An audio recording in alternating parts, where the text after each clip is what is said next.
FSR on YouTube. Again, that's Two Pros FSR. Be sure to hit the subscribe button. Don't stop there. While you're doing that, check out that thumbs up icon. Comment away. Let us know who you agree with, who you think is completely wrong. Check out our new channel on YouTube. Again, just search Two Pros FSR. Subscribe. Buck's dancing around. You feeling this? Like this was this a request or like what am I? What do I not know? No, just Mary speaking my musical love language. That's all it is. Little Middle Eastern flair for you. Makes me happy. Get your shoulders moving, Fitzy. You know, I can't. Now in my head, all I'm going to think is that this is what you're listening to while you're going back for thirds at the Golden Corral. Like this is what Buck Rising's got in the pods. Like while he's this is not paying Golden Corral attention. music.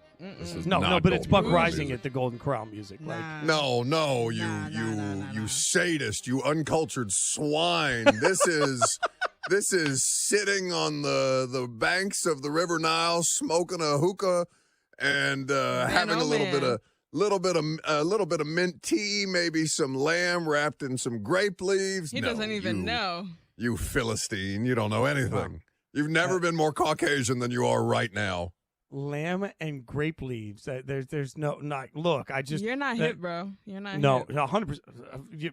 I grew up a fat kid that played the violin. Like I'm not hip. That's been a revelation since I was a child. I never expected to be hip. Come on. I mean, I'm just imagining Buck. Just for anyone that spends 2 minutes around Buck, everything you just described sounds beautiful, but it also sounds like you're laying out a blanket and sitting on the ground, which is not something you're ever going to do. So I'm just curious where you, Buck, are just absorbing all of the earth and the River Nile and the lamb and the grape leaves and the hookah. When you are at your core, you are a person that prefers, to go to nice establishments and have people wine and dine you. Listen, redneck, I'm not sitting anywhere on the ground. I'm at the Heliopolis Club. I'm not. A picnic blanket. In what world? Fitzy, the only thing that you're hip to is you're hip at 48 years old at this point in time. Your actual hip, you need to check. They are tight. Yeah. Check in on that.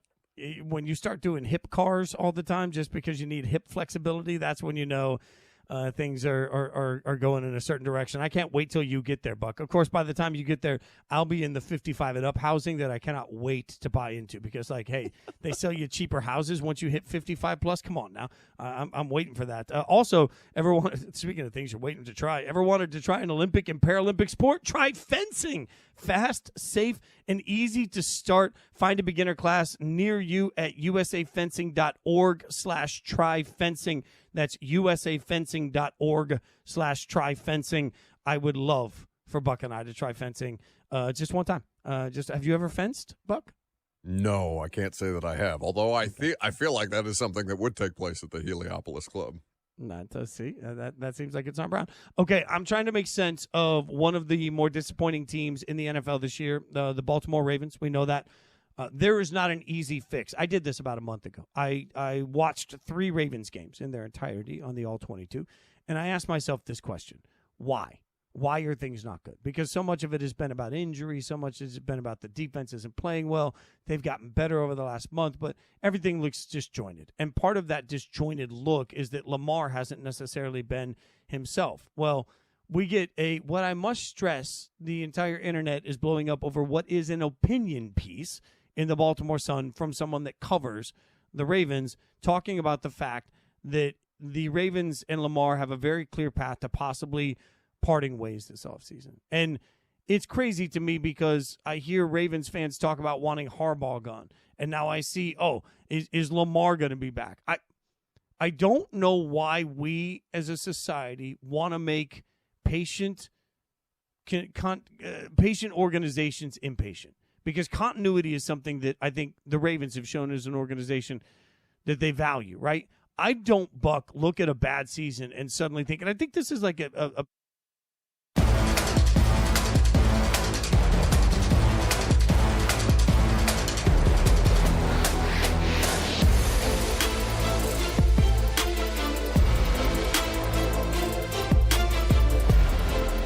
Well, who knows? We'll see. I think it's stepping down and step away and reevaluate things and see where we're at.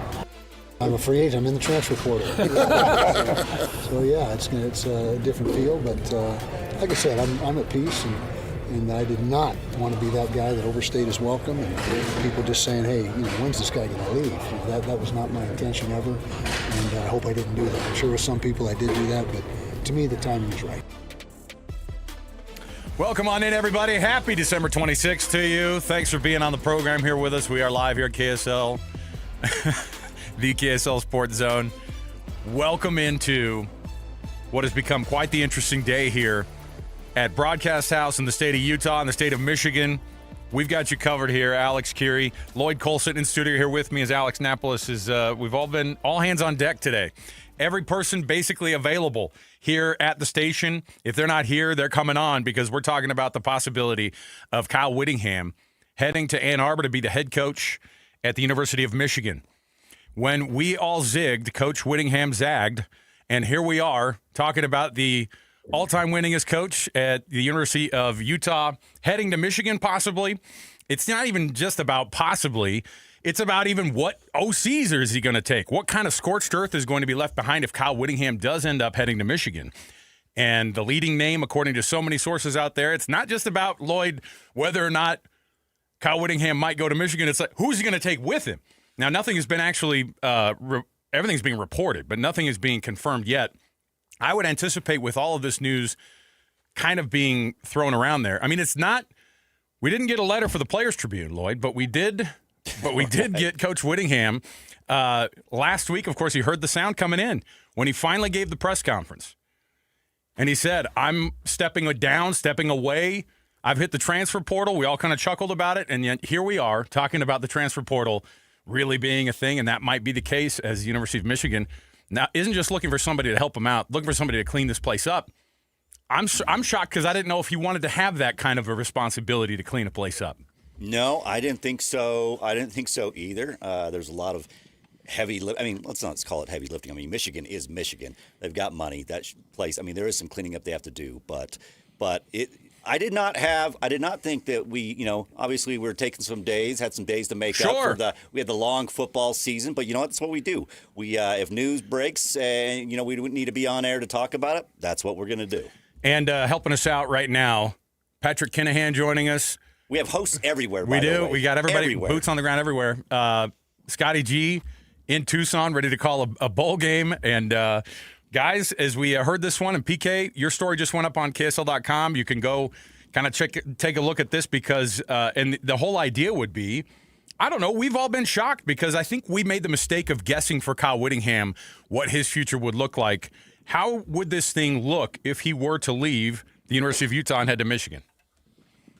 Well, I suppose that what we think is different than what we thought last week. But at the same time, I think it was last Tuesday. Yeah, it was last Tuesday. I was coming back from California, and my plane out of Long Beach was delayed because of fog. So I had some time, and I was bored. And people like me can be dangerous when they're bored. So I started opening up the phone, talking to people, and I received a text from Kyle that said, hey, basically, I'm free to do what I want. And so at that point, which would have been last Tuesday, it was obvious that the Michigan job would be in play. And I haven't spoken to him since. I've spoken to a family member this morning that said these are exciting times. And so I believe he's going to take the job, and it's a matter of who he takes with him. And he doesn't have a huge circle of contacts because he's coached basically in Idaho and in Utah for 40 years. And so a lot of those contacts are people that we know. People at BYU staff, which seems like half the staff, if not more, is from Utah, or at least has Utah connections, University of Utah, and then certainly the state of Utah. And Jason Beck, why wouldn't you bring him? And why wouldn't you bring Dampier? Dampier did not exactly shut the door on him coming back next year. He hasn't announced his re-signing, which is absolutely ridiculous, but it's what we do in college sports these days. They announce they're re-signing at a place they're already at. It's totally ridiculous. And college players being eligible from being drafted, and now they can play in college. So it's totally upside down. So who's to say that Jason Beck doesn't go to Michigan, lights it up, and he's coaching waiting for the 66, 67, 68-year-old. That seems plausible. I was also heard Dampier to ASU for that matter, because his high school coach is a full-time coach on the ASU staff. So we shall see how that plays out. So you got all those things going on. And Kyle, when he got the Utah job in the first place, that night I talked to him and he asked me, he said, what job do you think I should take? And I said, well, I think your heart's at Utah. And obviously he ends up taking Utah. I haven't spoken to him today. I haven't texted with him today. But I think there's some other issues that I just simply will not go into that will have him being announced as the coach most likely later today. Scotty G on the road calling a football game today, but obviously this news hits all of us with a lot of interesting angles, all of the things that we've seen kind of play out. And again, it's not just about a program that needs some cleaning up. It's a program that wants to have success immediately. They have tons of talent. The only question about, the quarterback situation could be if Devin Dampier goes to Michigan, what do you do with Bryce Underwood, who reportedly is a, $10 to $12 million man or whatever it is over his career? I don't know what that looks like, but when you saw something like this, Scotty, did you think, oh my goodness, there's no way that this is going to be true? I think we all sort of didn't want to believe that, oh no, he's not going to be able to take, or he doesn't want to take this job, but deciding for Kyle Whittingham's never been a good route to take. Yeah, no, and the interesting thing in all of this is this all seemed fishy. I mean, right from the start, it seemed fishy. The press release saying that he's stepping down instead of retiring. So, and then when Kyle got that media availability and he's dropping in transfer portal, he's saying, I'm a free agent. I want to see what this is like. And so that was your first indication, like, okay, for whatever reason, it didn't end well at Utah. And I don't know what happened at the University of Utah, but the fact is, if Kyle Whittingham had gas left in the tank, he needs to be the head coach at the University of Utah. Plain and simple. End of story. If he wants to keep coaching, then he needs to be at the University of Utah. And somebody screwed that up. Now, I don't know who. I'm not blaming anybody. To be Kyle Whittingham as the head coach at the University of Utah.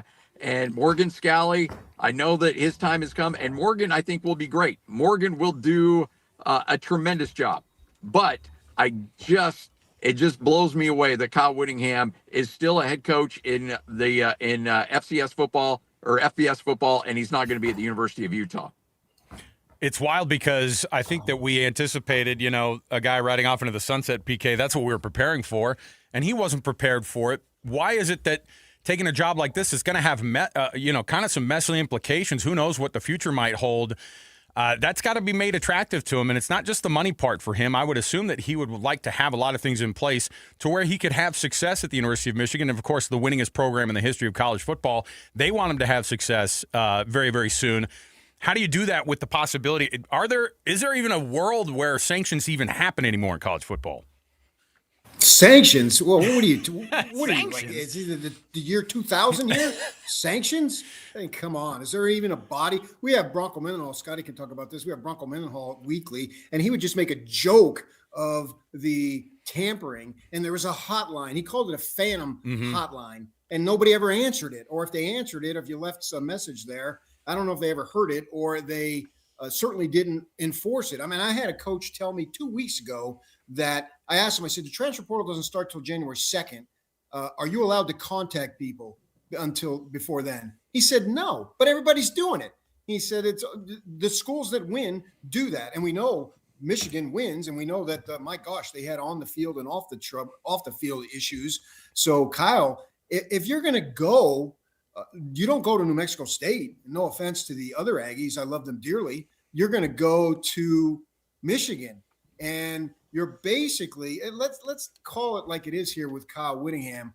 Who's to say that he doesn't win big there? And what he brings is a ton of credibility. He's a Hall of Fame coach. How many times do you have a situation like this and you replace him a week later with a Hall of Fame coach? That would be approximately never. It's literally never happened. But this crazy world in which we live in, clearly he was prodded to retire, but they didn't force him out enough to actually do it. They probably thought he would retire and have that cushy job making almost $1 million. Well, he basically gave them the finger and said, forget that. I'm going to go coach. I'm continuing. I'm 66 years old. I'm still fired up, and I want to keep doing it. And now I'm going to go show the world, man, what can I do at Michigan? Obviously, he's going to win big. Where is Ohio State in relation to Ann Arbor? He's the school down south again. He's going to have that, right? Isn't Michigan a little higher? My wife's mother grew up in Ann Arbor, and I've already texted some family members this morning and said, "Oh, you'll absolutely love it there. I've been there." Bob Seger, and Whittingham is a classic rock guy. Bob Seger grew up in Ann Arbor. I mean, come on. This is a great match, man. He's turning the page. There he goes on the road again, playing star. Yeah, that's who he is. He's playing star again at Michigan. Good for him. Yeah, I want to know, too, because we obviously talk about what the possibility will look like for the future of Michigan football. And I think, as your piece points to, too, I mean, this is a guy who's got a squeaky clean reputation. He will clean a place up. I think that he needs to, and he'll do what he can to be able to do it. And then there's the part, Scotty G, about the scorched earth that's left behind here at the University of Utah. I think we all know, like you said, Morgan Scalley is as talented as it gets. There's a reason he's been the coach in waiting. There's a reason that he got the job that he's going to get. The question is now, how do you recover from the idea that you could end up losing that offensive coordinator after just one season? Losing also the possibility of maybe some other staff in there. I mean, this could even affect the BYU staff going forward here. This is not just a big hire for Michigan. This could affect everybody around here.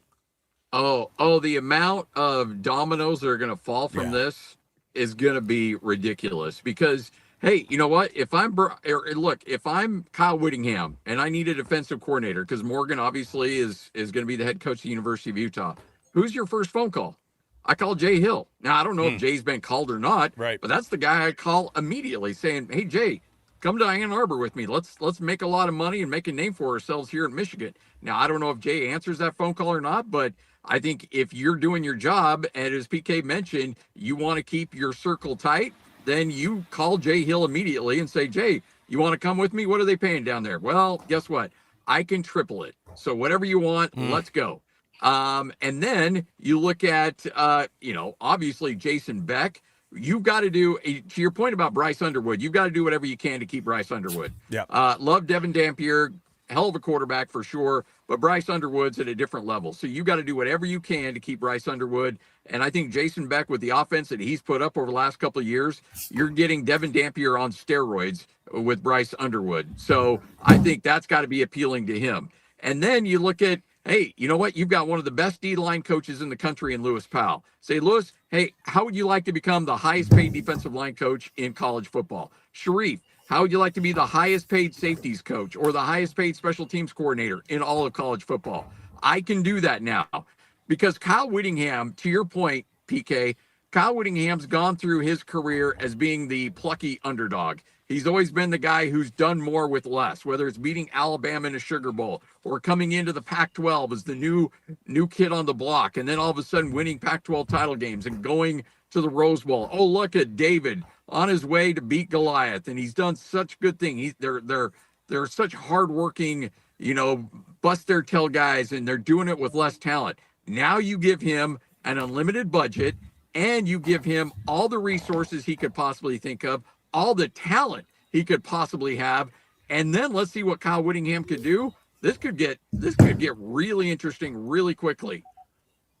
As you look at this thing play out, PK, obviously, I mean, we all talked about this, like this guy, he would just ride off into the sunset when he was going to be done. How much of this is the fact that this guy doesn't just have a lot in the tank, he's got, all of it still potentially in tank, and all the things that he's going to bring with him experience-wise. From a winning standpoint, how does he affect Michigan right out of the gate? Because bringing in an OC is one thing, but there is going to be the side of where you got to clean up a program a little bit, and they're anticipating that from an administrative standpoint, he's got to make sure that all those things get dialed up because there has to be an image situation that Michigan has to. There's no way Biff Poggi would have ever gotten that gig. You've got to clean up the entire place and blow it all out. And so this is the way that they do it, is bringing in a guy like Kyle Whittingham. I can recall when Dillingham got the job at ASU, obviously we've had it going back and forth with my allegiance to the Sun Devils, and he's called me out in public. We've had fun. He told me, he said, the days of taking 3 to 4 years to rebuild a program are over, that you can go in the transfer portal and you could transform literally immediately. And so he's going to give you most likely 3 years, right? And so with that in mind, if you are a kid who wants to get to the NFL, particularly on the defensive side, who better to train you? Look at all the kids that he's put into the NFL that nobody threw a parade or we had a big hubbub when they signed or committed with Utah. And then we see a year or two later, who is this kid? And this kid is really good. I can recall, what was the one kid? Eric Rowe. Remember him? Was a defensive back for Utah. And so we're standing on the sidelines. We used to be able to go to practice just a few years ago. It's the first day, and they break into the scrimmage, certainly the first week where they do some teamwork, which is basically a scrimmage, without the live tackling. And he was with the second team. And so I went up to him afterward. I said, did you have any idea? He's literally 18-year-old freshman. He said, I had no clue where I was going to fit in. I had no idea. And then I go to Kyle afterward. We're walking back to the football facility. I said, what about this Rowe kid? Oh, yeah. Oh, my gosh, this kid has got NFL potential written all over him. We knew. That's why we recruited him. Well, he's from Texas. Why the heck didn't Texas recruit him? Texas A&M. I can go down the list, right? In those days, they were Mountain West. They weren't even maybe they were Pac-12. I can't remember. I think they probably were Pac-12. But the fact is that Eric Rowe, he identified Eric Rowe and got him into the NFL for several years to where he gets the pension now and he can really play it. He was a smart kid too, so he's probably going to parlay that money into more money.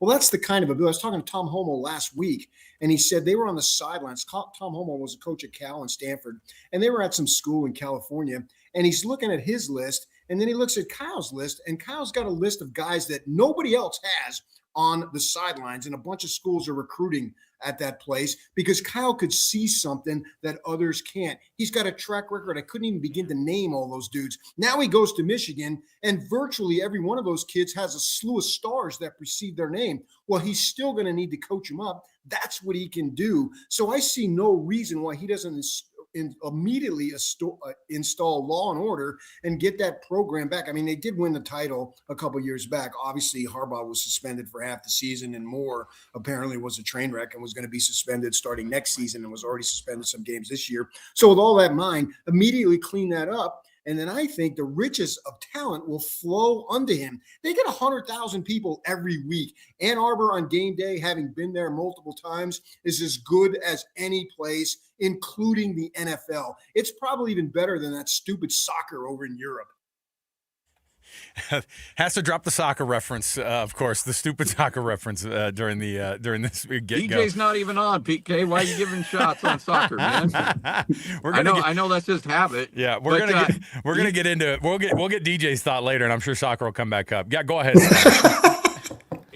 But the thing to PK's point that I think he's spot on about. I was, I'm a Broncos fan, so I'm always keeping eyes on the Broncos and. Carini Reed signs a undrafted free agent contract with the Broncos, and George Payton, who's the general manager of the Broncos, was asked, well, what led you to sign him? And he said, because he went to the University of Utah, and we've had great success with the University of Utah. And when we know kids coming from that program, if they're tied with another player in our evaluation, we'll always go with the Utah guy because we know what we get out of the University of Utah. We know the scheme they run. We know what they develop, how they develop those players. And so we know they're going to fit in very quickly. And so that's what you go on that recruiting trail. Say, not only are we coming to Michigan, not only are we going to pay you more money than anybody else, not only are you going to play in front of 100,000 people and on national TV every single solitary game, but we're going to get you ready for the NFL because we put dudes in the NFL. We put dudes with no stars in the NFL. Eric Weddle, heard of him? Yeah, he should be in the Hall of Fame. Guess what? Nobody recruited that guy except for us. But guess what? We put him in the NFL, and he's probably going to go in the Hall of Fame. So you're a 5-star guy. Just imagine what we can do with you in a year or two in our program. So let's go. Let's load up.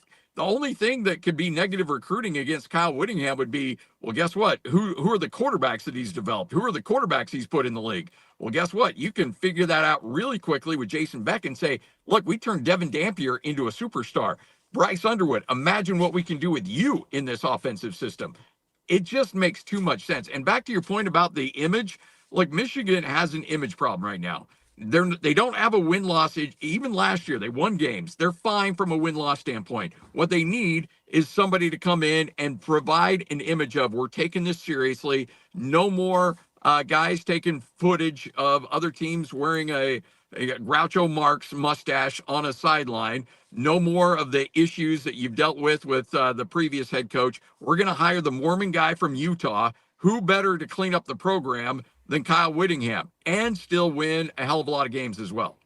So you've got a handful of issues, of course, in Michigan. The Sharon Moore firing and the whole weirdness that's come out with that, and you know the charges that he's facing of misdemeanor stalking, felony home invasion, breaking and entering. You've got that. You've got the sign stealing situation. You had the staffer who was breaking into people's emails. All of this, by the way, was happening during one of their best runs in the history of their program, which is wild to me that they had so many of these things going on, all this misconduct. The president of the university gets dismissed by the Board of Regents because of misconduct with an alleged employee of the university. All these things add up to. They were still able to have success even though all this crap was going on in the background. I would imagine if they get somebody with a head on screwed straight, PK, you're going to get a program not just cleaned up, but you could be right onto the track of winning immediately. Oh, I don't see why not, particularly too at Michigan. You really have to take a chance as guys. Now, Kyle was known a little bit for taking a chance, right? Darren Carrington got kicked out of Oregon. Running back Devontae Booker had some issues in junior college. And both those guys came to Utah and kept their noses clean. And Booker played in the NFL. They also had Josh Gordon. Remember him? And he could never pass a drug test. And so they got rid of him. And so he never actually took the field. It's a sad, sad story because the kid has had NFL talent. But at Michigan, do you need to take a chance on guys? Do they really? Unless you're freaking whomever. I mean, the greatest thing ever, somebody else is waiting in line, right? So unless you got good character kids, what's the point? Because you can have the talent. Now you can have talent and character. If these kids got bad, they're knuckleheads, Kyle's going to have no use for them, especially now, because never underestimate the Whittingham motivation.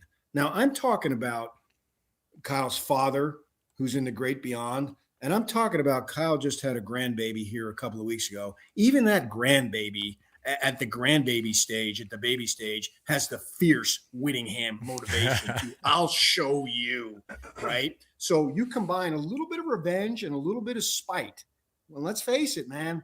That guy thrives on that stuff. Just ask Joe Glenn about that, right? Joe Glenn with some innocuous comment in the student union. Oh, we're going to win this week. And there we are. The Utes are up by 50 and Kyle's onside kicking, right? I'll show you, you know what. And so with that in mind here, with now added motivation and a little bit of spite, because I don't think he was forced out, but he clearly was prodded out. And I've written about this and I've said it multiple times. And if there's any story that in my 41 years in this business that I've gotten right, it's this one. And he was prodded to leave, and he basically said, all right, I'll go. And maybe he didn't quite say it, but I'll show you. And then he lands the Michigan job 2 weeks later. Is this the ultimate middle finger or what? Oh, for sure. Now, my question is, with the possibility of him getting prodded out, was there a buyout, do you think, that was part of this too, to make it to where there was a clean break so that he could pursue this? Well, I mean, working at a public institution, we can find that out. I think the job offer was there on the table that he could take unless he gets another job. Now that he's got another job, I would assume, underline the word assume, that it is a clean break, and he'll go and he'll make at least at minimum what he was making at Utah, maybe even $1 million or $2 million more. I don't know how much that's going to change in his life. As far as the quality of life. But yeah, I think the money will be there. And I think the fact that it ended the way it did, that's what's motivating him to take this job, because he had told me on multiple occasions he would not be coaching in 28 for sure. I once asked him, who did they sign up with? Was it Arkansas, where they had a home and home or something? And I forget who it was. I know they got Vegas year after next. Yeah, for Miami. Or Miami in Vegas. But they also had an SEC school. And I said to him, well, what are you going to be doing then? He said, sure ain't going to be coaching. And I said, what are you going to be doing? He says, I'm going to be golfing in Hawaii.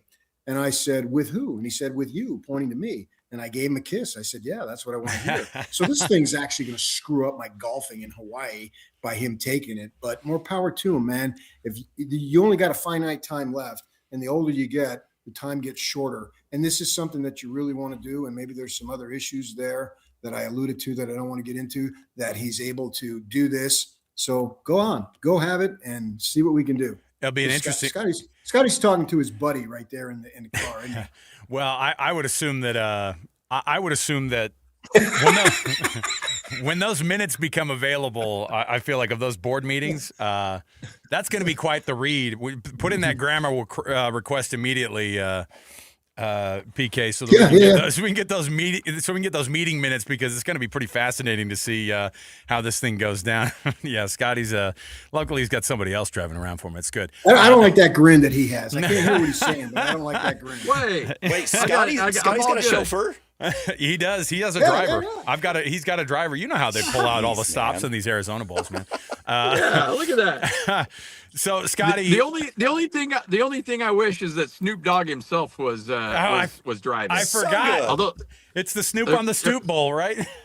Yeah. Although there might be a contact high issue there, but But I need a picture with you and Snoop, Scotty. This needs to happen, please. I'm dying to make it happen. I will do everything I can, Lloyd, to make that happen. I feel like they have to make it happen. They're like, look, we got to show up for the media guys. If they don't give you 4 minutes with Snoop in the booth tonight. I know, that would be, Can you have Snoop call me like Donald Penn style?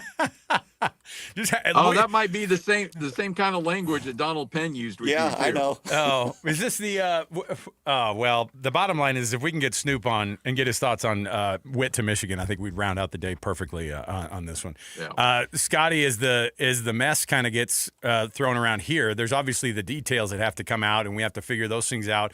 I think the University of Utah is going to come under quite a bit of criticism as PK is kind of referring to. I think that it's somewhere along the way, and I was chatting with a family member today who's in those conversations, in those rooms with the people that are in those boardrooms, and they're like, we screwed this up. That's the thought. Did Utah screw this one up then?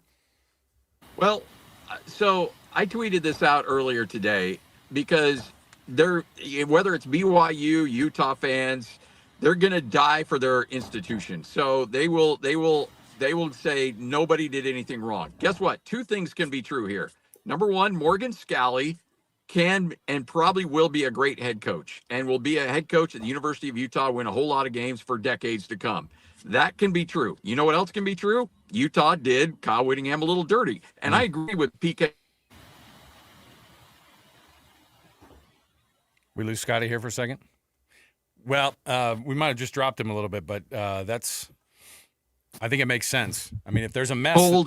Time for you to kind of look for other opportunities, not maybe like that per se, but essentially encouraged to say, you know what, golfing would be good. Yeah, but I wonder if there's also the idea too, wherever your grandkids are, go see them. And so it's okay to say, yeah, you know what, Utah may have screwed this up, and I think Utah did screw this up. Kyle Whittingham was not ready to shut it down. He just wasn't, and so. If he had gas left in the tank, he should be at Utah, but he's not. And now he's going to essentially finish out his career at Michigan, and he's going to win a lot of games. He's going to make a lot of money and cement his institution. And then, you know what, Utah, you hope the pressure is on Morgan Scalley in a big, big way. And I love Morgan. Morgan's a great dude. But, boy, that pressure just got ratcheted up tenfold because if Kyle wins a college football playoff, at Michigan and Utah struggles even for just a second, holy smokes. Yeah, it's going to be Armageddon. Yeah, and then you're going to see the back and forth. The criticism will keep piling on at some point about how, this thing got botched from the beginning or whatever it might be. But you're right, and PK brought it up too about the idea of if Kyle finds a grudge somewhere, he'll run with it because that just motivates him even more. And if there was any kind of misgiving on how this thing went down, you'll see it play out, and that would also be the way that you could see Kyle Whittingham jump into this job and say, hey, I've still got it, and I'm going to show you I still got it. Obviously, with Patrick Kinahan, of course, you can go read his story up online at KSL.com. It's up right now about this very subject of Kyle Whittingham and the possibility of him going to the University of Michigan. It looks like we may get something as early as this afternoon to be able to be official.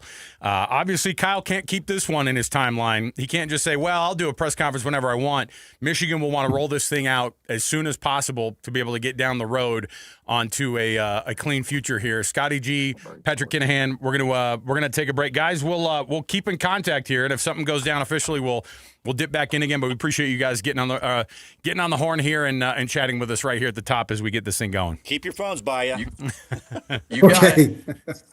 There you go. I know we're anticipating Hans Olsen also here at the top of the hour, also remotely, because you know what? We're not anything except for just a worldwide sports organization. We will cover you wherever we're at here.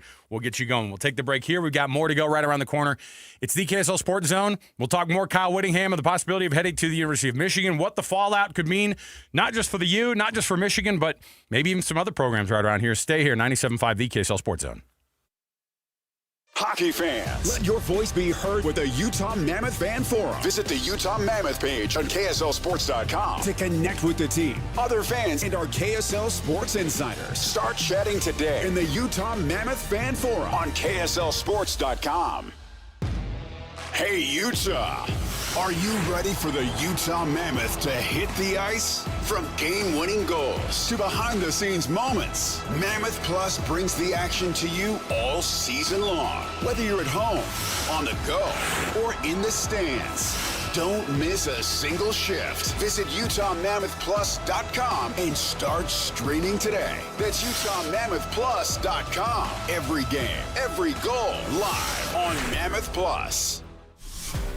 The KSL Sports Zone is your home for live local sports. Tonight, the Utah Jazz host the Detroit Pistons. The game tips off at 7:30 on 97.5 The Zone.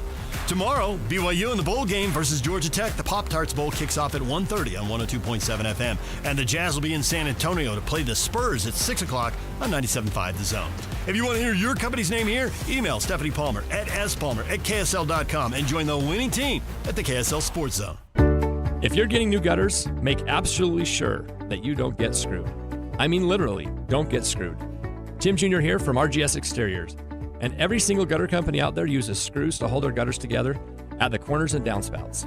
They use screws because they're fast and cheap and easy. But man, they're terrible for your gutters, aside from possibly cutting your hand. They also loosen and corrode over time because they're not made from the same metal as the gutters. At RGS Exteriors, we've been installing gutters for 70 years now, and we don't use screws. We only use permanent, strong, and unobtrusive rivets.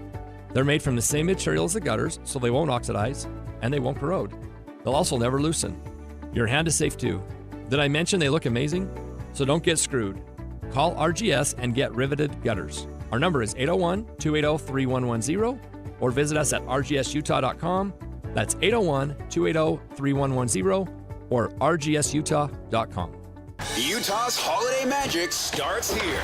Now through January 3rd, discover South Jordan's newest holiday tradition at the ballpark at America First Square. Holiday Lights transforms the ballpark into a breathtaking winter wonderland, complete with music, interactive fun, and festive displays the whole family will love. Holiday Lights is proudly presented by Minky Couture. For tickets and details, visit the ballpark at afs.com. Make this season unforgettable. Celebrate Utah's newest holiday tradition. Holiday Lights at the ballpark. Right now, our world feels divided. But out here, we have so much in common. We fish the same waters, roam the same fields, raise families under the same open sky.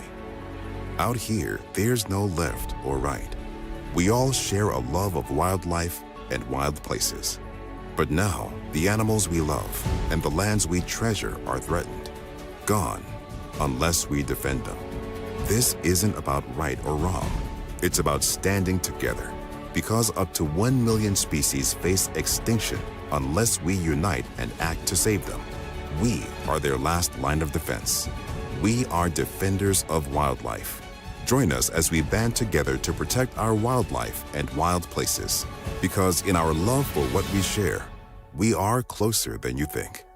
Be a wildlife defender. Learn more at defenders.org. Join Hans and Scotty from noon to 3 at Tim Daly Nissan Southtown Monday, 11155 South Jordan Gateway in South Jordan. Tim Daly, home of the Forever Warranty. 97.5 KZNS FM Colville, 1280 KZNS AM Salt Lake City, and KSL FM HD2 Salt Lake City Midvale. This is 97.5, the KSL Sports Zone.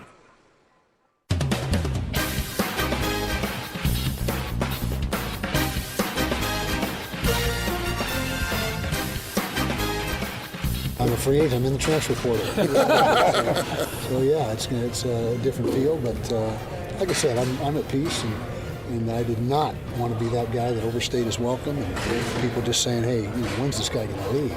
That was not my intention ever, and I hope I didn't do that. I'm sure with some people I did do that, but to me the timing was right. I don't know what we were thinking to think that guy would retire ever if he's got a coaching drop left in that body. And just based off of those comments now that you heard from Kyle Whittingham from this last week at his first press availability after it was made known that he was stepping down and Morgan Scalley was officially going to be the head coach of the University of Utah. Well, now the dominoes falling in a very different direction toward Ann Arbor, Michigan, where the top name coming out of the coaching search looks to be Kyle Whittingham. Not just looks to be Kyle Whittingham. We might expect if there is something that goes down, it will likely happen this afternoon. Got to remember, too, Michigan's on Eastern time, and so everything kind of gets pushed a little bit further. If we're going to get that Friday afternoon news dump, they're going to want to do it as big as they can do it so that they can see where that image can get turned around as soon as it can. Michigan is an absolute mess. Kyle Whittingham is the opposite of somebody who is a mess. He will bring in some discipline to the program, at the very least, an image of the program that's turning around and cleaning itself up, and that could be happening as soon as today. How does that affect the rest of the offensive coordinating position here with Jason Beck, who his name has already been floated out there as the likely top name to be considered after just 1 year at the University of Utah? Then you think about the players that could possibly go with him. Where does Bryce Underwood work in all this, the five-star recruit quarterback at the University of Michigan, and what does that look like future-wise?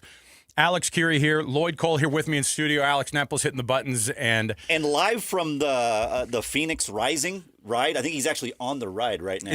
I think that's about as good as it gets if you can get the play-by-play going from the Busch Gardens down there in Florida. Hans Olsen joining us on the program. Hans, none of this is a total surprise because we've all worked in sports for a long time, and yet at the same time, this is as big a news as you can get here. When you saw that this could officially be going through, what were your thoughts?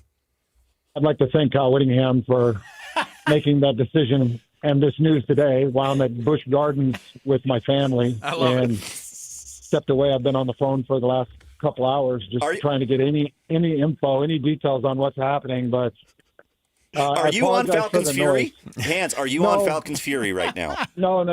I'm getting on the Iron Gwaza, and the Iron Gwaza is one of the highest free falls in the entire country.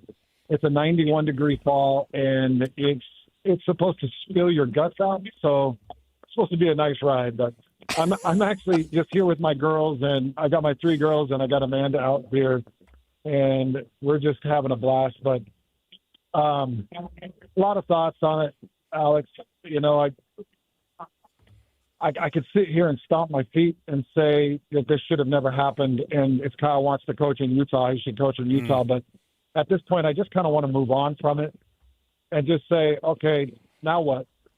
And the now what is not something that I like to face because I have loved doing sports radio in this state because I've loved to get to know these coaches and I'm familiar with them. And I know what I can get away with and what I can't get away with.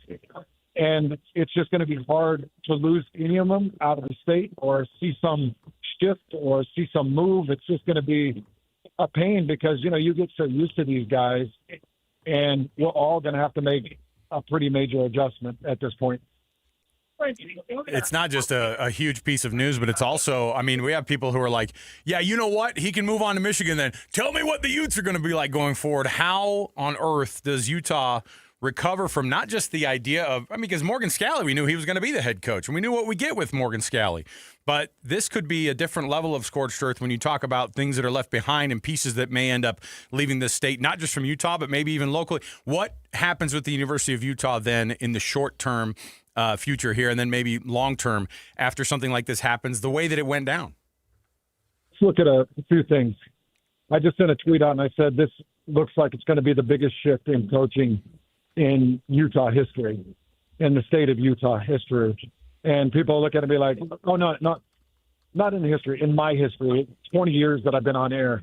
People look at it and be like, well, Bronco Mendenhall left and you brought in Kalani Sasaki. And there were a lot of things that stopped major dominoes. When Bronco left and Kalani came in, like there were already some hires with guys that weren't coaching, like Ty Detmer and Reno Mahe, and BYU was trying to save some money, and they were trying to make in-house decisions. And this one, I think, was going to have some dominoes that may have an effect across the state, just based off of who Kyle Whittingham's attached to. And by the way, anybody that's listening, like, our Hans has inside sources, or Hans has talked to anybody. No, I really haven't.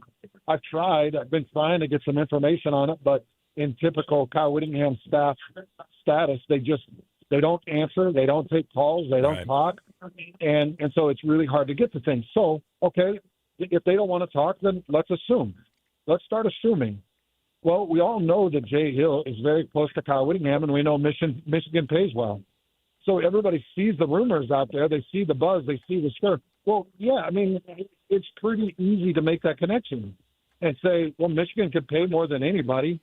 Jay loves Kyle. Kyle wants to go win a national championship, believes he's got the talent there. And if he doesn't have the talent, he's got the cachet and NIL that he can get it. So why wouldn't he say to Jay Hill, hey, let's go? No, it's up to Jay. And I'm not saying Jay would leave, and I'm not saying BYU wouldn't try to match or try to get to a big number. All I'm saying is make the connection. It's easy to make that connection. It's very easy to see. So I would assume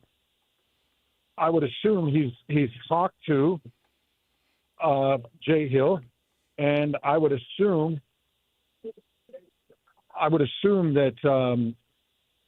he's talked to Jason Beck, because Jason Beck showed up and they had some pretty incredible success. And I think it would be an easy phone call to make. Okay, so let's talk about a few things here, guys. So let's just say that he pulls Jay Hill with him. Okay, well, who does Kalani know? Now Kalani is calling Colton Swan, or he's calling Lewis Powell. Okay, well, let's say Jason Beck leaves.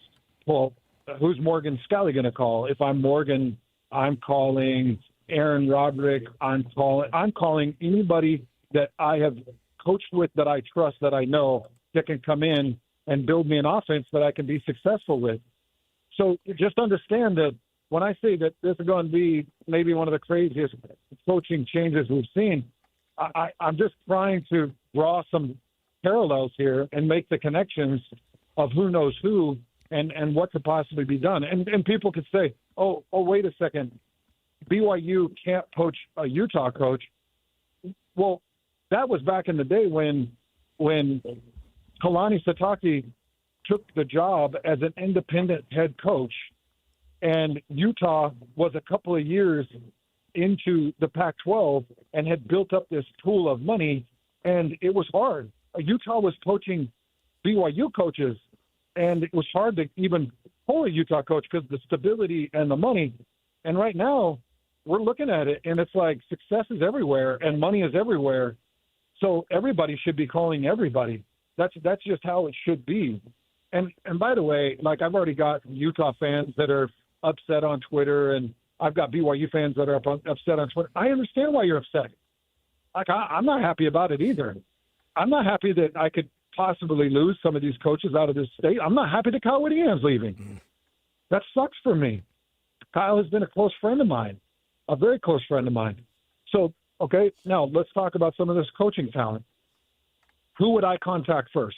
If I'm Kyle Whittingham, outside of Jason Beck and Jay Hill, who I think I would go for my offensive coordinator and defensive coordinator, the third guy I would call is Lewis Powell.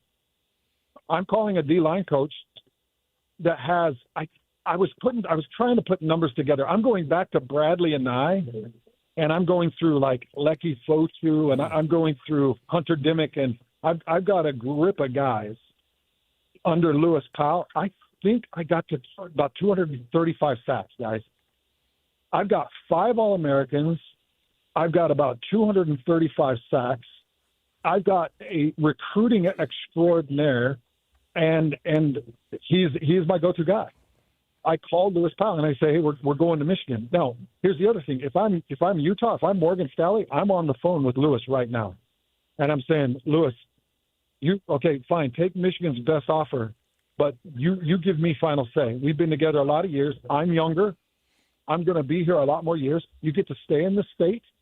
You get to stay where people love you. You get to stay where you're really grounded in recruiting, and we'll get to that number, and we'll keep you safe. Morgan has got to be on the phone with administration and Lewis Powell. Lewis Powell is a bloodline that Utah cannot lose, and he's one that I would go after first. Okay, second, and again, outside of Jason Beck and Jay Hill, those are my coordinators that I would try to take with me. Second, I would go after Jim Harding. Think about it. Jim Harding's about to have his 2 offensive tackles drafted. Yep. Both a first-round pick probably from Spencer Fano and probably a second or third-round pick from Lomu. So think about this. Now let's go all the way back to Jeremiah Patasi. We got Jeremiah Patasi, and then we got everything in between. And by the way, I know these numbers because when Jim Harding was recruiting my son Ross, we were going through the numbers. I think he's got 11 draft picks after these 2 guys go. I think he's got 11 or 12 draft picks. And by the way, there's a couple of others that are draftable on this offensive line. I think that Mokofisi and others have draft potential on this offensive line. I even think Jaron Kump, what he did with the center position this year, makes him draftable. I want to say that he had a year. It was like he had a year where he had 4 guys drafted off offensive line. And I saw the way he recruits. I saw the way he recruited my son. And by the way, it was a phenomenal recruiting process. And what it ultimately came down to was, here's the bottom line. You're not going to be able to get on the field for a long time. So we just can't fit you here. Like it won't work. That was his honesty to my son. It was, you better work your butt off. You've got to get your feet faster. You've got to get your hands faster. You've got to make sure that you kick step. Yeah, like he gave them all the details. I'll always respect him for that. Always pure honesty. And all I want is to see my son grow. And he got a nice dose of reality. And I love that. I'm telling you right now, Jim Harding is a perfect recruiter. He was constantly calling. He was, constantly taking calls. Whatever we needed, he was there. So I called Jim. By the way, I'm giving you a lot of my personal. This is my personal, but it's also steeped. It's steeped in reality and it's steeped in numbers. Look at his draft pool. Look at his recruiting. Look at the guys he's selected. Look at the way he's developed these guys. And you have a very good understanding of why I would go after Jim Harding. Okay, so if I get Lewis Powell and Jim Harding, all right, well, what does that do across the board? What defensive coaches can I try to get from BYU? Or if I lose a BYU coach, what coaches can I get from Utah? And do I need to go into Logan and start looking at some of Broncos staff if I've got to fill my coaching staff? So I think that it could be a massive shift.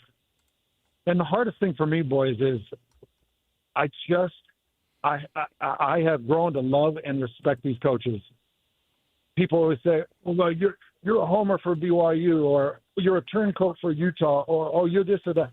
Here's what I am. I'm a people person.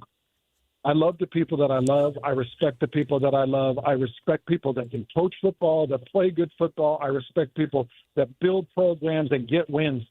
That's Kyle Whittingham. That's Kalani Sitake. Mm-hmm.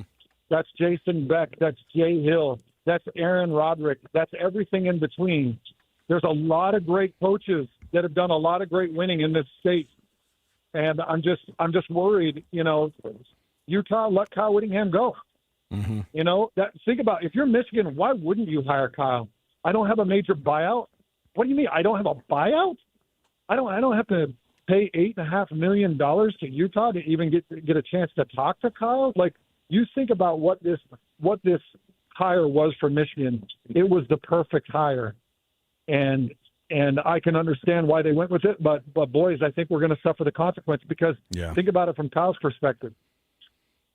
Look, if ESPN called and they were like, Hans, you got to come out. We got this spot for you, and we got money, and we want you to bring your staff, and we want you to bring everything you can.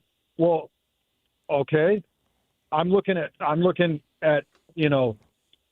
Bonneville and KSL. I'm like, I've got this massive offer.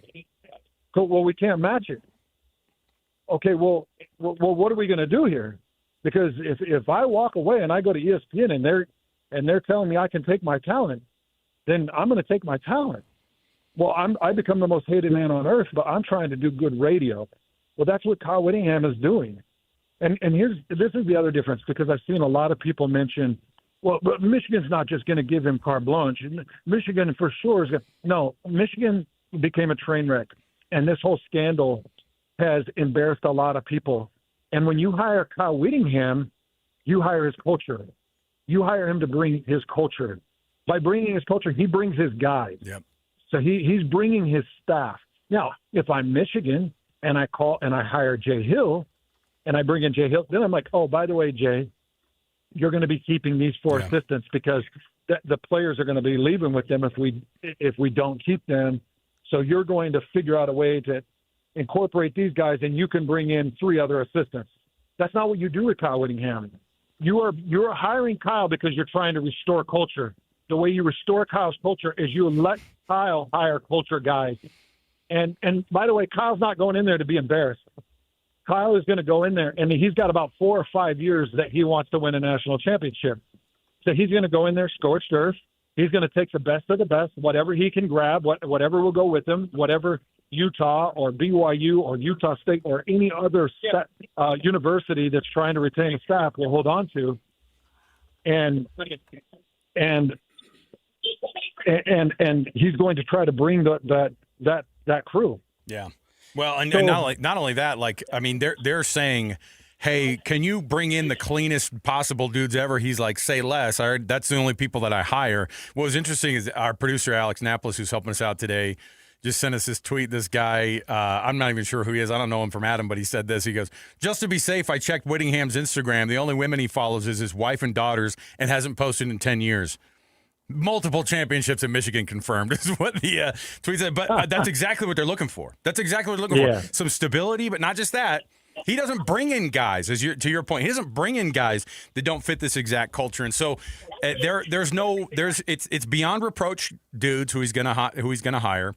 It's guys who they're able to talk about football and culture and get it done from day one. And that's going to be his requisite, too. Like, hey, I want to do this, but I'm going to clean it up my way. And by the way, it's not about cleaning it up.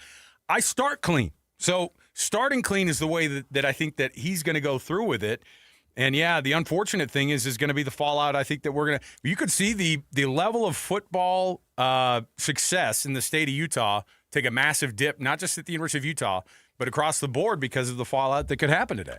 By the way, Hans, we're worried about it. We're close with all these guys, you know, and I should say we have good relationships with all these guys. We know, I mean, Morgan, I mean, we talked, you know, it wasn't that long ago. Well, it was a long time ago when he hosted a radio show right here on the Zone. Like, we know all these guys really well. You know, they're all interconnected with BYU, Utah, like. So, you know, and it wasn't, you know, we've been talking about Kyle Whittingham and having a statue at Utah. You talk about, I wonder what happens now.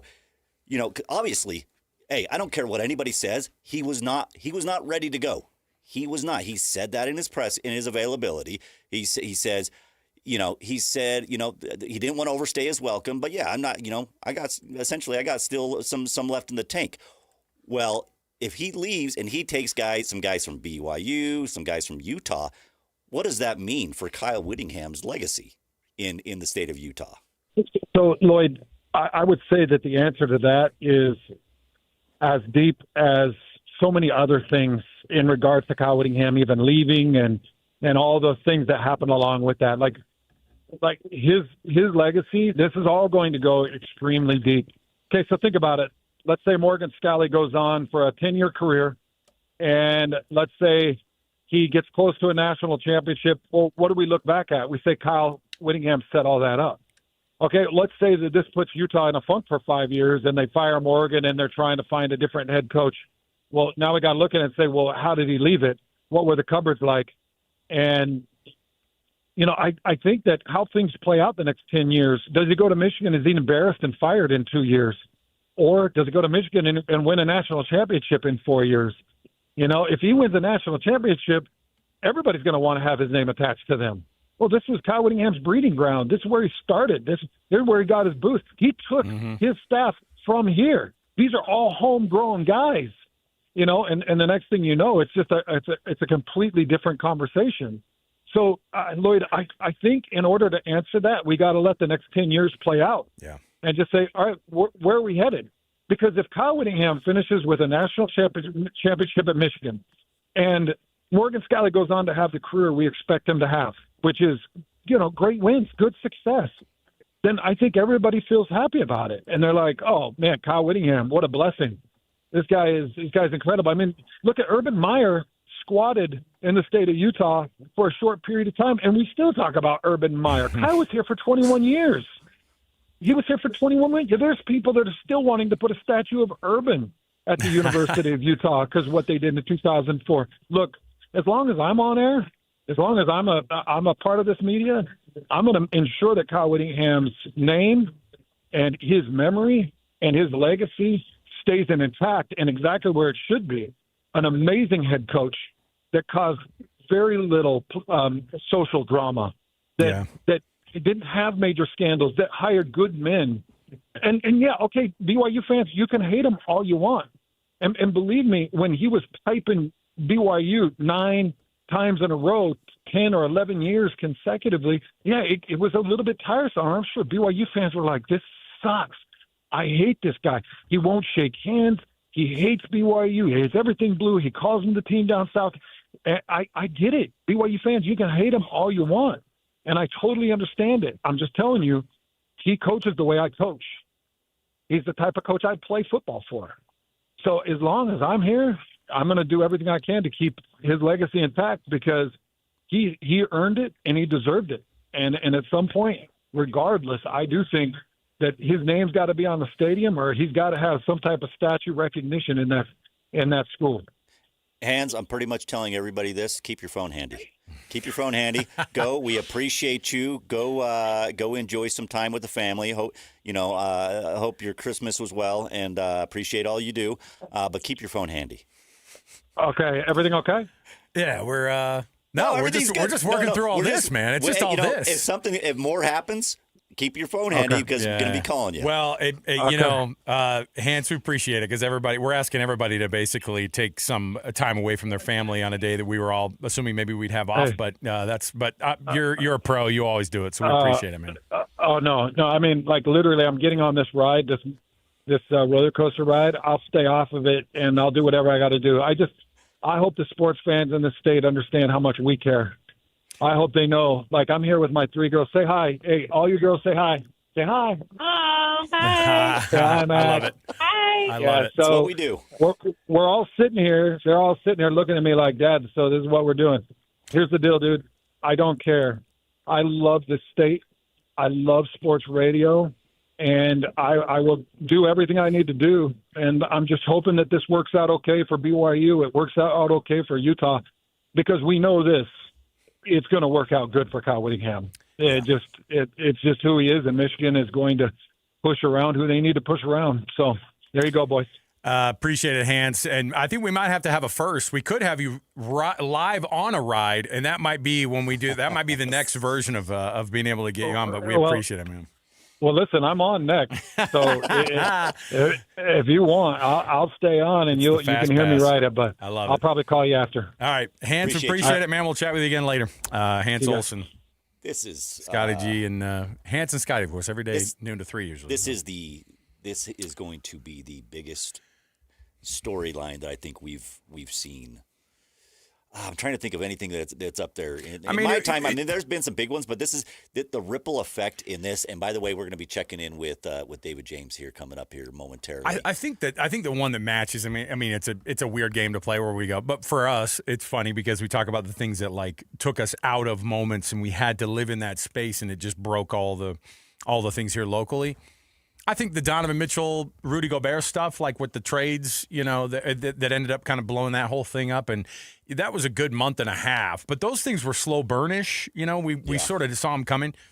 How wild is it to think? I was just thinking about this because we were talking about the Urban Meyer deal.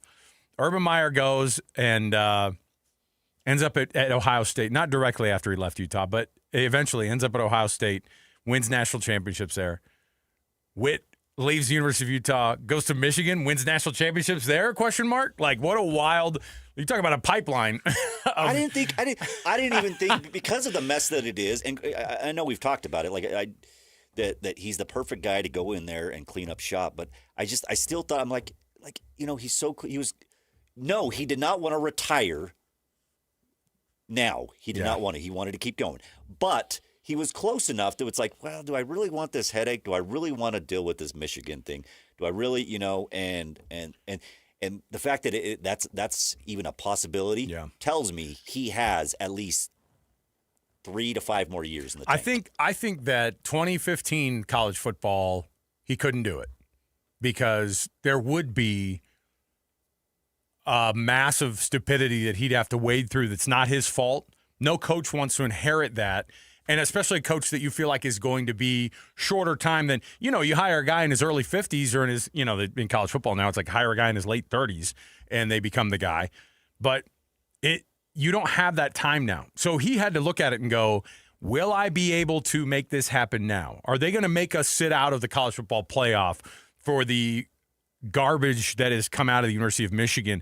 The rules that just continue to be broken. It didn't take Biff Poggi telling us that this was an absolute disaster, or whatever the terminology was that he used. It was like an organizational, failing. It didn't take him telling us that to understand it. We knew already. And the University of Michigan, in spite of itself, still was able to have success in the midst of coaches having affairs with staffers, coaches cheating, coaches stealing, like federal crimes, federal computer crimes happening that we found out this last week was actually during their run up to the national championship when they lost to TCU that year in 2022.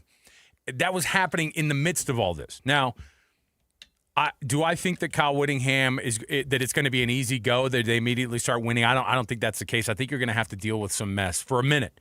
I don't think it's going to have to be sanctions. I don't think it's going to have to be telling the school, oh, hey, look, because Witt doesn't want to go to a place and be told you can't go and win anything of significance over the next few years.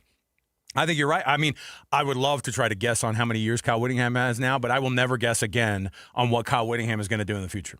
Like, we got it freaking wrong. We guessed for Kyle Whittingham and said, he'll be done. This is it. He's walking away. You know what the big mistake was that we made too? That he walked away and everything was happiness and rainbows at the University of Utah with those two. I guarantee it wasn't.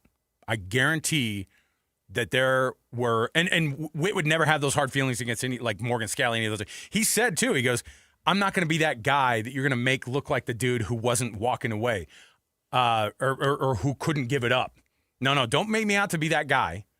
Don't make me out to be that guy. In fact, I'll show you. All these things are pointed towards somebody, by the way, up there. All those things that he's saying. I think that we're going to find out. And again, the good news is we're going to find out some of this. Was there a buyout to cut ties with Kyle Whittingham? I think we're going to find out that the answer is yes.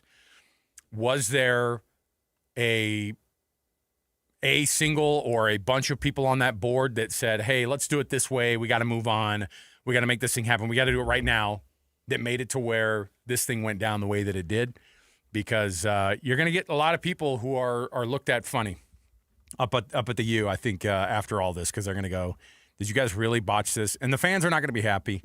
The fans are not going to be happy because the board wanted things to go according to their timeline, or a handful of people. I don't know who. So we'll see how it happens. They win, they're happy. There's no problem. Yeah, there shouldn't be. They have to win. But if they don't, there's going to be a little bit. There's going to be some grumpiness. How do you win at the rate that Witt did? 18 seasons of winning records out of 21, 7+ 10-win seasons, 2 Pac-12 championships, Coach of the Year honors, AP Coach of the Year in 2008, Pac-12 Coach of the Year 21 and 22. The guy is already a legend. He's already in the Hall of Fame, not just at the University of Utah, but college football will be in that College Football Hall of Fame just based off of this. And it'll take some years of trying to get back to, it'll have to be when he's totally done at Michigan. It'll have to be when everything kind of, the dust settles here.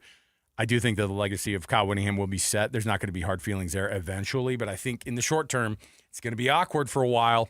It's going to be really weird for a minute. And I think every program in the state is going to see some big-time changes. All right, we'll take a break. When we come back, David James is going to join us. We're going to get some thoughts from DJ, who, of course, has been covering Kyle Whittingham, not just during the head coaching times at the University of Utah, but also the almost 40 years that he's been at this institution. We've got more to go around the corner. Stay right here with us as we break the news. We're waiting for an official word. The reports all pointing toward University of Utah former head coach Kyle Whittingham becoming the next head coach at the University of Michigan after Sharon Moore was dismissed and after that program has gone through an absolute disaster of the last 3 or 4 years. We'll take that break. Lloyd Cole joining me. We've got Alex Napolis hitting the buttons. We've come in here to chat about all this today. Let's get this thing going. More to go around the corner. 97.5 the KSL Sports Zone. Whether you're stuck in the office, I believe you have my stapler, in your car, or at your in-laws. You want a piece of me? You bet I do. The Zone is with you every step of the way. Download the KSL Sports app to get live streaming of your favorite shows and access to all the latest updates on your favorite teams. Your home for the best coverage of the Utes, Cougars, Jazz, and Mammoth is on air, online, and on the KSL Sports app. This is 97.5, the KSL Sports Zone. FIFA World Cup 2026 is coming soon, but your opportunity to be there starts now through an exclusive offer with an eligible Bank of America Visa credit card. For a limited time, become a new customized cash rewards or unlimited cash rewards Visa credit card holder, and you will be eligible for a chance to purchase FIFA World Cup 2026 tickets. Learn more at BofA.com/cardFWC26. What would you like the power to do?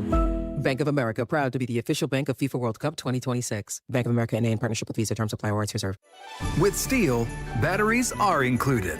This holiday season, give a gift that's ready to go right out of the box. For everything from cleaning up the yard to cutting up firewood, Steel tools check off the wish list and knock out the to-do list. And right now, buy select battery tool sets and get a free extra battery. Visit SteelUSA.com for holiday deals and gift ideas. Happy holidays from Steel. Offer valid for a limited time only at participating dealers while supplies last.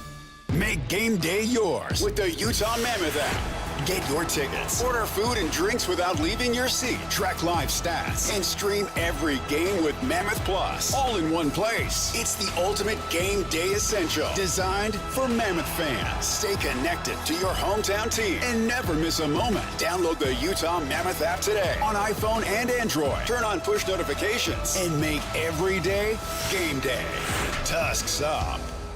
10 years ago, Les Olson IT set out to do more than fix copiers and printers. We set out to become the IT team Utah businesses count on. Today, we're proud to celebrate a decade as Utah's managed IT service provider, trusted by thousands of local companies for secure, reliable tech support. Thanks for trusting us. Here's to the next 10 years of innovation, protection, and partnership. Visit lesolson.com to learn more. Les Olson IT.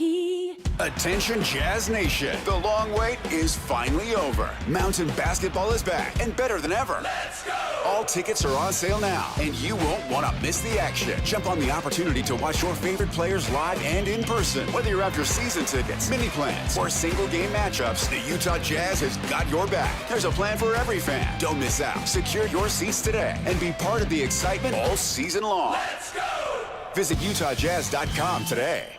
Hi, this is Derek Overstreet, president of the New Millennium Group and co-host of Stop Working, Start Living with KSL News Radio. Can you imagine what your life would be like if you could retire 3 to 5 years earlier than you thought possible? The things you could do, the loved ones you could spend time with, the memories that you could create. That's what our team at the New Millennium Group does. We'll walk you through the entire process every step of the way. If you'd like to get a copy of the 5-step proprietary plan that will help you retire 3 to 5 years sooner than you thought possible, give us a shout right now. 888-999-6370. That's 888-999-6370 or utahsfinancialplanner.com. Listen, most of our listeners right now have a tax problem, not a money problem. There's not enough money in Social Security, Medicare as it is. Let us show you how you can significantly reduce your taxes. That's 888-999-6370.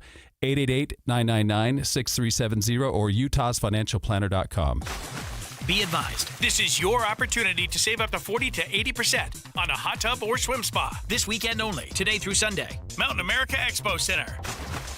Be advised, this is your opportunity to save up to 40 to 80% on a hot tub or swim spa. This weekend only, today through Sunday. Mountain America Expo Center. 18-month interest-free financing. Our factories have demanded we sell 1,000 hot tubs and swim spas this weekend. Mountain America Expo Center. Huge factory incentives, factory rebates, this weekend only. Mountain America Expo Center. We can remove your old hot tub. Free delivery of your new hot tub. Hot tub starting at $2,999. Mountain America Expo Center. Free delivery of your new hot tub. Just relax and enjoy. Mountain America Expo Center. Today, 2 p.m. to 8 p.m. Saturday, 10 a.m. to 8 p.m. Sunday, 10 a.m. to 6 p.m. Free admission, free parking, free delivery. Mountain America Expo Center. Call 833-SPA-SALE or visit hottubandSwimSpaSale.com.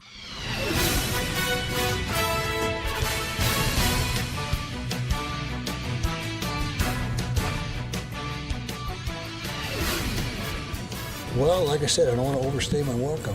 Somebody once told me that every year that goes by you're a coach, 10% of the fan base starts to hate you. And so after 20 years, they all, plus their kids and grandkids, probably hate me. So anyway, but it was a good run. It was a good run, and I'll say it one more time. I didn't want to be that hanger-oner that just people just got sick of it. Well, it's certainly not going to be a hanger-oner here at the University of Utah. Kyle Whittingham. We don't know how close to a deal that this could be, but it according to a lot of sources, people are saying this is almost a done deal. We may see an announcement as soon as today. If you're Michigan, you want to make an announcement of a clean living coach into the future as soon as you can. The faster that you can get that whole staff out of that building and divorce yourself from any of those feelings and any of the actions and any of the things that went on with that University of Michigan team over the past 5 years, you get away from it as soon as you can. The way you do it is with guys like Kyle Whittingham, who are reportedly going to be taking that job at the University of Michigan. We'll see if that actually goes down because, look, like you said, I was saying it earlier, when Kyle Whittingham, when we zig, Kyle Whittingham zags, we have no idea what goes on in the head of that man. But I do think that if we do know anything, it's that he's a massive competitor. He has a hard time walking away from a job like that. He has a hard time walking away from coaching. Alex Curie, by the way, Lloyd Cole, Alex Napolis here in studio. We jumped into the studio live today just over an hour and a half ago, and we started going at this thing and trying to figure it out. One of the people helping us figure all those things out, somebody with tremendous perspective on this, somebody who's covered Kyle Whittingham way into the past before he was even a head coach at the University of Utah. David James, DJ, join us on the program. What's going on, DJ? What are your thoughts this morning as we thought we were going to have a nice day off and just hanging out? It's never like that in the world of sports. You got to be ready all the time for something like this. But how shocked were you to see that his name is tied very hardcore to the University of Michigan now? Well, not shocked. If you go back on my Twitter feed, you'll see on December 15th, we ran a poll question. What should Kyle do now? We knew he was out at Utah, that he was stepping down.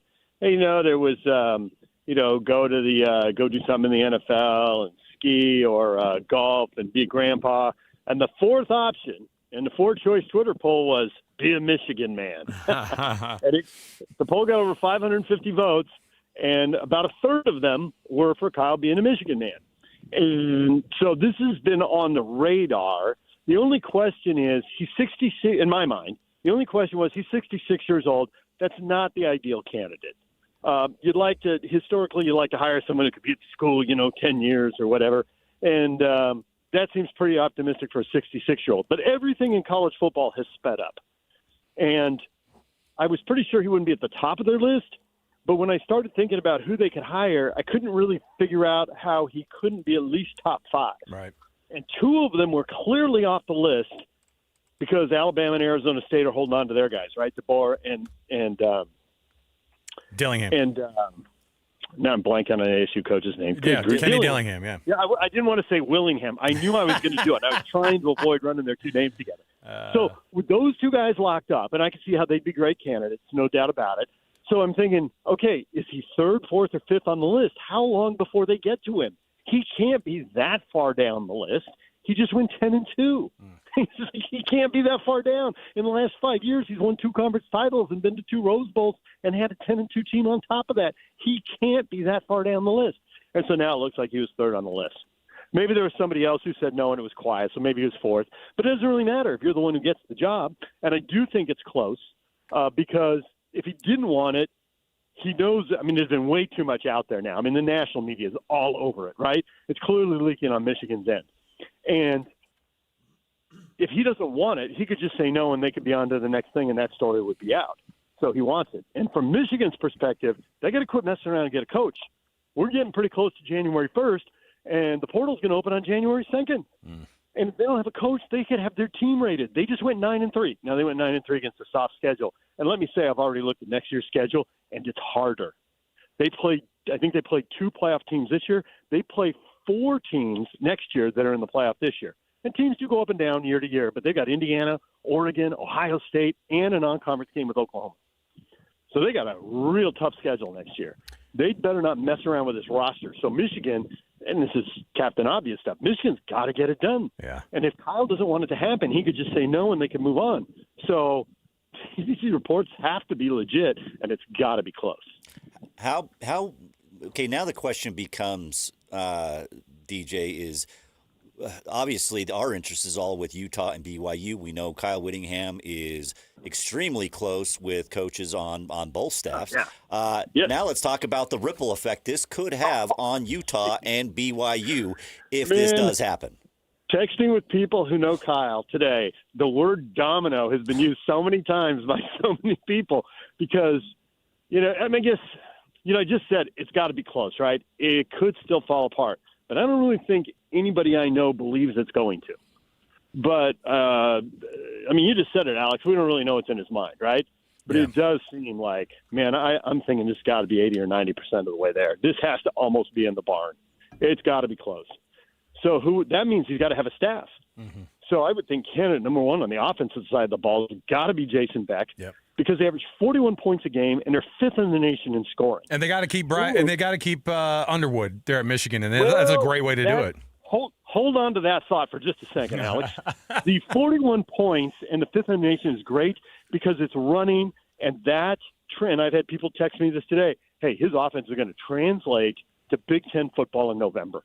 Whether you're home or on the road, there's a decent chance you're playing in really cold weather. I mean, you could be at USC or UCLA, but there's a decent chance you're playing in really cold weather. Right now, I'm talking to you from the shores of the Chesapeake Bay because I got family in Baltimore. And we're down in Annapolis right now. And, I wouldn't want to throw the ball in the weather today. I'm just trying not to drop my freaking phone in the water right now talking to you. It's cold. And they're having mild weather, right? So he's got an offense. Now, Kyle's hard to work for. Let's just say it. If you're an offensive coordinator for Kyle Whittingham, that's not an easy job. And I bet if we had truth serum, I could get 3 offensive coordinators to say that very quickly, and I might not even need truth serum with 1 or 2 of them. Yep. And I have had someone point that out to me, that Beck's not a lot because he's not easy to work for. And I'm like, Michigan has more prestige and more money, and now they've got a year of trust built, to which the response was, yeah, it's probably Beck. So there's that. And Jay Hill on the defensive side, I think, would be Kyle's first pick. Jay Hill played for Kyle when Kyle was a defensive coordinator. He coached under him before he went to Weber State. Jay has, wherever he's gone, the program's gotten better. At some point, it's not an accident. At some point, it's Jay. And I think it was Jay a while ago, but even if you're slower to the party than me, I think by now you're saying, yeah, Jay's good. So I think that's the guy. Now, Jay brought a bunch of transfers from Weber State. So if it is Jay, if I were BYU fans, I'd be worried about some of the defensive players who love Jay going to Michigan. Yep. Now, Michigan's got a pretty good roster. They're 9-3, and they're supposed to have a good recruiting class. So it's not like they got to rebuild everything. But inevitably, they're going to lose some people. If nothing else, in this NIL era, one of the other reasons they got to get this done is Kyle's got to put a staff together. Whoever gets the job has to put a staff together, has to assess all the players. Not only are you good enough, but are you good enough at what price? Because Michigan has more NIL money, but they don't have unlimited. And so you got to put a market value on every player, and you just can't pay a player twice what you should be paying. So you may have to let people go, in which case you got to have replacements. So absolutely, I'd be worried about players on both sides of the ball. I think at Utah, the first thing I would worry about is Parker at running back. He's really good. Now, I don't know Michigan's roster. They may be set at running back. I know both Utah and BYU have good young quarterbacks.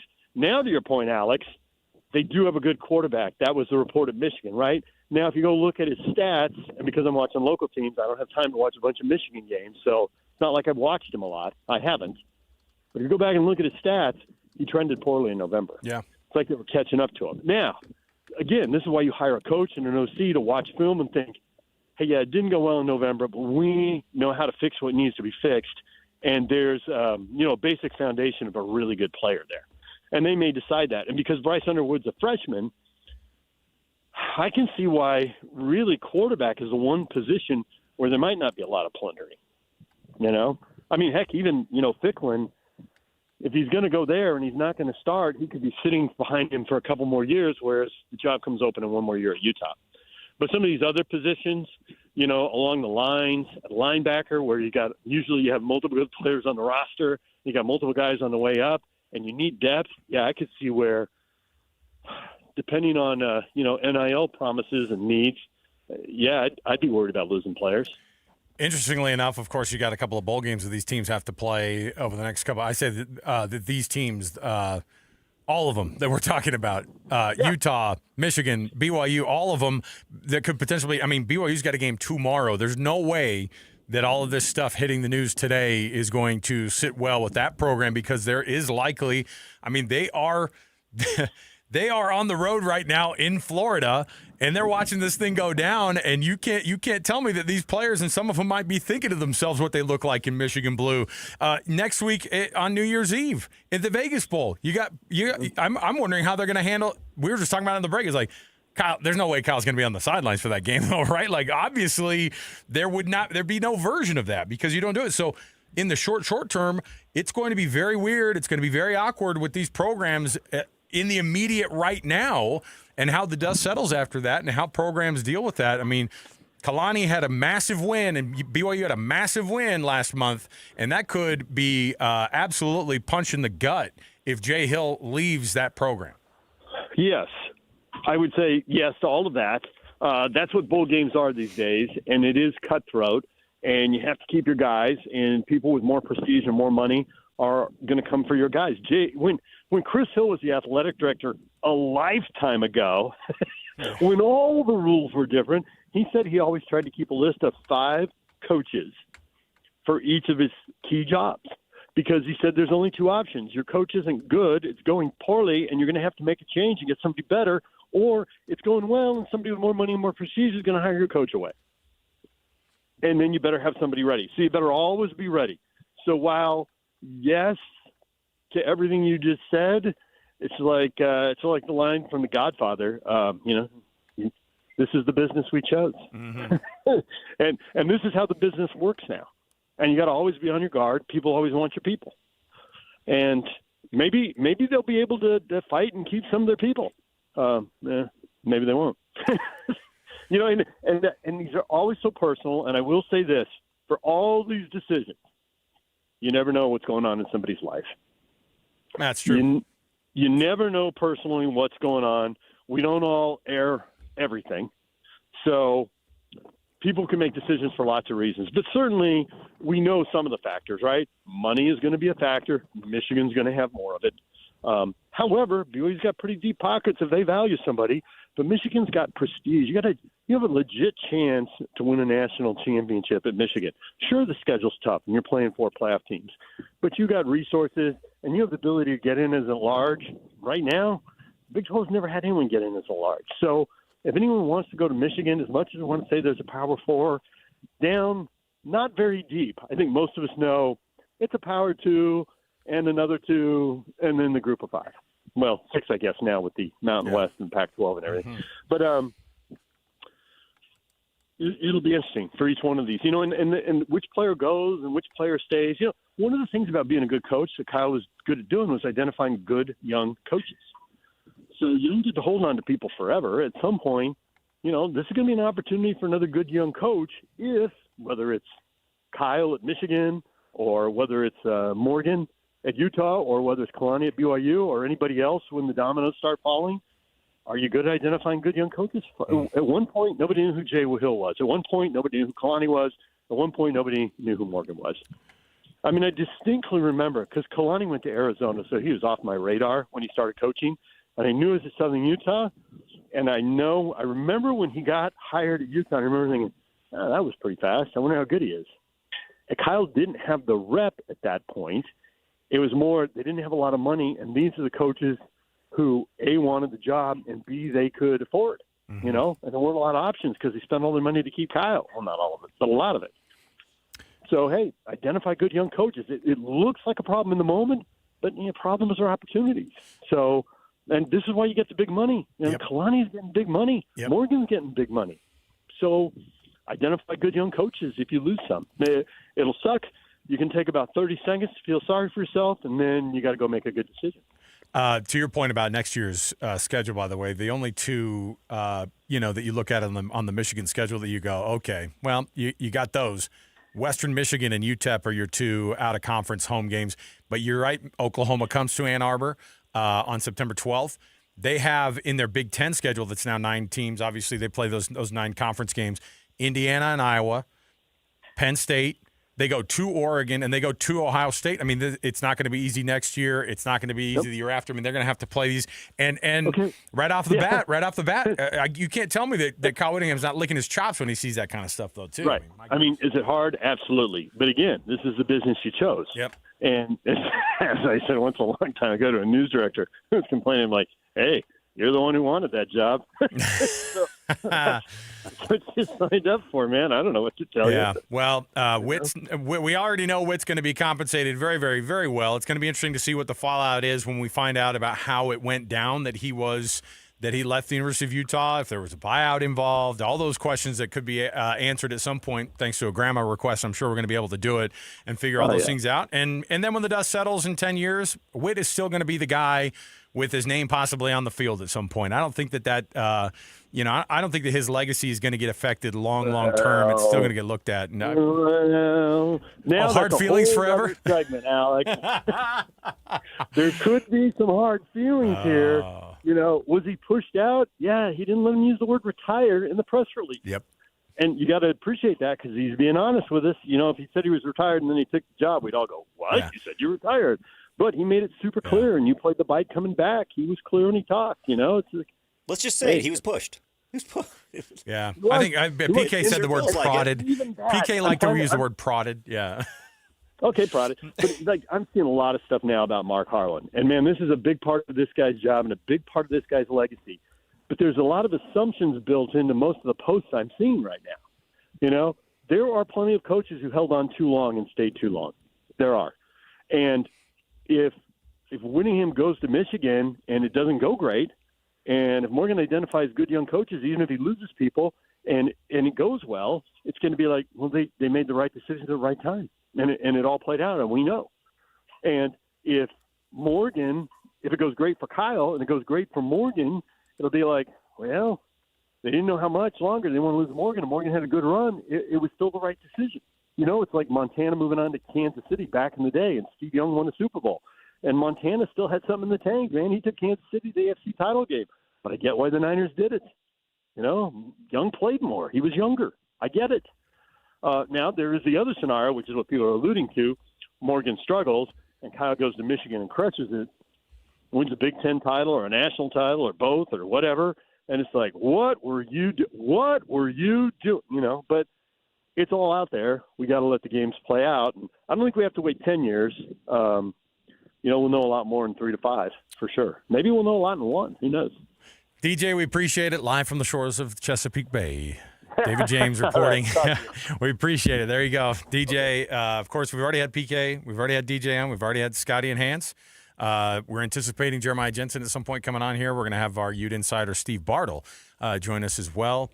We'll reach out, try to get as many of these names in the hopper as possible, and the possibility of University of Utah former head coach Kyle Whittingham. And as ESPN put it, Utah legend Kyle Whittingham considering that job at Michigan, and it looks like it's all but a done deal for at least him getting in there. Might be some details of assistants and, of course, there's the money, Lloyd, you have to consider. We've got a lot to talk about, though. We've got tons to jump into, and we'll have Jeremiah Jensen on at some point in this next hour. We're going to get Steve Bartle, like we said, and we'll get all to you here. And if something does become official, you're going to hear it right here on the KSL Sports Zone. We'll jump out to a break. More to go, 97.5 the KSL Sports Zone.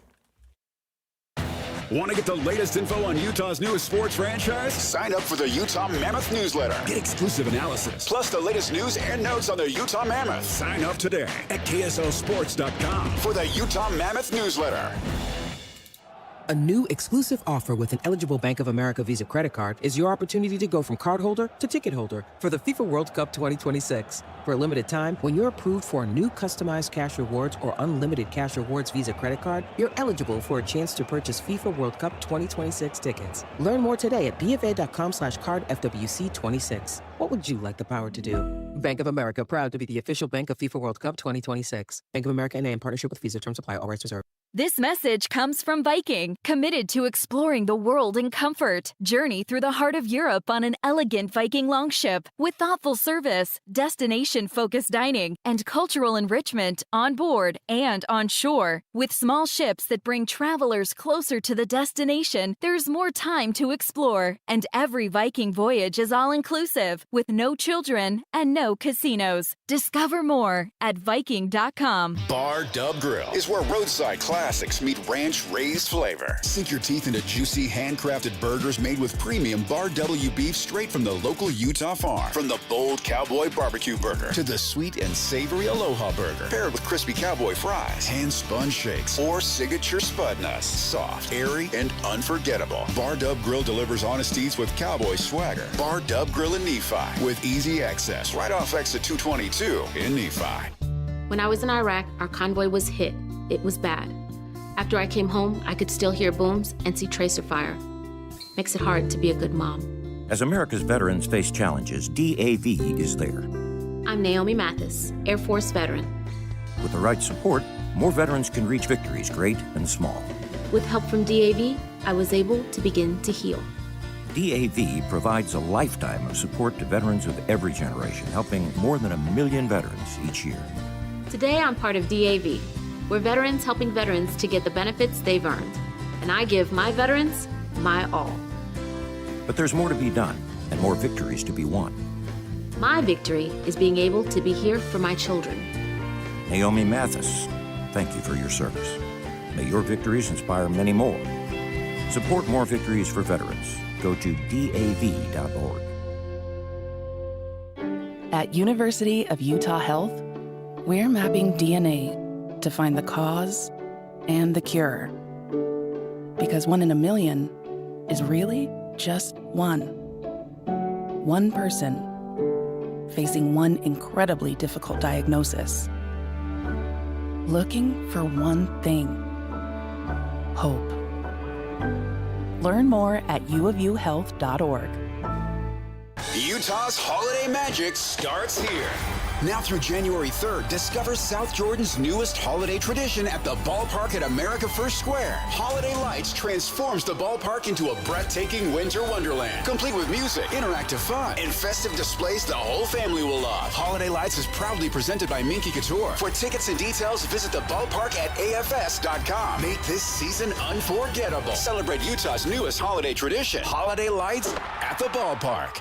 The KSL Sports Zone and Hercules Credit Union are highlighting people that impact youth sports. Nominate the youth sports volunteer you know for the Hercules Hero of the Week at KSLSports.com. Broadcasting from the Mountain Home Services Studio, this is 97.5 KZNS FM Colville, 1280 KZNS AM Salt Lake City, and 102.7 KSL FM HD2 Salt Lake City Midvale. This is 97.5, the KSL Sports Zone.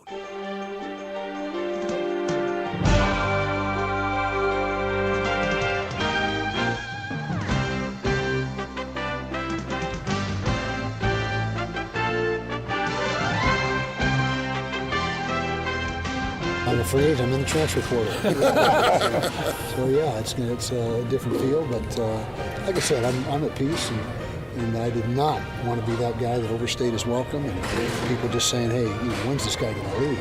That was not my intention ever, and I hope I didn't do that. I'm sure with some people I did do that, but to me the timing is right.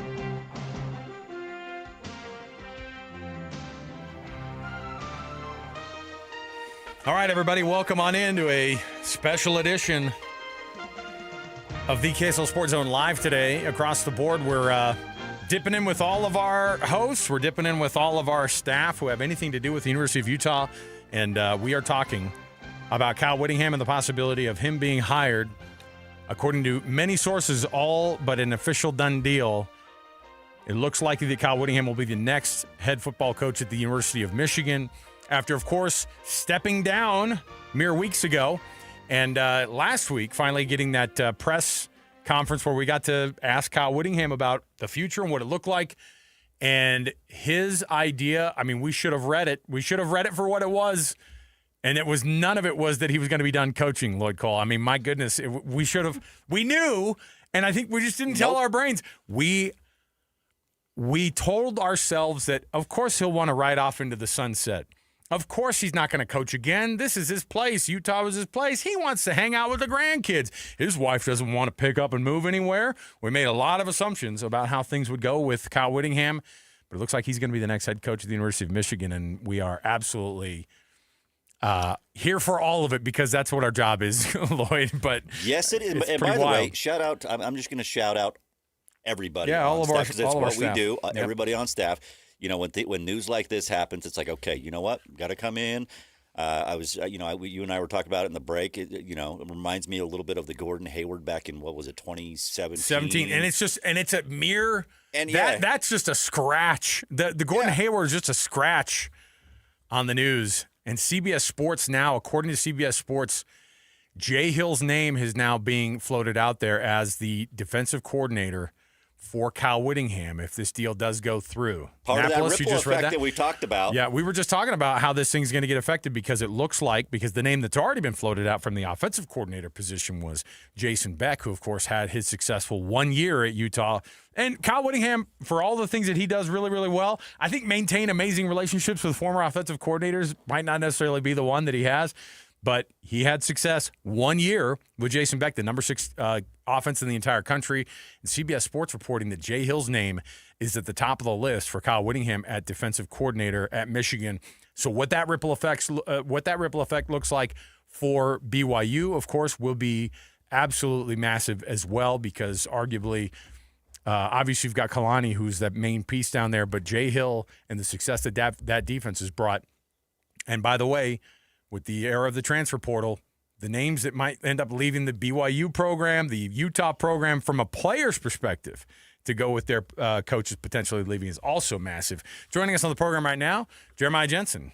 He hosts, let me check the list here, JJ and Alex in the afternoons on the KSL Sports Zone. Yeah, maybe you've heard of that show. Maybe you guys have listened to that. Maybe, yeah. Hey, JJ. JJ, first of all. What's up, Lloyd? How you doing? Good, man. I just killed myself a ham sandwich. A Christmas ham sandwich. You're having a good... Yeah. Is that a post Christmas ham? That is a post Christmas ham. I just killed it in the break.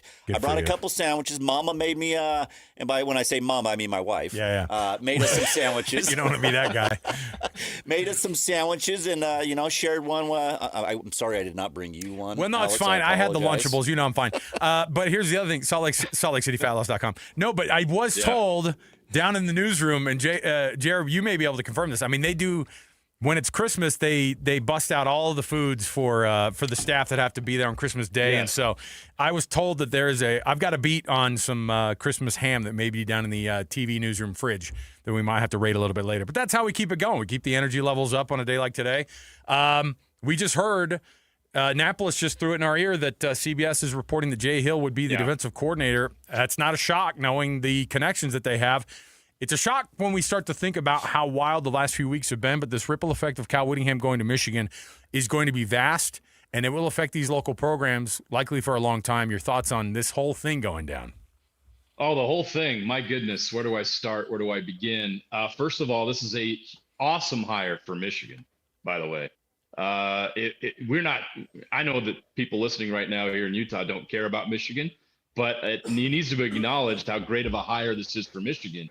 Because if you look at the Michigan situation, this is not a program that is broken or lacking talent. They just had a bad guy as a head coach that got caught doing bad things, and now they're looking for somebody to replace him. Who better to come in to a program like that and to provide structure, discipline, You're not going to find a more squeaky clean head coach as far as, some of that drama and all that kind of stuff. He's all business. This is exactly what Michigan needs. And doesn't Kyle Whittingham feel like a Big Ten guy? Everything he's about, the way he coaches, the way he does things, the identity of his teams throughout his time and tenure feels like a Big Ten team. So it makes perfect sense for Michigan to come in and bring Kyle Whittingham in. Yes, at age 66. I don't think this is a long-term thing, but for now, this is perfect. It's exactly what Michigan needs to do to clean up this problem that they have. But the talent is there for Kyle Whittingham to go in there and win immediately. Now, this is where it impacts everybody here. And this is my first thought. We heard it made Alex, we talked about this. Yeah. The Michigan job comes up. It's like, oh, that's interesting. I wonder if Kyle Whittingham would be interested. And here we are. No, he's very interested, and they're very interested in him. And it looks like this is going to happen. It could be officially announced as soon as this afternoon sometime. Now the impact is, what does this mean for the programs here in Utah? Because he has so many ties here. And as you guys know, Kyle Whittingham is about relationships and loyalty with guys that he knows and trusts. He rarely goes outside of his circle. To bring in coaches and assistants. He likes to go with people he knows and trusts. And there's been a lot of them. And a lot of them still work in this state at Utah and BYU and maybe other places. We'll see what kind of staff he brings. So it's no surprise to me that Jason Beck would be somebody who he's targeting as his offensive coordinator choice. And obviously, Jay Hill makes a lot of sense as well. This could impact both BYU and Utah in ways that we're processing right now, right? What would it mean to Utah? You finally bring in an offensive coordinator that gets Utah in the top 5 offensively, which you never thought you'd see outside of special seasons at Utah. And BYU, losing Jay Hill would be a massive blow to that program, almost an irreplaceable blow to that program. I don't know who out there Kalani could go get that could provide both the scheme, the experience, and the recruiting ability of Jay Hill that wouldn't be a step backwards. And so this could have a huge impact on Utah. And I look at more assistants at Utah. Does Jim Harding want to go to Michigan? Is that a discussion? We talk, others have talked about Lewis Powell and others. There's so many good coaches on both of those staffs that what impact is this going to have on both Utah and BYU when it comes to personnel? I don't know about players. I imagine there could be some, but the players, I'm sure if he could bring some with him, he would. But I think the bigger impact, the bigger fallout from this is going to be how it impacts the coaching staffs at both Utah and BYU, and both the short-term and long-term impacts it could have on both the Cougars and the Utes. Hey, we've all seen the movie Jerry Maguire. I'm feeling this when Jerry Maguire is being sent out the door and everybody's scrambling. He's scrambling to get all of his players and everybody signed and I'm feeling like Kyle Whittingham is now, is making calls. Obviously, Morgan Scalley's making calls. Kalani has to be, as they're getting ready for a bowl game, has to be making calls. I'm picturing a lot of scrambling that's happening right now with Utah and BYU. Yeah, I think the last concern or worry up on the hill is that bowl game right now, right?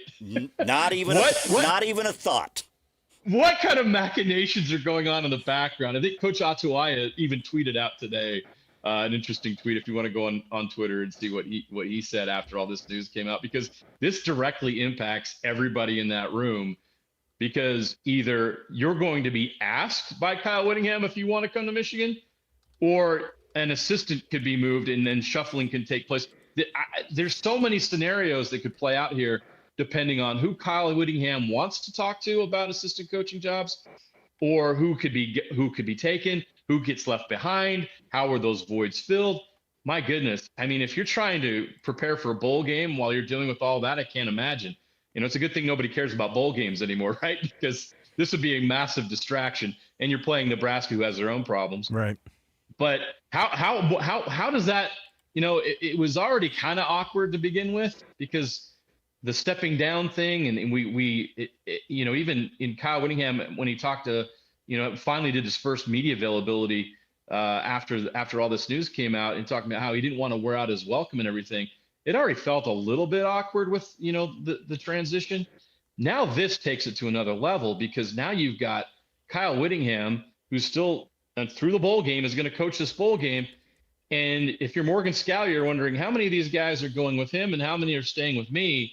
What kind of dynamic does that create in that room and in that program? These are guys that have coached together forever. This is a relationship between Morgan Scalley and Kyle Whittingham that goes way back. 20 plus years to when Morgan was being recruited. 25 years as recruited as a player and then obviously as a coach.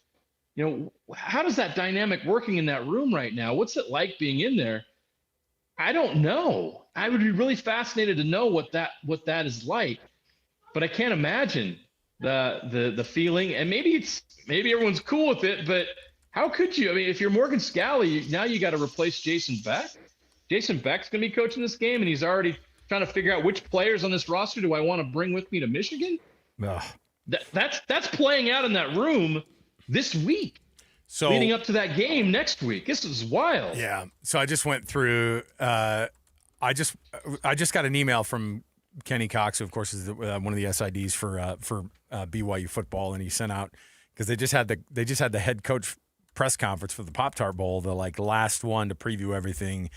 Kalani and Brent Key obviously getting ready for this one. I just scrolled through the transcript, and they have all the questions in bold. Shocking, there was no question about any of this. I think a lot of it was canned, and a lot of it was just pre-set up. It was like, hey, what kind of an impact has Bruce Mitchell had on the offensive line for this BYU team? I'm like, nobody wants to know that. We want to know what the heck's going on with this coaching staff. But yeah, it's a mess. College football has become a mess in that sense, and Michigan has to get this done as soon as possible, which is why I think that you are going to see something earlier rather than later. But as it starts to play out, I don't even know what an option would be at offensive coordinator for Utah. They've already got to try to figure out a defensive coordinator because Morgan Scalley is going to be the head coach. So you potentially have to replace an offensive and defensive coordinator. You potentially have to, down at BYU, replace a defensive coordinator. These are the biggest jobs in the state short of the head coaching job at those schools. And so how do you get right at these programs? Everybody who's talking to us is just like, I don't care about Michigan. How is Utah going to be next year? How is BYU going to be? Because it does affect us probably more than and again, the coaching dominoes that went down in the last couple of years have been wild, but they haven't affected us to the extent that we've seen this one is going to. And I wonder how these big programs are going to be able to recover and replace these big-time names. Well, that happens all the time. This was different because, you look at what Jay Hill's doing at BYU. And Jay Hill's been in the state for such a long time. And Jason Beck's bounced around quite a bit. Yep. And that's what he needed to do to develop in his career. But his ties go back to BYU, and BYU fans have known him for 25 years. And so by that, Utah fans have been familiar and know the name Jason Beck because of his time as a player at BYU and also his coaching stint at BYU. If these were randos that we didn't really know very well or we didn't think were having a big impact, it's not a big deal. Coaching changes happen all the time. Assistant coaches move around each and every year. That carousel's always been going on. This is different because the relationships and the names involved in the impact that those coaches have makes this different. And you look at what Jason Beck has done in a short time at Utah, it's not been easy for Utah to find an offensive coordinator that is progressive and creative and forward-thinking when it comes to running an offense, not to diminish what any others have done. Andy Ludwig certainly had his great years there, but there's something different and modern about what Jason Beck does with that offense. And you saw the fruit of that this year. Imagine if they can continue to get even more players here that can run what he does. But obviously that's not something that may happen now. Jay Hill, I just talked about the impact he has. He's been here forever. Seeing Jay Hill at Michigan would throw everybody for a loop as much as it is seeing Kyle Whittingham at Michigan. Jay Hill, he played at Utah, coached at Utah, and then at BYU. He's never left the state, which and obviously what he did at Weber State, he's been here forever. We know Jay Hill. So seeing him outside the state and doing something different would be a big change. So that's why this is a little bit different. And also the amount of guys that have been here a long time, and that it's just the familiarity with these assistant coaches that is driving that. Now, the honest truth, guys, is I think that the panic and the worry, that's different for each and every assistant coach that could possibly leave. I mean, obviously the impact of Jay Hill leaving is much different than someone else on Utah staff, a position coach on Utah staff or BYU staff, potentially, or whatever. It's about the fact that Jay Hill is so important to what BYU does. But and Jason Beck hasn't been at Utah as long. I think that these coaches will be fine. Kalani will be able to go out and get somebody that would fill those shoes. It obviously wouldn't be at that level, and they'd have to grow into that. And as far as Morgan Scalley, I mean, I don't know what his relationship is with Jason Beck anyway. I mean, I have no idea. So I'm sure these guys are used to going out and interviewing new coaches each and every year. This is part of it. Morgan Scalley wanted this job. He wanted this opportunity. Welcome. Welcome to being a head coach in 2025 in whatever this world of college football is that exists now, that we're all trying to process and figure out and learn about, because it's different than any time before. Morgan's going to have to figure that out. He's going to have to go out and do that process and find the right guy. Kalani Sitake is going to have to potentially go out and get that DC that can have a similar impact. But this is what coaches have to do all the time. Yeah. So maybe we are overreacting slightly because of the names that are involved. And obviously the bigger deal is Kyle Whittingham wearing a hat that doesn't say Utah on it is going to throw all of us for a loop because of what he accomplished at Utah. It just felt like he was going to be there forever. He had other opportunities to leave during his time and didn't. But now knowing that this is actually happening, the shock of that, of not only seeing him go somewhere else to coach, but for it to be Michigan, I think we're all trying to wrap our head around that, what it means. But as far as assistants go, those two would be massive losses. But this happens in college football every year. And Morgan and Kalani would have to figure it out. And I'm sure they will. This is what they do. And this is why they have those networks. That's why they go to these coaching conventions. This is where that all pays off. Kalani goes on cruises with, it feels like, every coach in the country. This is when that pays off, right? Hopefully, Morgan is highly sought. I know Morgan has a tremendous reputation around the country. He's spoken at some of those coaching conventions and events. He knows people. He is very well connected, very well respected. They'll be able to go out and hire coaches that can do an adequate job. But yes, it's going to have a huge impact if those names we've mentioned actually leave and follow Kyle Whittingham to Michigan. It could have a colossal impact on recruiting. And we don't even know the players yet that could possibly be leaving. But again, we've seen, this is the new world in the transfer portal. Players leave every year. So what? Right? We see it happen every year. And then all of a sudden, these teams they're just fine next fall because they go out and find whoever they need. So massive impact.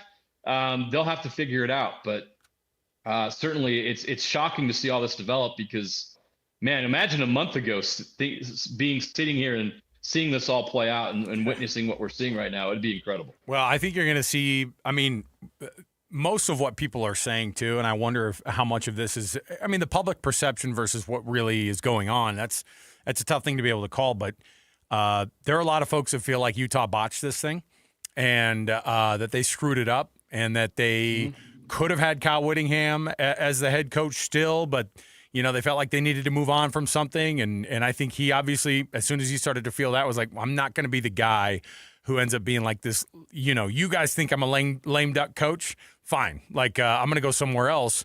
I'm just going to keep this thing out. It was a weird place that both sides were in. Yeah, 100%. A weird place for 100%. Utah and a weird place for Kyle Whittingham and Morgan Scalley. And I think you're going to get, the good news is we do get to see a lot of what the back and forth conversations we'll have. As a public institution, we'll be able to see if there was a buyout that was involved with it. That was part of the quote unquote prodding that PK referred to of how Kyle Whittingham got out. I think everybody knew that he didn't necessarily have the choice. I think that they at least kind of put it out there.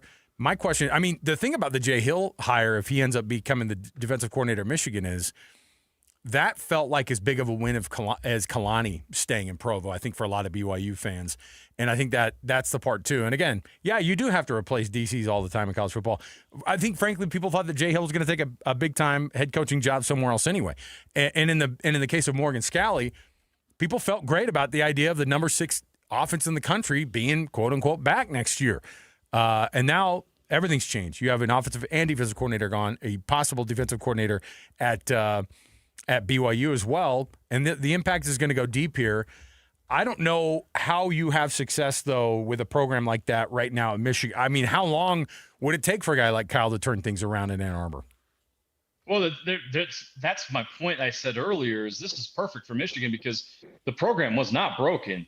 They even had success this year. They beat Ohio State last year in a down year. Yeah. They got talent. He doesn't have to build anything there per se. All he has to do is bring his structure and his coaching style and his discipline and the way he does things to that program with the players currently there. And then it's Michigan. He'll be able to assess what they have there. You know, obviously they have a quarterback issue. Is Bryce Underwood going to be back or not? He's going to have to make a decision on that. Yeah. And if not, then does he come to Utah to get some of those guys? Is Dampier and Bert Ficklin, are they Michigan quarterbacks? Is that something that fits? That's all going to have to play itself out. But the players are there. He's just got to go evaluate and bring what I said, and then they can go out and get some of those transfer portal guys they need. I think Kyle Whittingham can win there quickly.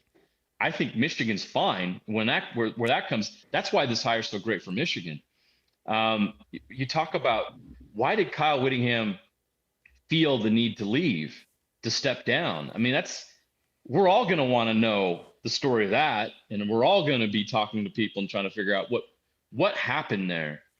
Did Kyle Whittingham just feel like the way he was being treated was being pushed out? Was something said to him by somebody above? Was he prodded out? What are the words?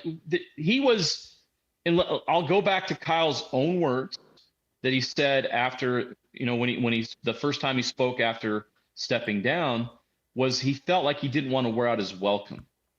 Well, who made him feel like he was wearing out his welcome? Because you don't just say that. We all know if we're somewhere where things feel off, or there's a reason why that is, right? So why did he feel like he possibly was wearing out his welcome? What happened behind the scenes? We're all dying to know. We all want to know. But it's pretty obvious to me, guys, that he felt that way. And what do you want to do if you feel like you're not wanted anymore somewhere? We're all competitors. We work in a competitive industry, and we know how competitive these coaches are. Don't they want to go show everybody they were wrong?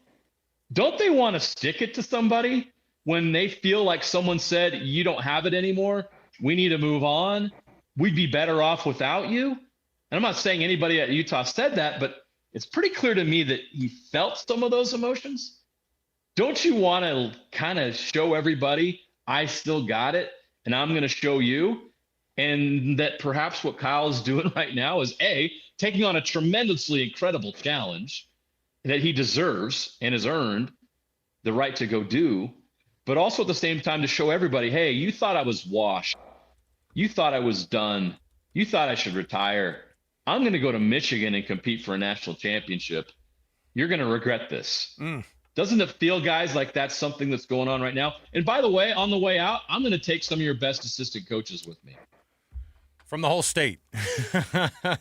Well, he doesn't care. Yeah. He's going to go try to win at Michigan. If I'm Kyle and I can get Jay Hill, I'm getting Jay Hill because Jay Hill's one of the best DCs in the country. Yep. And the player relationships that Jay Hill has. I want some of those BYU players too. Why not? I'm Kyle Whittingham. I'm the head coach at Michigan. And think about that. The amount of confidence that you get now from that is like, Michigan hired me. Michigan wants me. I'm the man. This is what I want to do. Now I have the funds and the power to go do it. I would want to. I mean, you can see why. And guys, Kyle Whittingham is one of the most intense, if not the most intense competitor I've ever met in my life. I've been around him. I had a chance to see how he operates, just even in his own office. The amount of attention to detail. He has every minute of his day planned. every minute of his day. There's not a more disciplined, more structured person I've ever seen in my life. And he's going to take that to Michigan. He's still got it, man. I think he's the intensity that he goes about things and the fiercely competitive person he is. This is exactly feeds into that kind of competitiveness that he has. Is I'm going to show you guys what I can do. You didn't think I could coach anymore. I'm about to show you at one of the most storied programs in all of college football. I'm going to show you, and I think that's what's going on right now. Nobody holds a grudge like Kyle Whittingham. Just go see the it was Utah, the third quarter. Yeah, it was the third quarter. Utah-Wyoming game. Did you want us to quit? It was the third quarter. Absolutely. We all know that. Joe Glenn has caught so many strays today on this. And if he feels like he's been wronged, which obviously, like, he wasn't ready to go. So if he feels like he was wronged in any way, he's coming for you. Even if it's a perception, Lloyd. Exactly. Even if he perceived it, he's going to be driven and motivated by that to go show people. And I totally understand why Kyle Whittingham is taking this job and wants this job and wants this opportunity. It makes total sense to me. So tons of Michigan fans, by the way, coming out of the woodwork and going, this is what we need. This is what we need. Very few reaching out and going, no, this is a bad hire. Everybody wants – I think part of the issue is that winning at Michigan's one thing, and usually that fixes everything. I mean, you could just look at this program that's been an absolute mess and has been filled with bad people, and winning still was still the biggest deal. They're like, I don't know. I can deal with the off the field stuff, and I could deal with the cheating allegations, but Utah, of course, there's a different vibe with Coach Whittingham, and I think people come in there and go, well, he's going to clean up the place. He's not going to actively go in and be like, I'm going to clean this place up from the top down. You know what he's doing? He's going in there and go, I have one way to coach, and this is the culture that I bring. And by the way, along the way, I guarantee that it'll get cleaned up. But it's not because I'm coming in here in cleanup mode. I come in here in Kyle Whittingham competitive mode. And that's the same, by the way, Michigan fans remember over the past, 10 and 15 years when they played him in 08, when they played him in that back-to-back series in 14 and 15. And Kyle Whittingham beat him in every contest, and so there's obviously they know who Kyle Whittingham is. They can't pretend. And Kyle Whittingham, by the way, that national championship run, it's back on the table, and probably more than it ever has been just by taking this job. And as one of the people pointed out, it just feels weird because will Kyle Whittingham have a seizure when he has to mutter the term "Go Blue" when he gets to Michigan? The answer is probably not, because the green part helps that. The green will always help you say "Go Blue." JJ, we appreciate it, man. Jeremiah Jensen, we've all been off during some of this break here, but we've all been watching this very, very closely. And then today we're all working because here we are talking about. Hey, well, it's been good. This is a massive story. So it's a massive story, and it's fun to be able to get on. And I know a lot of people listening. I mean, I saw people on Twitter. It's like, you guys need to be on. Like, here we are, guys. We're definitely on, and we want to talk about this because this is a massive story. It's going to continue to be a massive story. We're going to see the fallout from this in the coming days and weeks. But it's been great to get on and talk this through, guys, because I had a lot of thoughts as soon as this happened, and so it's been fun to share some of those thoughts and get that out. But yeah, what a day! Massive story, and we'll continue to follow it. We're trying to figure out which one or what a bigger local story has been that we've covered. And the Gordon Hayward stuff is actually not that big of a deal compared to this. No. I guess when Rudy Gobert had COVID down in Oklahoma City, that ended up having a lot of repercussions. But that was that changed the world. That was a different scenario. Was a different scenario. But from changing it in a way. JJ, you've been covering this market for 20 years. We've all kind of watched a lot of big news come and go. Where does this one land, do you think, in stuff that we've been covering? Yeah, it's significantly up there. The story's not done developing, so the judgment will come once it's all fleshed out, because we don't know who's leaving or who's going. Look, if Kyle Whittingham just goes and coaches Michigan, and Utah and BYU were able to retain all their assistants, and we see maybe one or two or maybe no transfers, then it's not as big of a story, right? Because it's just, Kyle Whittingham is going to take the Michigan job, and his legacy stays in Utah, stays intact, and it's just a cool chapter in Kyle Whittingham's coaching history. But guys, we know that that's probably not how this is going to shape out. And if it shapes out the way we think, how do Utah fans feel about Kyle Whittingham if their coaching staff ends up getting gutted and some of the key players leave? And BYU fans already still dislike him, so it doesn't really matter there. And what if, and yeah, that's the thing with Jay Hill is like no big deal. But what impact does Jay Hill leaving BYU have on BYU's program? Massive. So you take a big step back immediately. Yeah, 100%. So that's the story. The story magnifies as those dominoes continue to fall. And so the judgment on what impact or how significant this is in Utah sports history is still developing. And we're all going to sit there and watch each domino fall and go, what's next? Because this is just getting started.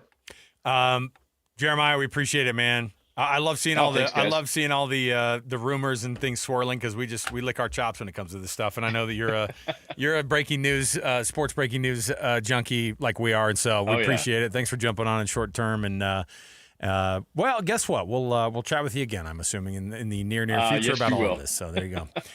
Thanks, JJ. Good. Appreciate it, man. Yep. See you guys. There you go, Jeremiah Jensen. Let's take a break. Well, should we take a little quick break? Yeah, we'll take a quick break. Yeah, we've been going for a while.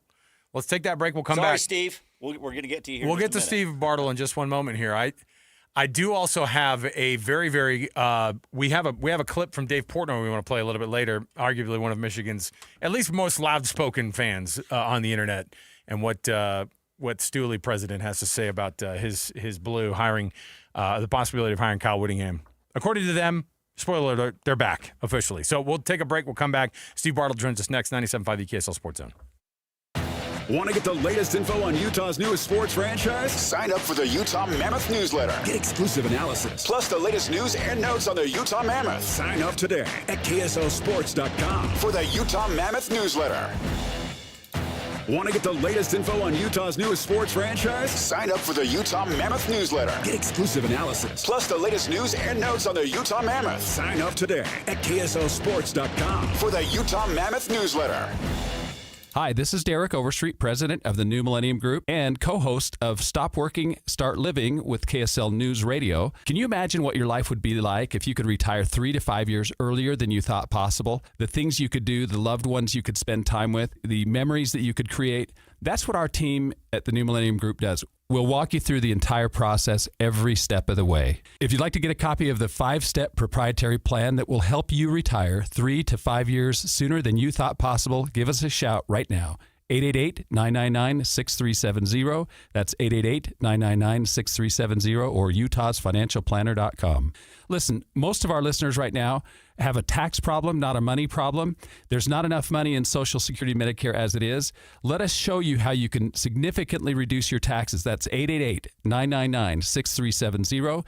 888-999-6370 or utahsfinancialplanner.com. This message comes from Viking, committed to exploring the world in comfort. Journey through the heart of Europe on an elegant Viking longship with thoughtful service, destination-focused dining, and cultural enrichment on board and on shore. With small ships that bring travelers closer to the destination, there's more time to explore. And every Viking voyage is all-inclusive, with no children and no casinos. Discover more at Viking.com.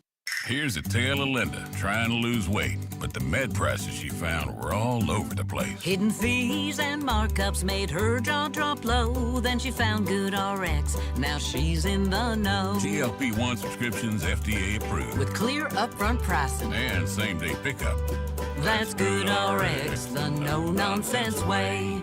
Save time and money on prescriptions. Get to GoodRx.com. GoodRx is not insurance. The KSL Sports Zone is your home for live local sports. Tonight, the Utah Jazz host the Detroit Pistons. The game tips off at 7:30 on 97.5 The Zone. Tomorrow, BYU in the bowl game versus Georgia Tech. The Pop-Tarts Bowl kicks off at 1:30 on 102.7 FM. And the Jazz will be in San Antonio to play the Spurs at 6 o'clock on 97.5 The Zone. If you want to hear your company's name here, email Stephanie Palmer at spalmer@ksl.com and join the winning team at the KSL Sports Zone. This holiday season, you can make a difference. Hercules First Federal Credit Union is raising funds for their Christmas project, bringing joy to foster children in Salt Lake City and supporting the Humane Society of Utah to help pets in need. Your generosity can change lives. Visit HerculesCU.com to learn more and donate today to make this season brighter for a child and a pet. Hercules First Federal Credit Union, growing stronger together this holiday season. The KSL Sports Zone and Hercules Credit Union are highlighting people that impact youth sports. Nominate the youth sports volunteer you know for the Hercules Hero of the Week at KSLSports.com.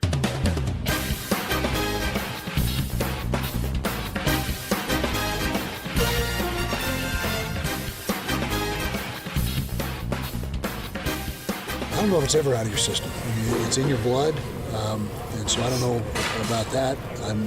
Not that being said, I'm not sure what I'm going to do, but it's when you got the coaching in your blood, it just doesn't go away.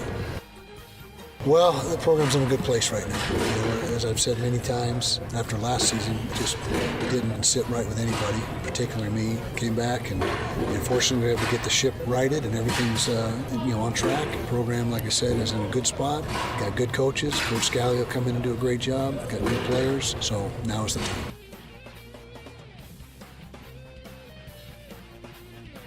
Welcome on in, everybody. The KSL Sports Zone marching along here on a breaking news day, the day after Christmas. We appreciate them waiting till after Christmas. Lloyd, that could have been the alternative.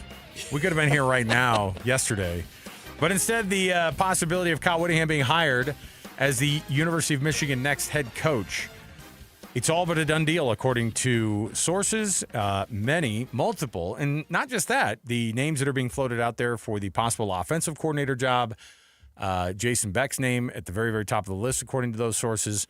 Jay Hill's name at the very top of the list for the defensive coordinator side of things.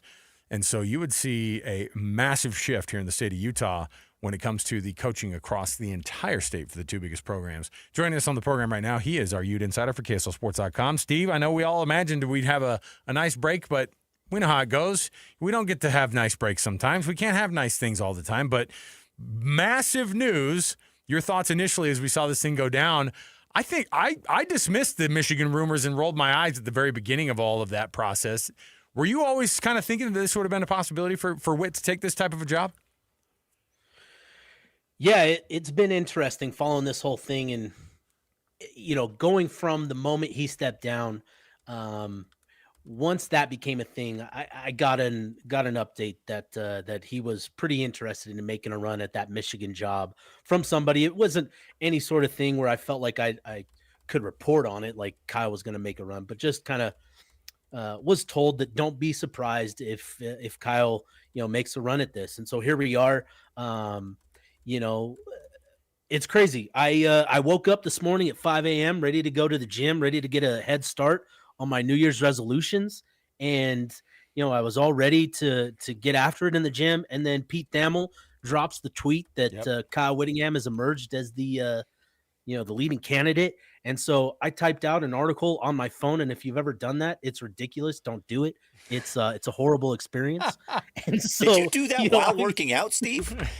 No, I wasn't working out while I did it. I can't do that. But I was at the gym while I did it. Any excuse to not have to hit that third set, I'll take it. You know what I mean? Hey, amen to that, dude. Amen. But it's been interesting. So, here we are. And I always felt like Kyle was, with the Michigan situation being what it is, having to fire Sharon Moore and, with what Michigan has had to deal with over the last couple of years with, a lot of difficulties in terms of, troubles and problems with their athletic department, within their athletic department.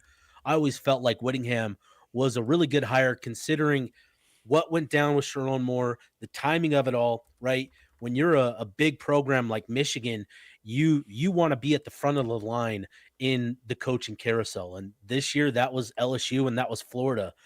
Michigan, was behind the eight ball, and to land a coach like Kyle Whittingham, that's a significant, almost like, it's falling upwards is what it is for the Wolverines. So, I know the deal is close to completion and all that. And I anticipate seeing something today or tomorrow morning. We're all kind of hoping that it happens like in the next 15 minutes. So if we can will that to happen, I know there's a lot more that has to get done because I would assume that they probably want to make that known sooner rather than later. They want to get past their past as quickly as possible. They want to be able to get immediately on the board, because when you make a hire and they go, hey, look what we're doing now, we're cleaning ourselves up. You know what I mean? Like they want that image to go out as soon as they can, and maybe that's with a defensive coordinator and an offensive coordinator all ready to be able to announce with it. Maybe that doesn't happen until later. I don't know what they want, but I know that Michigan will want to have that announcement made ASAP. And the powers that be, I'm sure there are a lot of folks out there, and Steve, you're not above this either, but the air traffic control, the possibility of seeing a charter jet heading to Ann Arbor out of Salt Lake today or yesterday, I'm sure people are looking into it. It's a wild time, but what do they do what were they thinking from the defensive coordinator position anyway at Utah as Morgan Scalley was trying to figure these things out? And then now, if they have to adding an OC into it, is that something that is going to put Utah behind the eight ball for the next season, for even longer term, or do you think there are guys that would be available immediately that they could feel good about? Well, there's a lot there. I heard that Kyle Whittingham was going to be in Ann Arbor today. Haven't been able to confirm that officially, but was told by a pretty good source that he'd be in Ann Arbor today. I would anticipate that Michigan and Kyle have a really good idea of what the staff is going to look like by the time they make the announcement official. So that means offensive coordinator, defensive coordinator, probably a couple position coaches. I think Michigan is going to want to have this pretty buttoned up by the time the news is done and announced. And so what it seems like is, Jason Beck, it sounds like he's the leading candidate to be the offensive coordinator for Michigan. And then, too, it sounds like Jay Hill is also kind of the leading candidate for the defensive coordinator position, which obviously is pretty significant as well. So in terms of what it means for Utah and Morgan Scalley specifically and how they move forward, frankly, I don't know. This is going to be a pretty significant moment, for Morgan Scalley as he begins his career, right, where he now has to make a pretty significant hire at offensive coordinator. On the defensive side of the ball, it sounds like those coaches are pretty well locked in with Morgan Scalley. Speaking of Coach Swan, Coach Shaw, Coach Ellis, and Coach Lewis Powell, that's been the overwhelming sentiment, as those guys are pretty locked in with Scalley. And so from that side of the ball, it sounds like he's got a pretty good idea of who that's going to be. I've said it before, and I continue to hear that Coach Swan is probably the leading candidate, for that defensive coordinator position. And so that helps him there. But, the offensive coordinator position, that's now a pretty significant job that he has to go out and find somebody. And given where we're at, in late December, going into January, you've got a bowl game next week where, Morgan Scalley is probably going to be the head coach of that game. It's going to be really interesting to see what Utah is able to do in that game. But then for Scalley, who he elects to make a focus in their offensive coordinator pursuit. And then too, it's not just that, it's, there's potential personnel departures, not just personnel, but personnel staff departures. I wouldn't be surprised to see Utah's general manager, Robert Blecken, follow Kyle Whittingham to Michigan. And that's now a pretty significant role in college football. So this is pretty impactful. And, Morgan Scalley is going to have to hit the ground running here now that it seems Kyle Whittingham is off to Ann Arbor. Steve, who are, and this is kind of, speculation. Who are do you think is going to be for Morgan Scalley? Who is like his must-haves, guys that he absolutely needs to retain? Obviously, I think Jason Beck's only here a year. I think that one's going to be difficult. There's obviously not going to be as much maybe loyalty with Morgan there. But who do you think are like the must-haves that Morgan Scalley really needs to land to try to keep a little bit of maybe chemistry or whatever with this staff? Yeah, I think obviously it starts on the defensive side of the ball, and as long as he can keep his defensive coaches here in Salt Lake City, um, that's going to be a big relief to him. As they have to start to retool and all that. But as long as Utah has their defensive coaches, they have their defensive players. It'll be a competitive team. Offensively, you're hoping to hang on to as many guys as you can, but obviously it sounds like Beck is the leading candidate for the coordinator job. It also sounds like Jim Harding is likely going to follow Whittingham to Michigan. Harding is from the Midwest. He's from Ohio, and I would assume that Michigan has always sort of been a dream job for him. He's pretty loyal to Whittingham and the opportunity that he provided him. So you're going to want to hang on to as many offensive line players as you can. And Isaac Asiata could be pretty impactful there. So you're going to want to hang on to him as well. And then, if you can hang on to Atawaya and Micah Simon, that's pretty significant as well to keep the chemistry. But, again, it's all going to depend on what Scally elects to do with that offensive coordinator position, right? There could be an offensive coordinator that wants to bring in his own guys and bring in that chemistry, from his side of things, which we saw with Beck last year, bringing in Simon and Atawaya. So, there's a lot of things to factor in here, but as long as Scally can keep the defensive coaches, keep the bulk of that, of those defensive players, keep, Asiata and a couple other guys on the offensive side of the ball. Obviously at the quarterback position, that's going to be really interesting to follow here. I think Bird Ficklin, he's signed and ready to run it back for 2026. With Devin Dampier, we know that he has a really good relationship with Jason Beck. And even despite Bryce Underwood's presence there at Michigan, I could see Devin Dampier wanting to follow Jason Beck to Michigan, which would be another significant factor.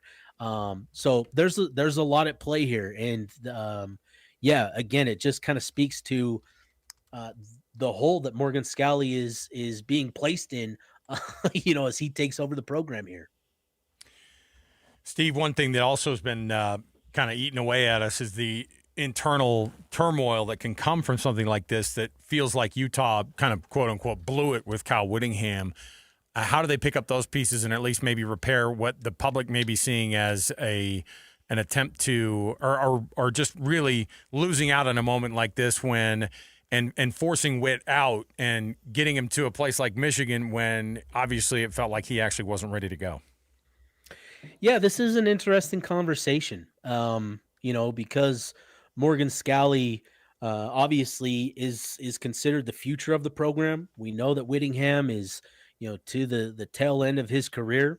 And I think one of the more difficult things is the year by year, is he retiring? Is he coming back? I think that's something that has been difficult to navigate, for certain people specifically. And with Scally, he's getting up there and he's had plenty of opportunities to leave Utah before. He had, a handful of opportunities to leave Utah this month. And I think with this whole situation, I feel like Utah prioritized the future with Morgan Scally, and that's going to be the topic of conversation, right? Is obviously Whittingham is a legend and a living legend. He's done so much for the University of Utah, for the Utah football program. He's built it into a national program that media members view highly and have a tremendous amount of respect for. But, I think a lot of, the last couple of years have really have done a number, on people there in the program with decisions that have been made, in terms of personnel, in terms of, injury and that sort of thing. I just think there's a lot of things to consider here. And I think at the heart of it was Morgan Scalley's future with the program. And I think had Whittingham come back, that Scalley is very likely gone from the University of Utah. Now, obviously, do you criticize Utah for choosing the future over a few more years of Kyle Whittingham when, there was a possibility where, if Whittingham does stay in place, could Utah have hired Morgan Scalley back in a few years from now? Who knows? We will never find that out. But I just think there's so much to consider here. And so it's difficult to say that, Utah messed this up. But certainly it's worthy of criticism. It's worthy of questioning.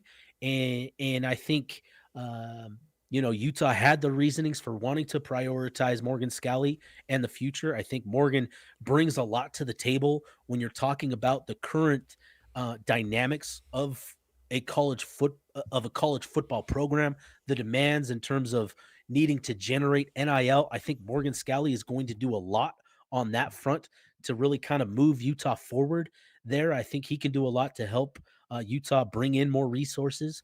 I think there's a lot of excitement about what Morgan can do at the helm for Utah football. But again, given the fact that you have a living legend in Kyle Whittingham, a few more years of that, man, it's a tough thing to consider. There's a lot of things here to consider, and it's a difficult conversation for sure. Steve Bartle, he's our Ute insider for KSLSports.com, and he's on top of all of this, of course. And as soon as anything becomes official, you can, of course, read his byline at KSLSports.com. You can listen to us streaming live right now, and we've got a lot of hours already in the books. So we've already been doing with this thing and running with it since about 11:30 here live in studio. And so, Steve, thanks for jumping on a day that we all thought we were going to have off, but the breaking news is always the fun stuff anyway. So we appreciate you jumping on and being a part of it today, man. Thanks.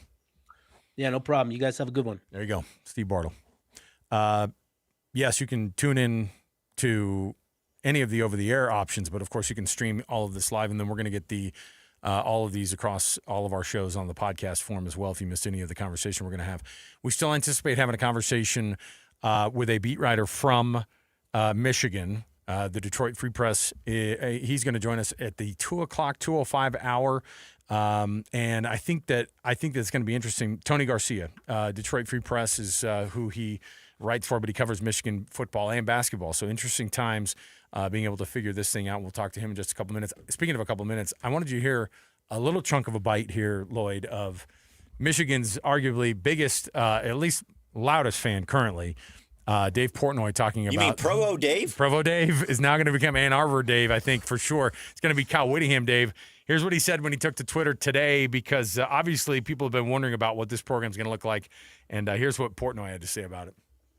We are so back, I don't even know what to do about it. Listen, I was a little worried about this Michigan coaching search. Not going to lie. I was saying, I hope we know what we're doing. I hope these guys in charge, I don't even know who that is, but I hope we have a plan because time is a ticking and I'm getting nervous. You saw Kalen DeBoer. No, I didn't want him. You saw Dillingham didn't get offered. I was like, oh, I would have loved Dillingham. And then what happens? Kyle Whittingham. Yes, Kyle Whittingham from Utah. 2 decades at Utah. One of the greatest coaches in the history of college football. Listen, Provo Dave knows him well. He built a powerhouse, tough, physical, man, Michigan-type football. I've heard Urban Meyer, he never dreamed this. I heard Urban Meyer whisper in production meetings at Big Noon Kickoff, man, that Whittingham's the best coach I've ever seen. And now he comes to Michigan. This isn't just rebuilding, restarting. This is the beginning of a dynasty. The Michigan ethos, the Michigan man mantra, it's back. This is an upgrade. I never wish ill will on anything. I never want my head coach to be having an affair with his executive assistant and then run into her house with a butter knife and threaten to kill himself in front of her and harm. Nobody wants that. But when you put your bet on a pillow, a Michigan man pillow at night, and you think how this thing shook out, honestly, it couldn't have shook out better. We now have one of the best coaches in the history of college football leading the best program in the history of college football. This thing, I couldn't be happier to welcome Kyle Whittingham to the Michigan Man family. He is an honorary instant Michigan man. And if I'm Ohio State, I'm not worried about the playoffs. I'm worried, will we ever beat this team again? It is great to be a Michigan Wolverine. Say it together. It's great to be a Michigan Wolverine. It's great to be a Michigan Wolverine. I think he's excited, Lloyd. I think Dave Portnoy's pretty darn excited. You know what? That's what Kyle Whittingham will bring to Michigan. I think that, honestly, I haven't seen – I mean, I think there's some folks out there that'll just poo-poo whatever the decision is that's being made. But you're telling me that that's not an upgrade, at least from Sharon Moore? I mean, times 1 million. Not just from the integrity standpoint, not just from like the you don't have to worry about that kind of crap standpoint. He's a better coach. I mean, just plain and simple. Michigan fans who should be through the roof. They should. Now, Utah and BYU fans, yeah, they're gonna be a little grumpy. But like I said, like we've talked about, if Morgan Scalley comes out and wins, and does what many think that Morgan can do, and BYU keeps doing with it, then guess what? It won't even matter. It'll be fine. They won't be grumpy at Witt. They won't be grumpy at Utah. They won't be grumpy. It'll take a minute. Yeah. They'll be fine. All right. We'll take the break. The reports, of course, is that it's all but a done deal with Kyle Whittingham going to the University of Michigan as a head coach. Who will he take with him as his offensive and defensive coordinator and other staff? That's yet to be seen. We will, of course, bring you any of that as soon as it comes down. Joining us next, right around the corner after this short break, we've got Tony Garcia from the Detroit Free Press. He covers Michigan for the Detroit Free Press. We'll get his thoughts on this one and the news going down. He's working on a day like today, too. We'll take a break. 97.5 KSL Sports Zone. Hans Olsen, Scott Gerard, 97.5, the KSL Sports Zone. Hans, you and I have been talking about Bar WB forever. Bart, Corey, and the crew, we're such huge fans of them because not only are they providing the best beef on the planet, it's locally sourced. These are traceable cows that you know exactly what's gone into them. You know the quality of the beef, and the 14-day dry age is just impressive. Well, let's talk about the specifics of that. They're born, most of them, in Spanish Fork Canyon. They're raised on our grains. They're raised by our ranchers that truly care for the animal, and then they're processed right there in the facilities in Nephi. These are state-of-the-art facilities, the finest facilities you can find. It's clean. Scotty and I have toured the facilities, and guess what? You can tour the facilities in Nephi as well. Get out there and buy some of their amazing beef. Go on website, barwbeef.com. That's barwbeef.com. They'll ship anywhere in the state of Utah on an order of $150 or more. That's barwbeef.com and Bar W Beef in Nephi. Hey, Doug, I hear you're giving out free test drives. Yeah? How about bringing around that sweet Jeep Grand Cherokee? Seth, you're 16 and don't have a dime to your name. Yeah, but my daddy does. When I pass the test on Thursday, I'm going right back here to Doug Smith. You don't even have a license? Wrap up the year sales event at Doug Smith Jeep, now through January 2nd. Get 0% APR financing for 60 months on 2025 Jeep Grand Cherokees.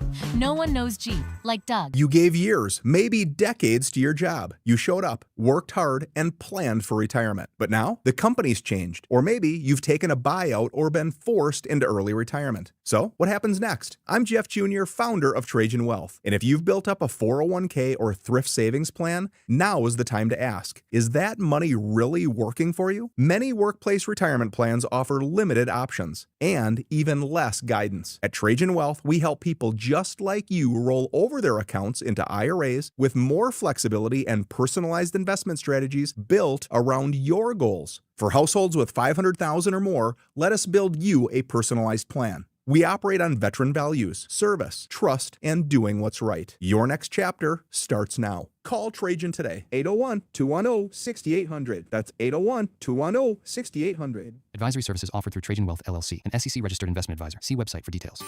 Gear up for the holidays and conquer that to-do list in a new Chevy truck. Now is the time to get red tag savings on the 2026 Silverado. With 4 powerful engine choices, impressive towing capability, and legendary dependability. Or choose from other great offers on Colorado, giving you clever and convenient bed and tailgate functionality, plus outstanding torque for big adventures. This holiday season, it all comes together in a Chevrolet. See your Rocky Mountain Chevy dealers. Hey, this is Chris with JCW's. Not feeling a burger? We've got you covered. Try one of our hot ribeye, turkey, or BLT sandwiches, and you'll understand why we say JCW's, quality and a lot of it. Broadcasting from the Mountain Home Services Studio, this is 97.5 KCNS FM Colville, 1280 KCNS AM Salt Lake City, and 102.7 KSL FM HD2 Salt Lake City Midvale. This is 97.5, the KSL Sports Zone.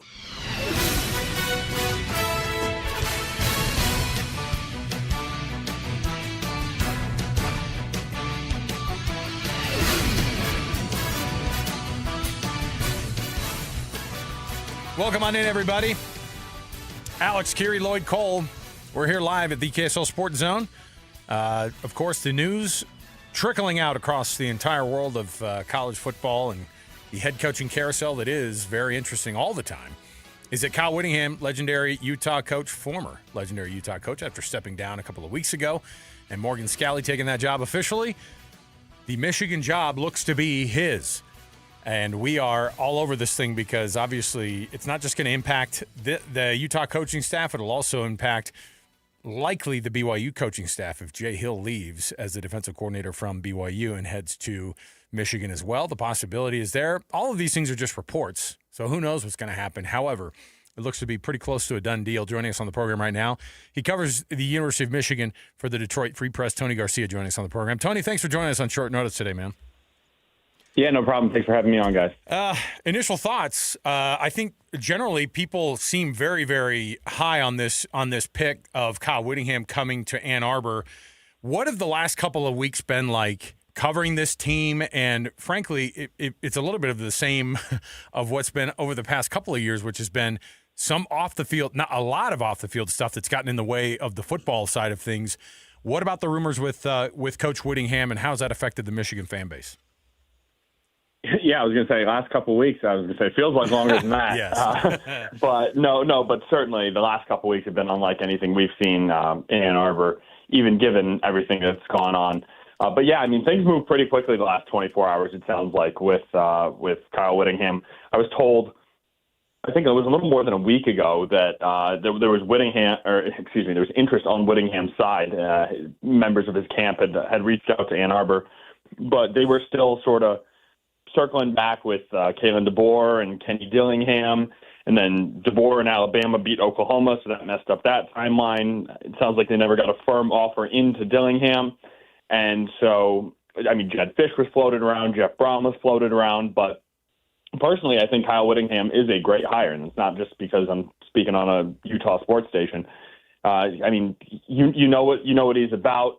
I wrote earlier today for the Detroit Free Press.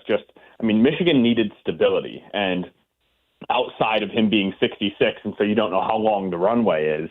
He's as steady Eddie as it seems to get in the sport, and then you bring someone like that who's been able to prove to win in multiple leagues and be the winningest coach in Utah history, and really elevate that program.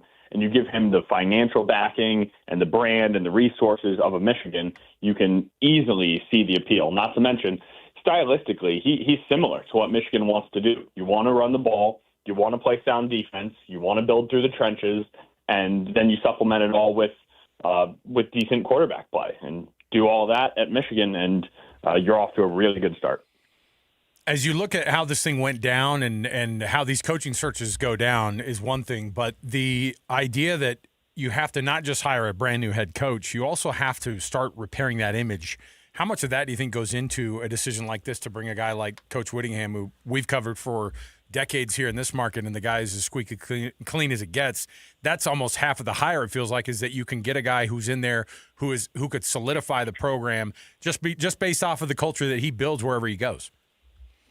Yeah, I think this time for Michigan, that was paramount. It was of the utmost importance, given, Jim Harbaugh won big, but it wasn't without some NCAA investigations and just headlines following him around. Mm-hmm. Jerome Moore was not winning at the same level, and then he had one of the most historic fallouts that, frankly, we've ever seen a coach have at this level. And so Michigan was, Biff Poggi, the interim coach, spoke about it earlier this week. Wow, that was only earlier this week, Monday. It's been a long week.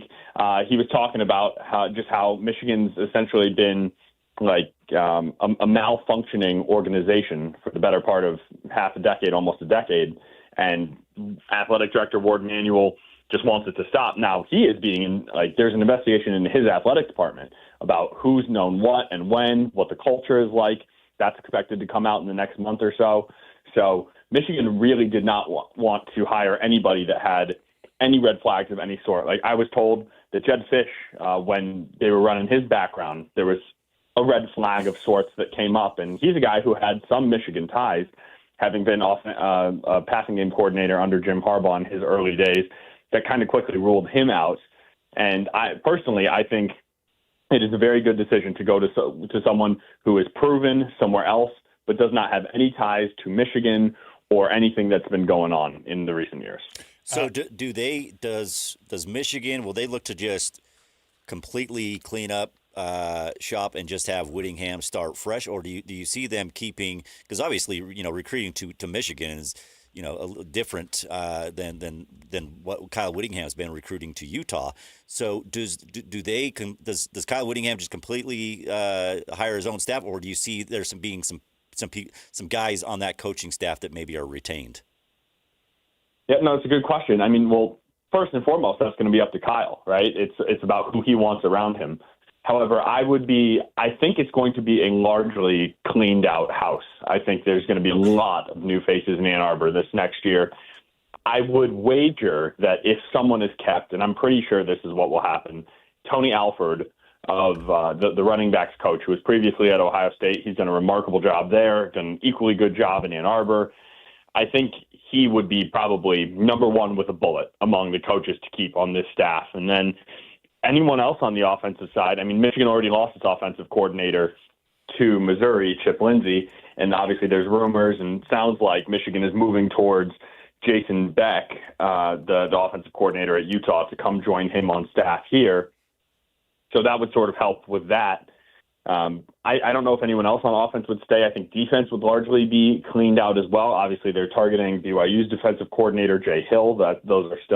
This is all very early on, so you don't know how it'll shake out. If there was one defensive coach, maybe Lou Esposito, the defensive line coach. He's done a very good job with that line, and his son is committed to the program. Not that that's a reason to keep a coach around for one commit, but if there was someone on the defensive side, I think Lou would probably be my number one candidate. Do you think that a lot of the staff has to be put together before an official announcement comes? I would think that Michigan wants to gets this thing announced as soon as they can to get on the track of people looking like they're making some moves to clean up some stuff. Yeah, no, the staff certainly does not need to be put together in order to make that announcement. I was hearing it could come as early as today, like sometime in the next hour. It feels like now we're getting closer and closer to the end of that. But Michigan is pretty notorious for the 5 o'clock news dump on Friday. And we are 45 minutes. I'm sure you guys know how that drill goes. Yeah. So we are T-minus 45 away from that. Normally it's about 4:50 when that happens. So I'll be on my phone at that time. It could come late tonight. I mean, Michigan's traveling down to Orlando today, the team. And so they're flying to Orlando for their Citrus Bowl. There are just a ton of moving parts. I'm hearing that Kyle Whittingham is going to join them on this trip. Sounds like he might need to fly out to Vegas first and take some things to his team that he just left and was going to coach as the interim, and then he's headed down to Orlando. That's what I'm hearing. That's not official, but no, the staff does not need to be together in order to make this hire official. That's pretty wild. We're keeping an eye on it, of course, on our end here in Utah. And Tony Garcia, Detroit Free Press, she covers the University of Michigan football and basketball, and exciting times. And breaking news never sleeps, even during the holidays, Tony. So we appreciate you jumping on here and hanging out with us, and enjoy it. And we'll probably dip back in again at some point after everything becomes official over the next couple of weeks here. Thanks for hanging out with us. Yeah, that'd be fun. Thanks for having me, guys. There you go, Tony Garcia. That's pretty wild. Yeah, I mean, he mentioned that line on Kyle. He's going to probably fly out to Vegas first to say goodbye to the team. It's like, yeah, I don't think so. I don't think that's going to happen. I think he can send a text. Can you imagine Kyle being hired by Michigan and going out to game? I mean, look, I don't want to speak for him. I'm not going to pretend like I don't know what his feelings are about the whole thing. No, I'm sure he would love to. But especially if he has to. I mean, if you don't think Kyle Whittingham would love to be their coach, I'm sure he would. Absolutely. I love this. Getting the other side, just a couple little extra things when Tony Garcia just tells us, yeah, it sounds like I've heard that Kyle Whittingham is going to make that trip down to Orlando with the Michigan team, or to meet up with the team down in Michigan. Anybody else in Orlando? Hans Olsen. Who else? Anybody else? Another team? All of BYU and all of. Well, isn't that nice? Is there anybody that he's looking to take from that staff? I think Brent Key's got some guys that he's really honing in on that Georgia Tech team. Anybody else on that staff that he might be? I don't know, wanting to talk to. Not that he couldn't. Listen, that's why the trip. That's why the trip to Orlando makes a lot of sense. Yeah, say hi to the team that you may be the head coach of. Also, I don't know, make a little meetup happen. I'll meet you at Harry Potter World. Well, if you do that, you will run into Hans Olsen. Oh yeah, I'll be in the Slytherin house. Okay, just say the password and we'll chat. Jay Hill, come on. Things are wild, man. It's getting even more crazy. So that even just those little tidbits, pretty fascinating to see. And yeah, you have to wonder if the moving parts of the Bryce Underwood thing's interesting, but it's not. I mean, these players, it doesn't matter. Like, Devin Dampier could easily leave the University of Utah and go over to Michigan. He could easily leave and go to ASU because we've heard that. His high school coach is down there. I'm sure Kenny Dillingham would love to be the disruptor of that situation and get him out of Utah. But all the moving parts that go along with this. And, yeah, on top of all of it, you've got a BYU-Georgia Tech bowl game tomorrow that's going to be affected immediately by it. There's no way that people are going to pretend like this thing is happening. Kalani, the amount of questions that he's going to wish he never has to hear during the bowl game. I'm just here to talk about the bowl game. I mean, I already know what it sounds like. Once he had this whole deal done after the Penn State thing, everything was we done. thought it too. We're out there. We're clean. Unscathed. I got all my coaches. I got them more money. We got more NIL. Like, we're golden. Yeah, and how things change. And I said it too. And I know for a fact that BYU fans felt amazing about getting Kalani long term, but part of that deal of getting Jay Hill paid and keeping him on was such a huge part of that. That was a huge part of a sigh of relief coming out of the BYU camp, out of BYU fans, out of their administrators. All of the headache that Brian Santiago had running up to that moment has returned today.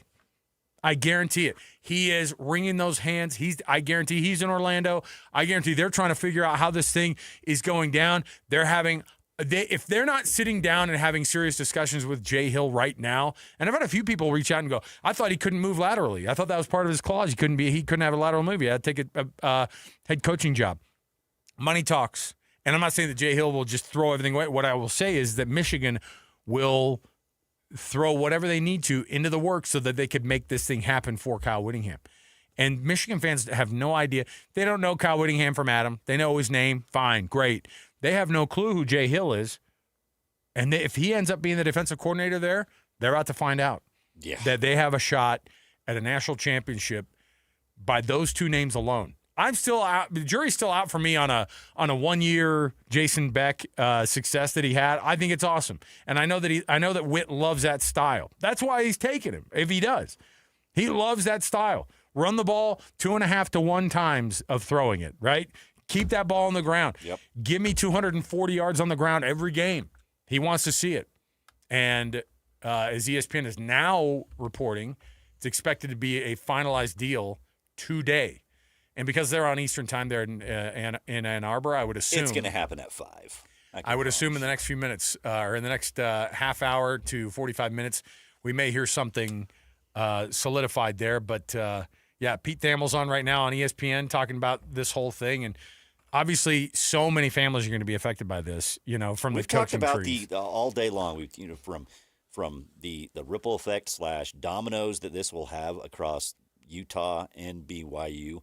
Like, it will be felt. I mean, BYU, granted, they were able to retain everybody, with after that Penn State thing, but that doesn't mean things change. Yeah, and it feels like, without Jay Hill, like that deep, I'll just say, if you don't have Jay Hill running that defense, they are not playing in the Big 12 championship game. I don't think so. I don't either. Well, at least for that's the a different short team. term. That's a different team. That doesn't mean somebody else happens. can't step in, but that's how big of a deal Jay Hill is on that. The importance of Jay Hill for BYU. The difficulty of this time of year that this becomes is the recruiting timeline. The transfer portal opens up on the 2nd, yes? You've got commits that are chatting with all these coaches at the right now, and they've committed to those coaches right now, and they may not be in place.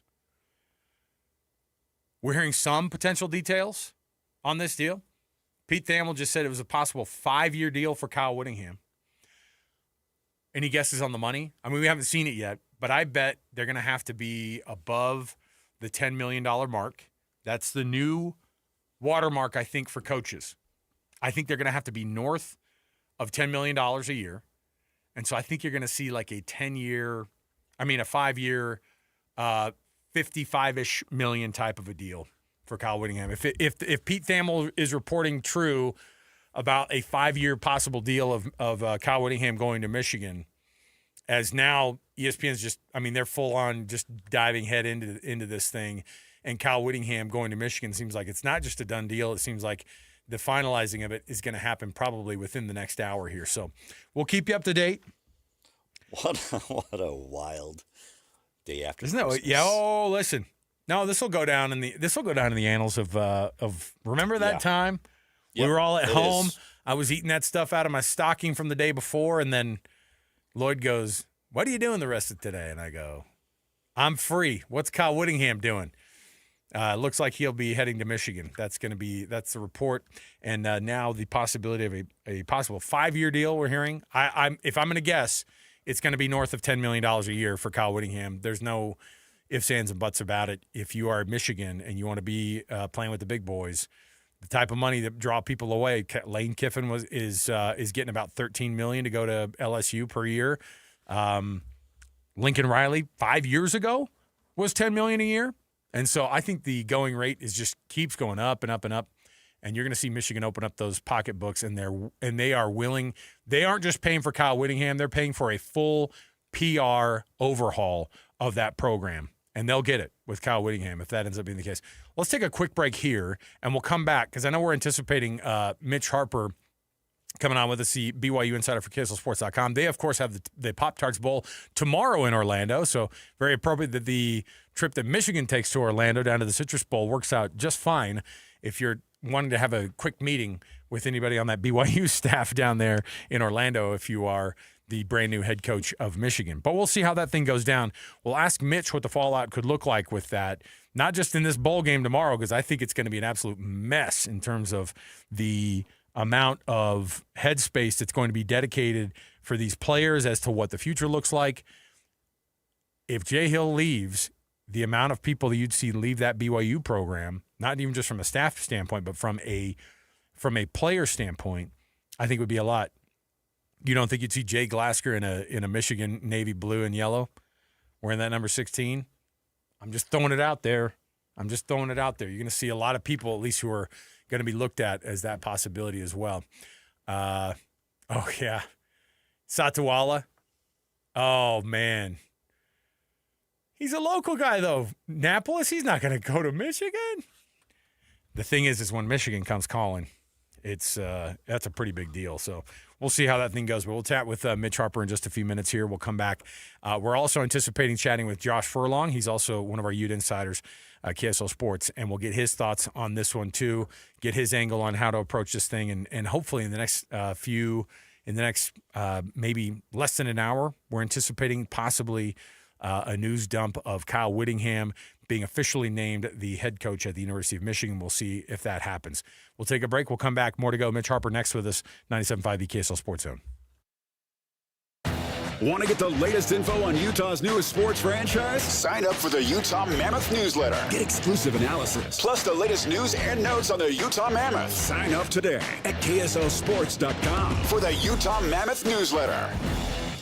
Okay, Joy, let's go for a ride. So the car lights are on. Yet you got it. And to adjust your seat, you got to. Have you driven this car before? Nope, never driven this car in my life. Hey, Doug, you want to buckle up? Funny, usually I'm the one that has to tell the customer to buckle up. Oh! Freak test drive the new 2025 Mitsubishi Outlander at Doug Smith and American Fork. Get 0% APR financing for 60 months on all new 2025 Mitsubishi models. No one knows Mitsubishi like Doug. Here's something most doctors know that most men never talk about. Stress from work, money, and family doesn't disappear at night. It follows you into the bedroom, and suddenly your mind won't let your body do what it used to do naturally. For moments like that, doctors look for treatments that help both the brain and the body. That's where Rugiet Ready comes in. Unlike Viagra and Cialis, Rugiet Ready is the next generation prescription that helps prime your brain for arousal and increased blood flow. It uses 3 clinically proven ingredients in 1 mint that dissolves under your tongue so it absorbs fast. Most men are ready in about 15 minutes on average. Over 150,000 men have already switched. Visit Rugiet.com/FSR to get 15% off your first order. That's RUGIET.com/FSR. Individual results may vary. Rugiet Ready is a compounded prescription that is not FDA approved. Visit Rugiet.com for full safety information. During the Mazda More to Move You sales event, Tim Daly Mazda Southtown is offering 0% for up to 63 months on 2025 Mazda CX-50 and Mazda CX-5 turbos. And to make it even easier for you to drive away in your new Mazda, you won't pay till next year. That's right, 0% and no payments till 2026. There's no better time than now to get your new Mazda. Come in today to Tim Daly Mazda Southtown in Sandy. Some restrictions apply. ADR OAC. Not available with any other offers. See dealer for complete details. Hey, this is JJ here with KSL Sports. Utah, this is your shot. A once-in-a-lifetime shot. KSL and Ivory Homes are teaming up to send you to the big game at Levi Stadium on February 8th. I've been fortunate enough to have the chance to cover the big game multiple times. This has to be on your bucket list, and this is your chance to go. If you've ever dreamed of stepping into football's biggest stage, the time to play is now. It's easy to qualify. Just stop by any Ivory model home between now and January 31st. Walk through and ask them about exclusive loan rate discounts and free upgrade packages. So get off the sidelines. What are you waiting for? Visit an Ivory model home today and enter for your chance to score the ultimate football experience. Start now at ivoryhomes.com/super. Don't miss this opportunity. This sweepstakes is open until January 31st, 2025 for residents of Utah who are at least 18. No purchase necessary. See the official rules at ivoryhomes.com/super. Is your financial advisor offering you up to a 30% upfront bonus? Or are they promising you up to 10% growth per year, all for your retirement income? If not, then you need to come to Trajan Wealth. I'm Jeff Jr., founder of Trajan Wealth. If you have a plan to retire within the next 10 years, don't wait only to find out it's too late. I've seen hardworking folks like you retire only to be required to go back to work, all because their advisor told them guarantees like these were too good to be true. They're not. That's up to $30,000 upfront or up to $10,000 per year on $100,000, all guaranteed for retirement income. Don't keep working when you're supposed to be retired, and don't let any financial advisor tell you it's too good to be true. Call Trajan today, 801-210-6800. That's 801-210-6800. Annuities, non-advisory products. DBA Trajan Wealth Insurance Solutions. Additional disclosures at trajanwealth.com. Be advised, this is your opportunity to save up to 40 to 80% on a hot tub or swim spa this weekend only, today through Sunday. Mountain America Expo Center. Be advised, this is your opportunity to save up to 40 to 80% on a hot tub or swim spa this weekend only, today through Sunday. Mountain America Expo Center. 18-month interest-free financing. Our factories have demanded we sell 1,000 hot tubs and swim spas this weekend. Mountain America Expo Center. Huge factory incentives, factory rebates, this weekend only. Mountain America Expo Center. We can remove your old hot tub. Free delivery of your new hot tub. Hot tub starting at $2,999. Mountain America Expo Center. Free delivery of your new hot tub. Just relax and enjoy. Mountain America Expo Center. Today, 2 p.m. to 8 p.m. Saturday, 10 a.m. to 8 p.m. Sunday, 10 a.m. to 6 p.m. Free admission, free parking, free delivery. Mountain America Expo Center. Call 833-SPA-SALE or visit hottubandSwimSpaSale.com. Hey, this is Chris with JCW's. Are your kids picky eaters? Bring them in and try our chicken fingers or a grilled cheese sandwich. They'll be smiling big in no time. JCW's, quality and a lot of it.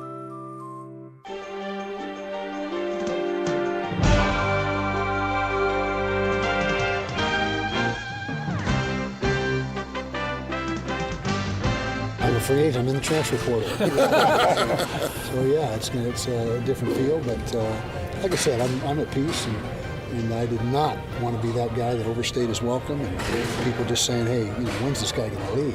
That was not my intention ever, and I hope I didn't do that. I'm sure with some people I did do that, but to me the timing is right. I don't know if it's ever out of your system. I mean, it's in your blood, and so I don't know about that. Not that being said, I'm not sure what I'm going to do, but it's when you got the coaching in your blood, it just doesn't go away.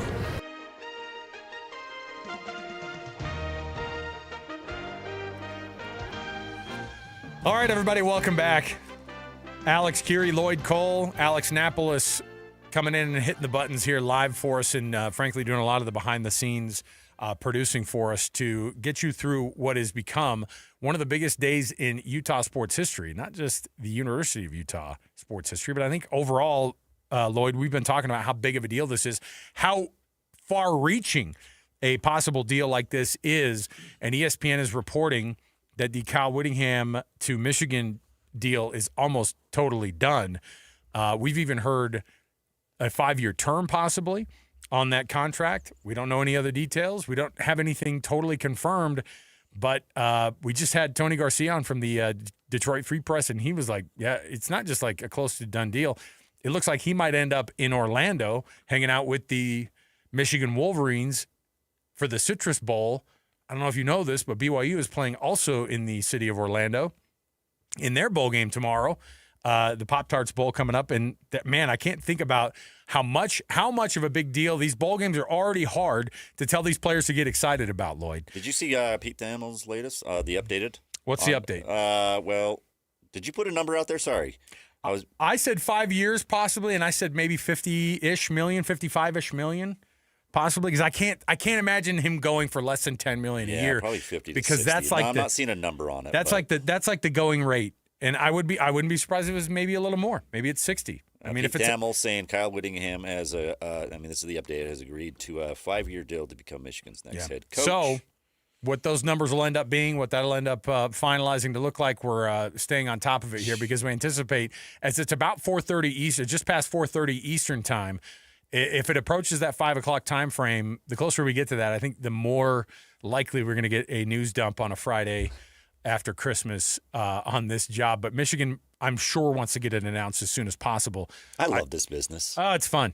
And these days are even more fun. And the overreaching part, the part that extends into a lot of these teams and a lot of the names out there, Jay Hill has been floated out there as the top name being pursued possibly for that defensive coordinator spot if Kyle Whittingham does indeed get that deal tied up officially today. Joining us on the program right now, he is our BYU insider for KSLSports.com. Mitch Harper, I would anticipate you've been watching this with a close eye and wondering the same thing we all have been wondering. What does that mean for this BYU team if Jay Hill does end up leaving the program from that defensive coordinator spot? Is that even a possibility? I've heard people say, no, he can't. His contract says he can't. I feel like contracts don't matter these days. They don't. And it's definitely, a possibility. And, Jay Hill, when I talked to him earlier this year about his relationship with Kyle Whittingham, he got a little, even held back emotion a little bit and pointed to how much of an impact Kyle Whittingham has had on, Jay Hill's life, not only as a football player in the past and a coach, but just a man, and acknowledge, Whittingham's family and the impact that they've had. So and you look at, the possibility of Jay Hill going to Michigan, he would become a media darling in the college football coaching carousel as the next big thing to hire in coaching. For whatever reason, BYU and Utah programs, it's funny when you look at all this coaching carousel and, BYU and Utah were not deemed as programs good enough to be in the playoff, yet these Big Ten programs can't get enough of these two coaching staffs and wanting to rate them potentially. But, I think that Jay Hill would be, if he has success at Michigan, which I would expect he would because he's just good wherever he is, he'd be in line to maybe get a SEC Big Ten coaching job, and, you think of this coaching carousel, there was thought of, maybe he could be a candidate for Colorado State. Well, and there was, talks even before he got to BYU when he was the Weber State coach that he was maybe in the mix for the Arizona job. It's a different tier of coaches that if you have success at Michigan, and I think, these athletic departments try to get, a splashy hire that's proof of avoiding risk and the profile, the resume that just inspires boosters and donors. And you're getting a Michigan DC that has success in the Big Ten and maybe knocks off an Ohio State. That just looks a little more glamorous to some than, say, the guy that's leading BYU. And even though, again, is that fair? No, because we know how good a football is played in this state. I think the country is realizing it by these coaching moves that are taking place and the interest that these two staffs get. But I think definitely. And Jay Hill is someone that, I think the question's always been with Jay Hill is what are his motives? What does he want after his health scare with his heart attack last year? Does he want to ultimately get to a head coaching position? I think he's an ultimate competitor, and he's going to get to the highest ranks of the position. Kalani was asked today, in his press conference, if he expected to retain all of his coaches now with the new enhanced resources he's getting, and he kind of, danced around that question and said it can't be a fortune teller, but guys are going to become head coaches one day. He wants that to happen, and I think this could maybe give Jay Hill, if that's what it ends up being, maybe the best scenario to get a premier job rather than just simply these, Mountain West Pac-12 jobs that he gets sometimes linked to. He could really go get something big potentially if this ends up playing that way. Mitch, has the Crumble owner, in fact, gotten off the sideline again and ready to get to work to keep Jay Hill? Can you confirm that, Mitch? No, I can't confirm specifically on the Crumble guy, but okay. I'm just curious. I just want to know: have we seen anything on social that he's gotten out there and he's it's time for him to get off the sideline and get to work?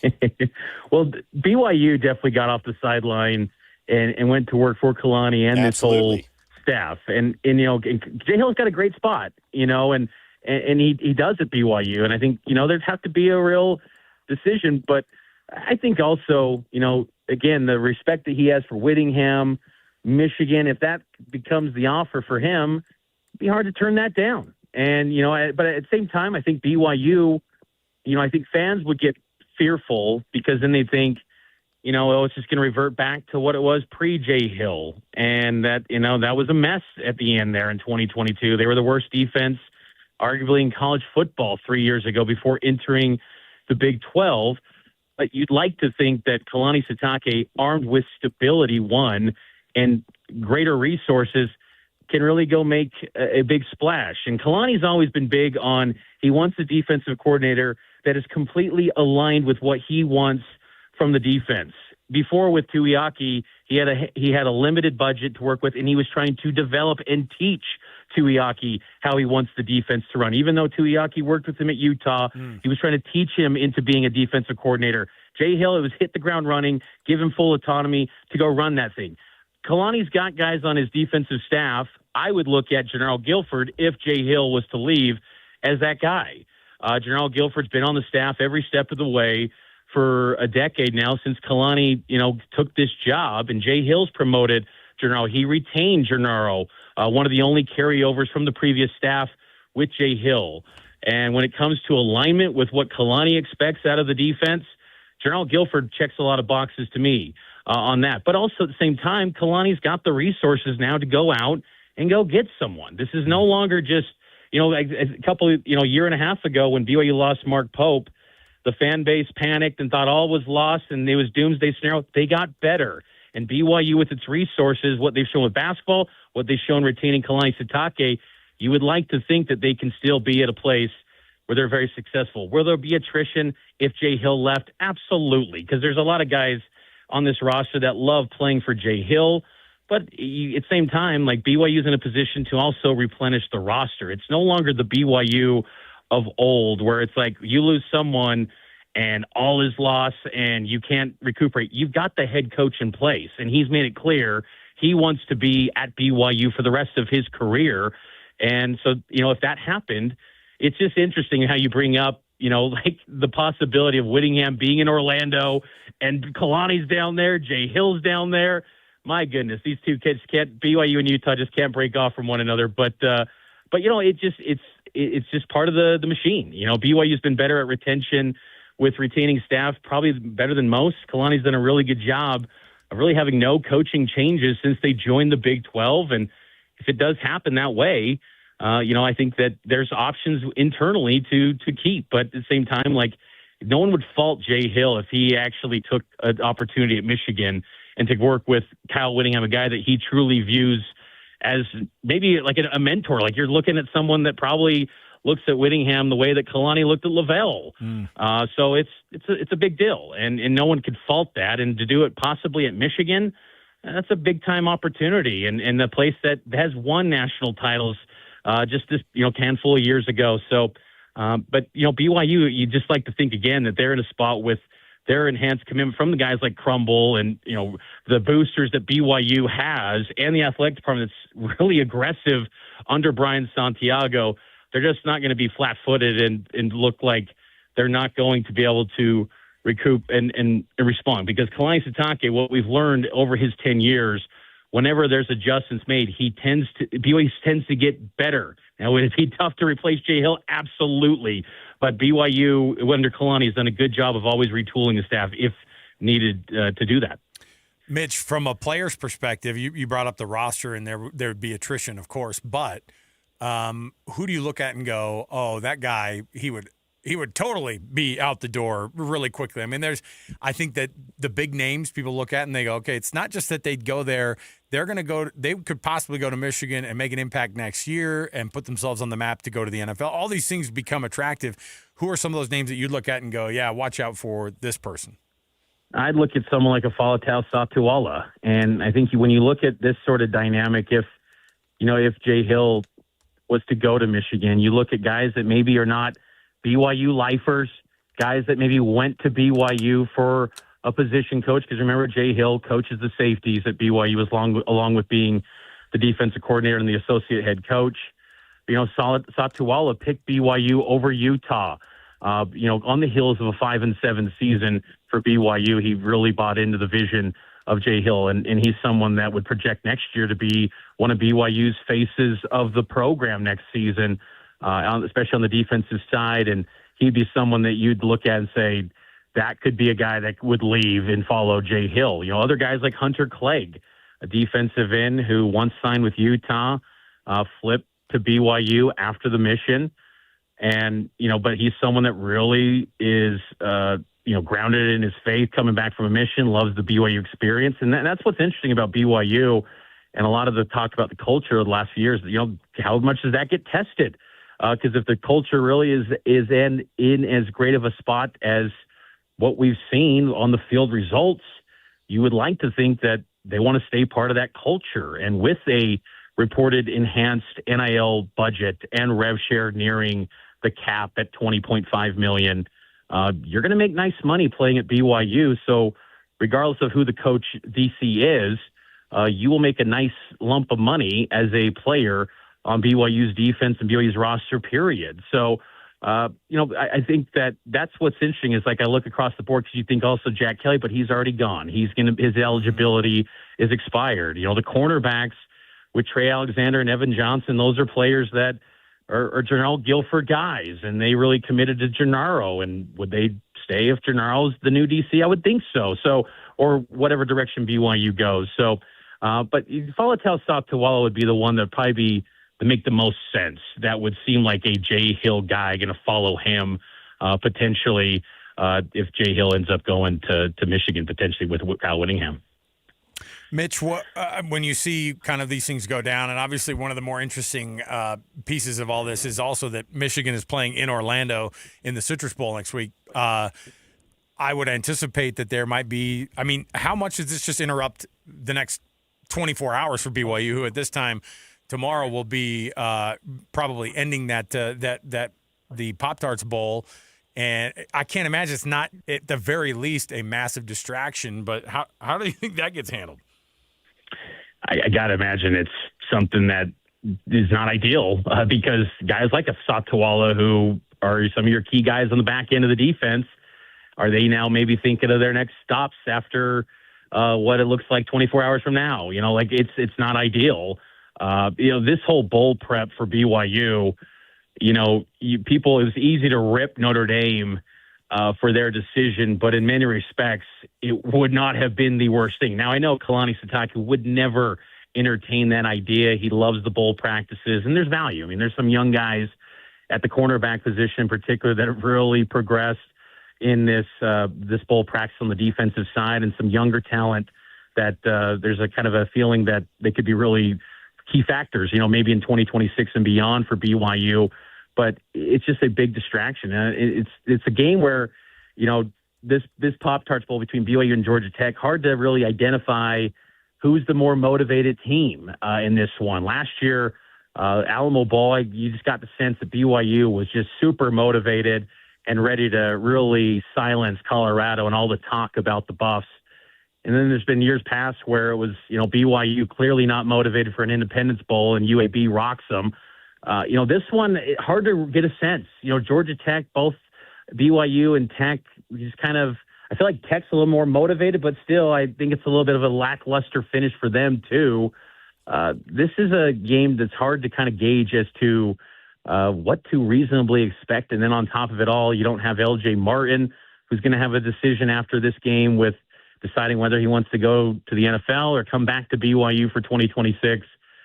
It's not ideal. And this calendar is not great for college football, because any sort of changes that happen, it just naturally is going to lead to these players probably being distracted, having their agents hit them up and say, in this situation, if this coach leaves or this guy goes here, hey, this could be a landing spot for you. That was happening when there was rumblings about Kalani possibly going to Penn State. And, that distraction and the players' agents hitting them up about plan Bs if this happens. So it's just not ideal. It's not a typical work week. I mean, this entire week, you're seeing the players go to Disney World, Universal, all this stuff. Like, again, you're thinking, there's a football game? Like, my feet are dead after Disneyland. How the heck are you playing football after 48 hours after this? But so it's again, not ideal. And we'll see how BYU fares less than 24 hours from now. Pretty wild. Mitch Harper, our BYU insider for KSLSports.com. Obviously, this is going to affect every program in the state if the dominoes fall as we think that they may, or as we certainly pictured that they could. Mitch, thanks for jumping on in short notice, and we'll keep an eye on everything going down here. And if anything breaks, obviously, you'll be able to keep us up to date. Thanks, man. Appreciate it. You bet, guys. Take care. There you go. Mitch Harper. What's interesting about this is that now I've got somebody being like, oh, you got to make it about BYU. I was like, oh, no. Listen, this entire football – look, I can't tell how many times in this past year, Lloyd, we've been talking about this and the possibility of the things that have gone down as sorry, I'm reading this on the screen as ESPN just did another breaking news hit here, and they're saying that Kyle Whittingham has agreed to a 5-year deal, according to Dan Wetzel and Pete Thamel. We're just waiting for something official to come down from Big Blue, but we'll see how this thing goes down. Anyway, but we keep talking about how the state of sport in this state, football in particular, for the big programs, has never been better. And unfortunately, I think days like this, we talked about it, by the way, on where you're. I know where you're going. Yeah, we just had a season unlike any other we've seen, where Utah and BYU had the seasons that they both had. BYU in a Big 12 title game, Utah right there, and had a real shot at the Big 12 championship game as well. Like, this was a phenomenal season locally for the local teams, for your two big hitters in Utah. Yeah, BYU. and look, Kyle Whittingham walking away from the program, that obviously that would be an immediate hit. But you knew that was coming at some point. Like, we knew that Kyle Whittingham was not going to be long for this job at Utah. And so we talked about how this thing could go. I don't think we ever saw this happening. And I honestly wonder how much of this is born from the idea of Kyle Whittingham maybe feeling like he wasn't just forced out, but that it just didn't go down like he would have wanted it to. That he wasn't the one making the decision. I think that's a huge part for him. He's just not one of these guys that wants to have somebody else, after 21 years at the helm at Utah, that somebody else goes, thanks, we'd love to see you go off in the distance. Like, no, don't make me be that guy. I'll leave. I'm stepping down. But by the way, I'm not done coaching, and so I would appreciate it if you guys, whatever advisory role you had for $1 million a year that was worked into his contract, I don't want to be under that anymore. So let's make that right. Maybe put a buyout together of some sort so that I can be totally detached and a quote-unquote free agent. We heard that term. Into the transfer portal. He used that term. How many jokes did he make during that press conference? And we all went, ha, ha, ha. That's hilarious. Well, interesting. I wonder what that's going to look like. And then here it is, less than 2 weeks later, and it looks like it's coming to fruition, and Kyle Whittingham's likely going to take that Michigan job. While some people in that scrum laughed and thought it was super funny, I think everybody, for the most part, their ears perked up and be like, okay. It was the awkward laugh. It was the scared laugh. No. It was like, okay, he's not done. He's ready to go. And the message that was put out in the press release, that Friday before at 2 o'clock in the afternoon is that he did not retire. It was he stepped down, and that whole thing, by the way, as I keep thinking about that, and I'm like, that has sat really awkwardly with me. Like as I think about it, it's like, no, if people are like, well, he retired. Trust me, he was retiring. He did not retire. He does not want to retire. Lloyd, I think he wants to retire. He wants to play golf in Hawaii with his grandkids. Like, we had all sorts of versions of how we thought that Kyle Whittingham, I already know how this is going to go. He's going to retire. He's going to move to Hawaii. Oh, he's going to take all the grandkids on a cruise. Oh, he wants to be with his grandkids. He would never uproot his family like that. And at one point, PK talked about it last week quite a bit. It's just like, if the Dillingham stuff would have gone down, Whit would have definitely considered that ASU job. Yeah. If you think that's wrong, then just look at what today brought you. That should be the indicator of how he would have looked at, and it didn't matter that it was in conference. It doesn't matter that it was, a guy that, these coaches look at, and it doesn't matter that these coaches have quote unquote loyalties, because at some point Kyle Whittingham probably felt, well, I have been loyal, and this didn't feel like a loyal situation of how I got put down the road here. And I'm not saying that there was a massive slight, but I think that Kyle Whittingham, if he wants to find a way to be slighted in this situation, he could easily make that happen. I think it's what drives him. By the way, being slighted is what drives him. Put something on the shoulder. Yeah. And by the way, there was another gem in that Tony Garcia interview, the Michigan beat writer. He mentioned about how his essentially Kyle Whittingham's people had reached out. Right. That they had reached out. They said, hey, he's interested. He's interested, yes. He said a couple of weeks ago. Yes. He said a couple of weeks ago. That's exact. I didn't think about that. In the moment that he said it, I remember thinking, wow. Oh, right away. A couple of weeks ago, his camp reached out. You know what that is? His camp. You guys, you freaking get on the phone and call Michigan. Because I'm not done doing this. I'm not done doing this. And now the breaking news keeps coming across the screen, and it keeps getting in bigger and bigger bolded red letters on ESPN that they have agreed to a 5-year deal, according to Pete Thamel and Wetzel. I think both of them at ESPN both were reporting that, right? So I think we're just waiting for something official to come from the University of Michigan. I almost think you don't even need it at this point. What's going to be interesting is where the dominoes fall after that and what that's going to look like as well. But a massive day here for the University of Michigan, who'd be hiring Kyle Whittingham with 177 career wins in 21 seasons, had 18 winning years, had seven double-digit win seasons, including this one, a year after going 5-7, and it just keeps getting more and more interesting. As I just keep seeing, social media, the breaking. Former Utah head coach Kyle Whittingham has agreed to a 5-year deal to become Michigan's next head football coach. Well, basketball would be interesting too. Basketball would be. That's it. So the terms of the deal, obviously, we'll find out at some point too. It is so crazy to think. To read that out loud. Yeah. Yeah. As I told, we mentioned we have some, people to have their phone by them. Yeah, I think we're going to have to recycle through a couple of people. This is a done deal. Yeah, I think so too. Yeah. Okay. Let's take another quick break here before we get to the break. Josh Furlong is going to join us, one of our Ute insiders for KSL Sports. Josh, of course, has been all over this. He's covered Utah for a long time for KSL, so we'll chat with him also around the corner as we're waiting for something official to come down. He's probably just waiting to hit the send button officially for that official announcement as well. So we'll talk to Josh coming up around the corner. Stay here. Lloyd Cole, Alex Curie, and Alex Napolis here taking you through live today from the KSL Sports Studios at Broadcast House as we bring you that news that Kyle Whittingham is likely. Done deal, according to all the sources that are involved. Kyle Whittingham headed to Michigan as the head football coach, the 22nd head football coach, by the way, at Michigan. So we'll take a break. We'll come back. More to go. 97.5, the KSL Sports Zone. Hockey fans, let your voice be heard with the Utah Mammoth Fan Forum. Visit the Utah Mammoth page on KSLSports.com to connect with the team, other fans, and our KSL Sports insiders. Start chatting today in the Utah Mammoth Fan Forum on KSLSports.com. Calling all Jazz fans. If you can't wait another second to see stars like Ace Bailey and Lowry Markkanen tear up the court, you're in luck. Tickets are on sale now. Let's go!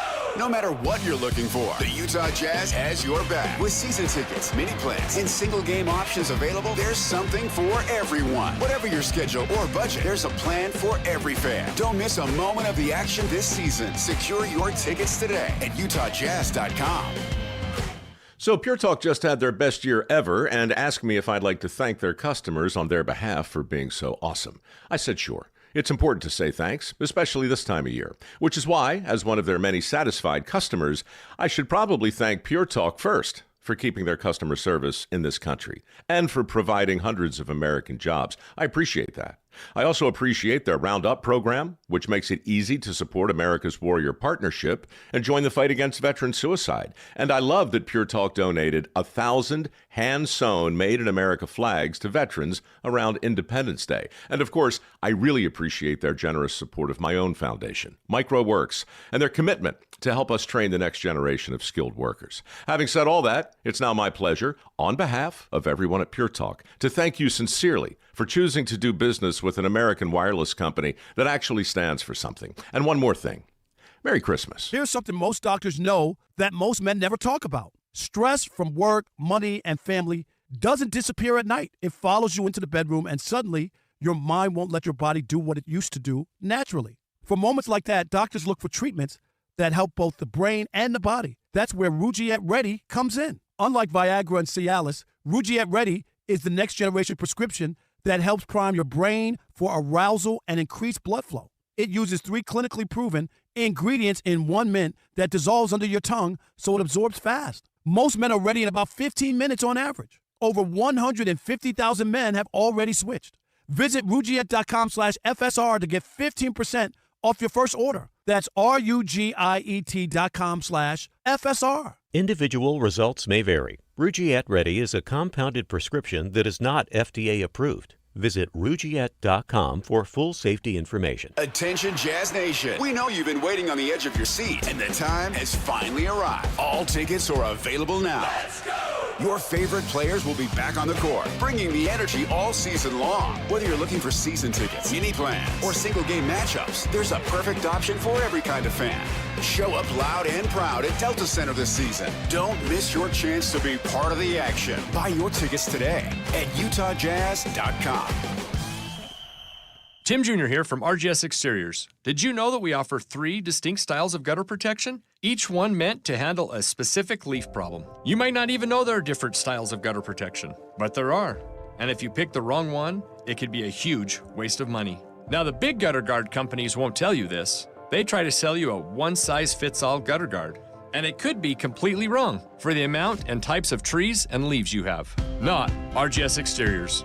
We understand which kind of leaf problem needs which kind of gutter guard. We'll do an in-depth evaluation to assess the types, locations, and numbers of trees in your yard. Based on that data, we match your home to the right gutter guard. So don't risk wasting money on the wrong gutter protection. For a free evaluation and estimate, call RGS Exteriors at 801-280-3110 or visit rgsexteriors.com. That's 801-280-3110 or rgsexteriors.com. Hey, Doug, I was wondering if I could test drive a sweet new Kia Telluride. Weren't you here yesterday? Was I? And the day before? People tell me I have one of those faces. All right, but this is the last one. Get up to $5,000 off MSRP on all new 2025 Kia Tellurides. Discounted price includes $2,000 customer cash through KFA. Additional discounts applied from Doug Smith Kia. No one knows Kia like Doug. Listen every Monday morning to DJ and PK and Monday afternoon with JJ and Alex for your Chevy Strong Play of the Game. Win great prizes from Rocky Mountain Chevy. Hi, this is Derek Overstreet, president of the New Millennium Group and co-host of Stop Working, Start Living with KSL News Radio. Can you imagine what your life would be like if you could retire 3 to 5 years earlier than you thought possible? The things you could do, the loved ones you could spend time with, the memories that you could create. That's what our team at the New Millennium Group does. We'll walk you through the entire process every step of the way. If you'd like to get a copy of the 5-step proprietary plan that will help you retire 3 to 5 years sooner than you thought possible, give us a shout right now. 888-999-6370. That's 888-999-6370 or utahsfinancialplanner.com. Listen, most of our listeners right now have a tax problem, not a money problem. There's not enough money in Social Security Medicare as it is.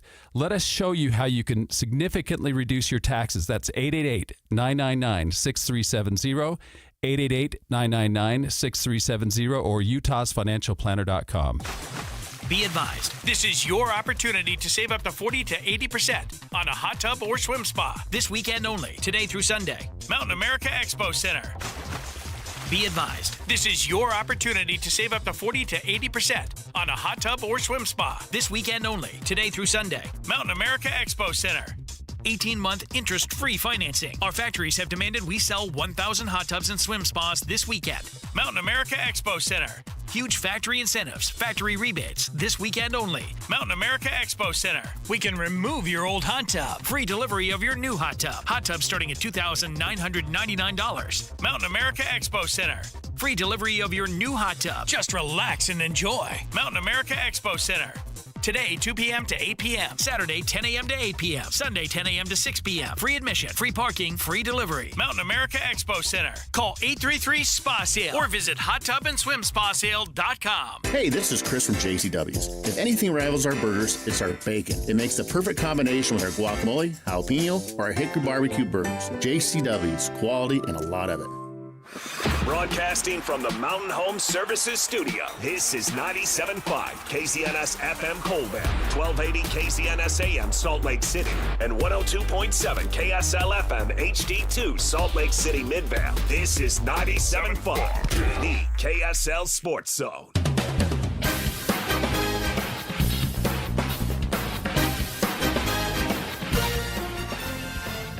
Well, like I said, I don't want to overstay my welcome. Somebody once told me that every year that goes by you're a coach, 10% of the fan base starts to hate you. And so after 20 years, they all, plus their kids and grandkids, probably hate me. So anyway, but it was a good run. It was a good run. And I'll say it one more time. I didn't want to be that hanger-oner that just people just got sick of. Well, who knows? We'll see. I think it's stepping down and step away and reevaluate things and see where we're at.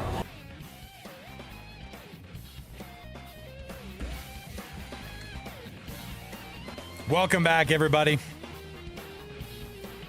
Alex Curie, Lloyd Cole. Welcome on into the KSL Sports Zone.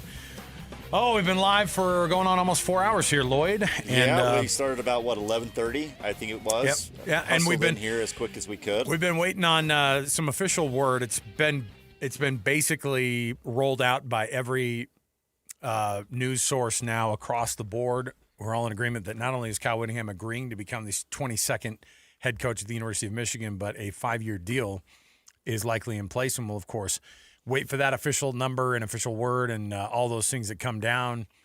We were hoping that maybe there'd be something in the last few minutes here because of that 5 p.m. news dump that so many sports programs like to take advantage of. But here we are. No, they don't do that. What are you talking about? Come on. That's not such a thing. Now that we look back and hearing all the rumors that this is and the reports that this is a done deal, boy, how foolish were we during that press conference to not read more into all of the things that now make so much more sense. Kyle Whittingham, number one, not doing a press conference. That should be an indicator. Like, if you go out on a good note, that press conference happens that day. Everybody high fives each other. Jamie's there dabbing her eyes and talking about how sweet of an experience it's been. Instead, it was a totally different experience. It was Kyle Whittingham during a media scrum that felt just kind of improvised, like, yeah, I guess we got to do this now. And I'll talk about it. Yep, I am stepping down, stepping away, hitting the transfer portal, all these jokes that were made and that we awkwardly kind of looked at and went, oh, that's kind of interesting. Now, of course, it comes more into view. Somebody who's been covering this thing phenomenally. He is Josh Furlong, KSL Sports and KSL.com. You can read his byline there. And Josh, first of all, now that we hear all of these things and knew that this was going to be a possibility now in the past 24 hours, how wild is it to think that, hey, at that press conference, he was trying to tip us all off there?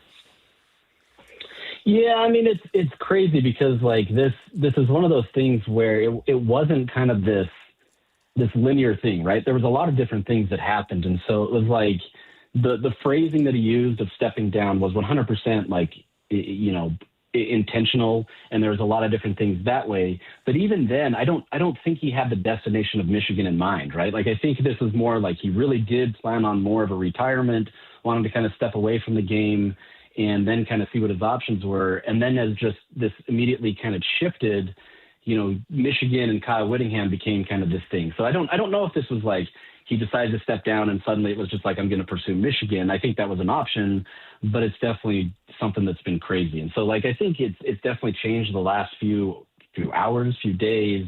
And so it'll be, you know, it's been really interesting to watch because it really just didn't feel like it was going to be a legitimate thing based on kind of the conversations I'd had, the people I'd talked to.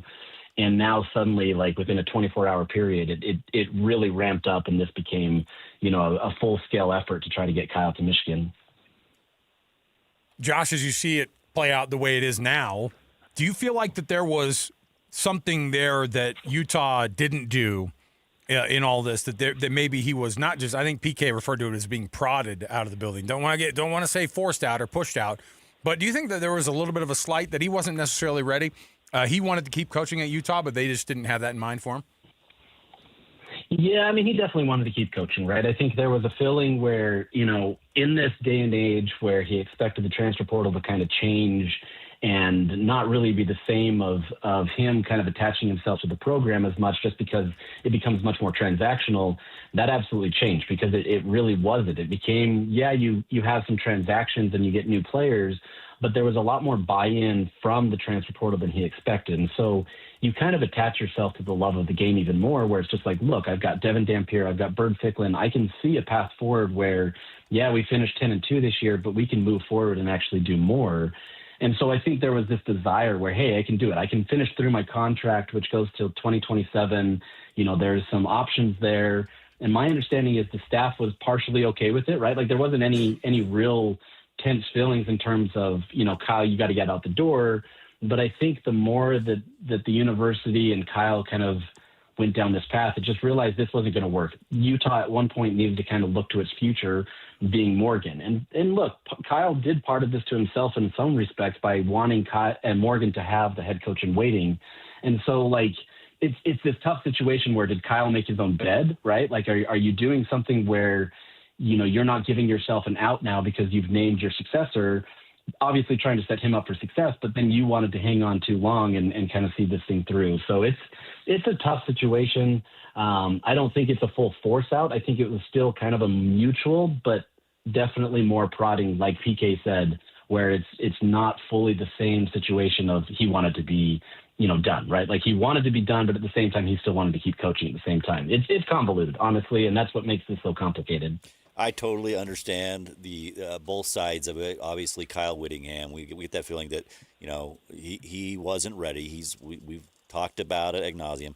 Like, and I understand Utah's kind of side of it a little bit as well, where Morgan Scally, he's been in the coach in waiting. He's, you know, you probably start to hit a point where he's getting antsy. He's done an amazing job with that defense. He's starting to get, I'm sure job offers are starting to come in, getting interest from other programs as well. So there's, both sides are on a little bit of a time clock. What is the, now Morgan is, you have both sides probably as I mentioned it earlier, I said it was kind of like, it feels like the Jerry Maguire, where he's calling in, trying to keep players, and so is Bob Sugar trying to keep players, and everybody's is working, working the phone lines to keep all players, coaches, you name it. And what is on Morgan's short list? What's the important thing for Morgan Scally to do to make sure, the University of Utah is right where they need to be? Yeah, I mean, honestly, I think the simple answer there is just consistency, right? They've obviously built a great coaching staff. They've built a great recruiting base to be able to build off of. And if they can at least keep a majority of that, I think you're going to be okay. And that's kind of where he's going to have to focus. Obviously, it's first going to start with the coaches, because the transfer portal ultimately doesn't open until January 2nd. So you have a little bit of time, though guys can declare for that right now. But you've got to be able to make sure you've got the coaching staff there. And my understanding, too, is that Kyle's probably not going to be coaching this game in Las Vegas. And so now suddenly Morgan becomes the head coach immediately of the bowl game. And so does he name his defensive coordinator? Does he push to keep Jason Beck to be his offensive coordinator? I know Jason Beck has been rumored to go with Kyle, but I wonder if it's moving a little bit quicker to make sure that you can get some consistency there, kind of bring some stability.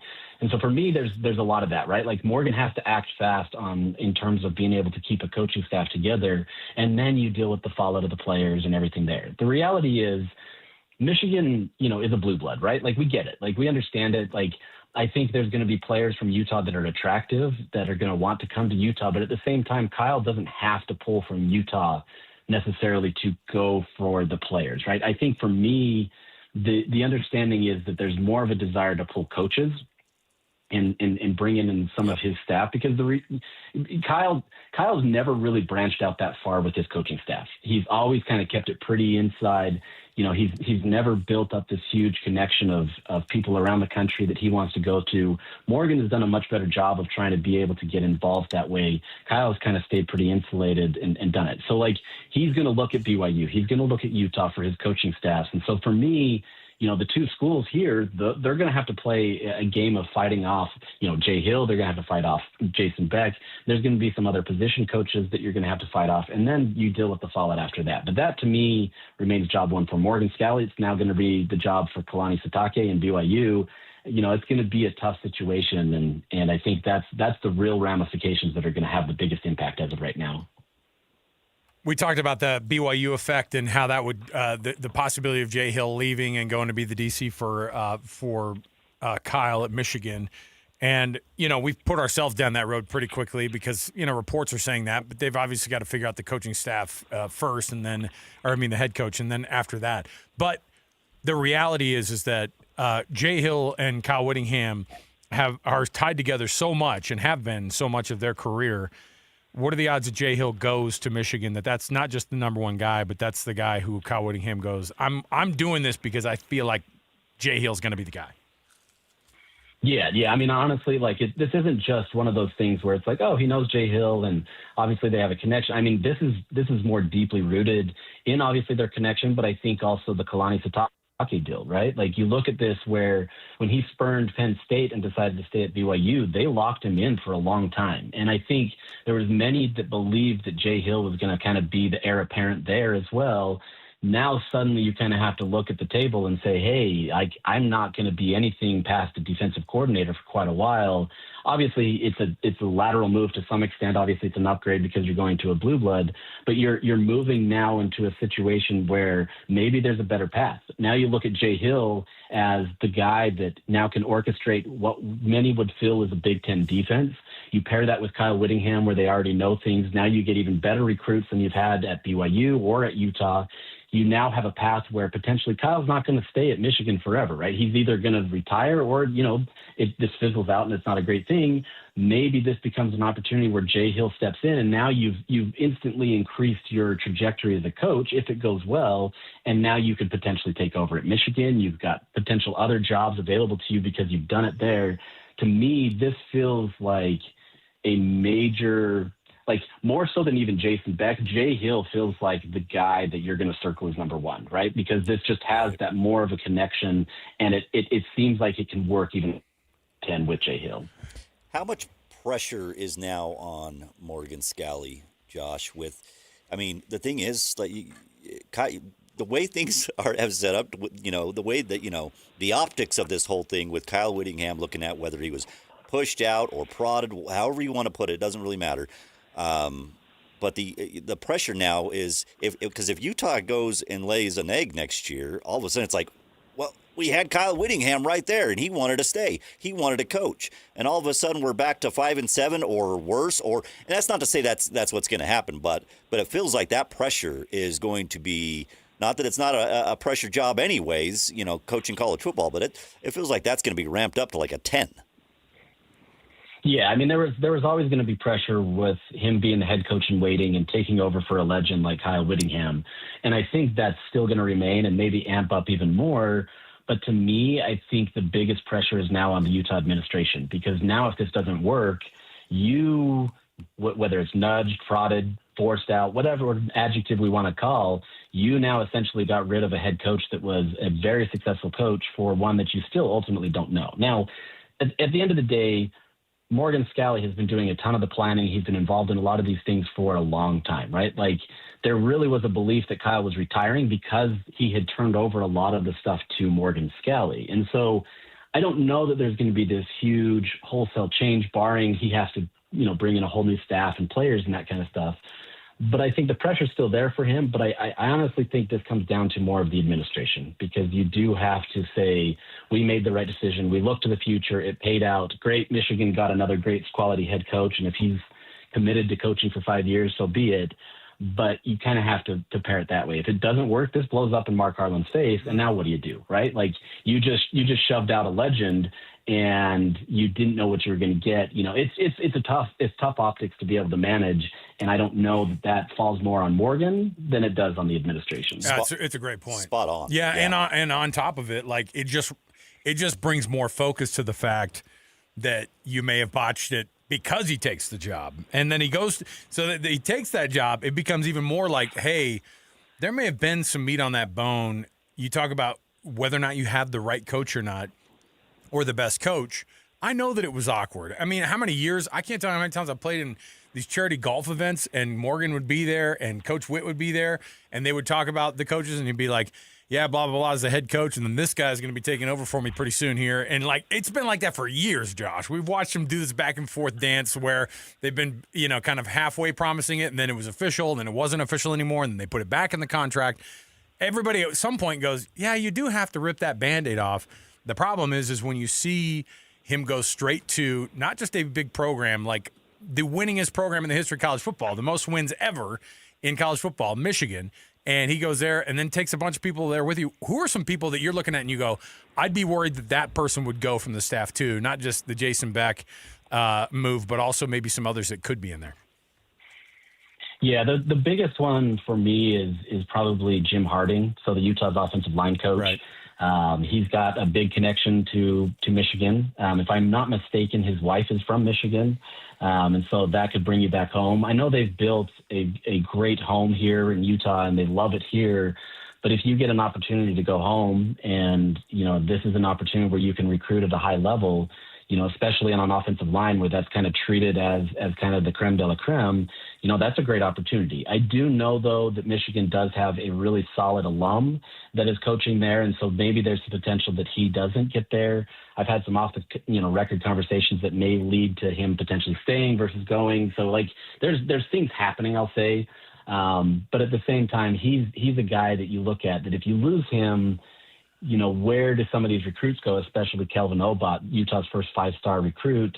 Does he follow? I don't know if that's the case, but, Jim is probably the number one. There's potential that you could lose Lewis Powell. They've had a great connection. Mm-hmm. I do believe that Utah is going to be pretty set in their defense. A lot of them, obviously have worked with Morgan. They love Morgan. So I don't know if that's a big area where Utah's going to look or Kyle would look. But I think, it ultimately comes down to Jason Beck. It's going to come down to Jim Harding and maybe somebody else. But I think, look, if you lose them, I don't want to say it's the end of the world. It obviously would suck. Yep. It wouldn't be a great situation, but I don't know if it's the end of the world. You can find guys, they've built people up. Isaac Asiata could, in theory, take over as an offensive line coach. Like, there's options. It would just be a much bigger hurdle for Morgan to step up to in his first season. So there's that. Obviously, there's other guys at BYU that are going to have an impact there as well. But, I'm not as connected there to understand some of those things. But I think it would still be a situation where he's going to look at both of these programs and he's going to try to pull the best people that he knows and try to get them in with him. Josh Furlong, you can read his byline at KSLSports.com, and you read him over at KSL.com. And Josh does a phenomenal job covering the Utes. Has done it for a lot of years. Now what, from the standpoint just like of this next week as they head to Vegas for the Vegas Bowl? The reports are that Kyle's going to be going down there to talk to the team about it, and then likely heading out of town to join Michigan down in Orlando for their Citrus Bowl appearance. What have you heard of that? And how does this impact like the immediate, like how this team performs in this bowl game? Good news is Nebraska's more of a mess than anybody on the planet. So in the end, it might not necessarily matter from the end of the game standpoint. But what are you hearing about how they're going to handle this thing with the coaching at the Vegas Bowl? Yeah, I think it plays out exactly like you said. I think Michigan wants Kyle to be at the bowl game, their bowl game, wants them to be acclimated to the program, gets there. So it's in all likelihood that Kyle has coached his last game as a member of the Utah program. And so you will have, Morgan Skelly taking over officially as head coach. That wasn't supposed to happen until the new year, but it looks like this will be his first full game. So to me, this feels kind of, I don't know if loyalty is the right word, but I think this could be a situation where maybe there are some players that were more loyal to Kyle, and maybe that puts them in more of a funk going into this game.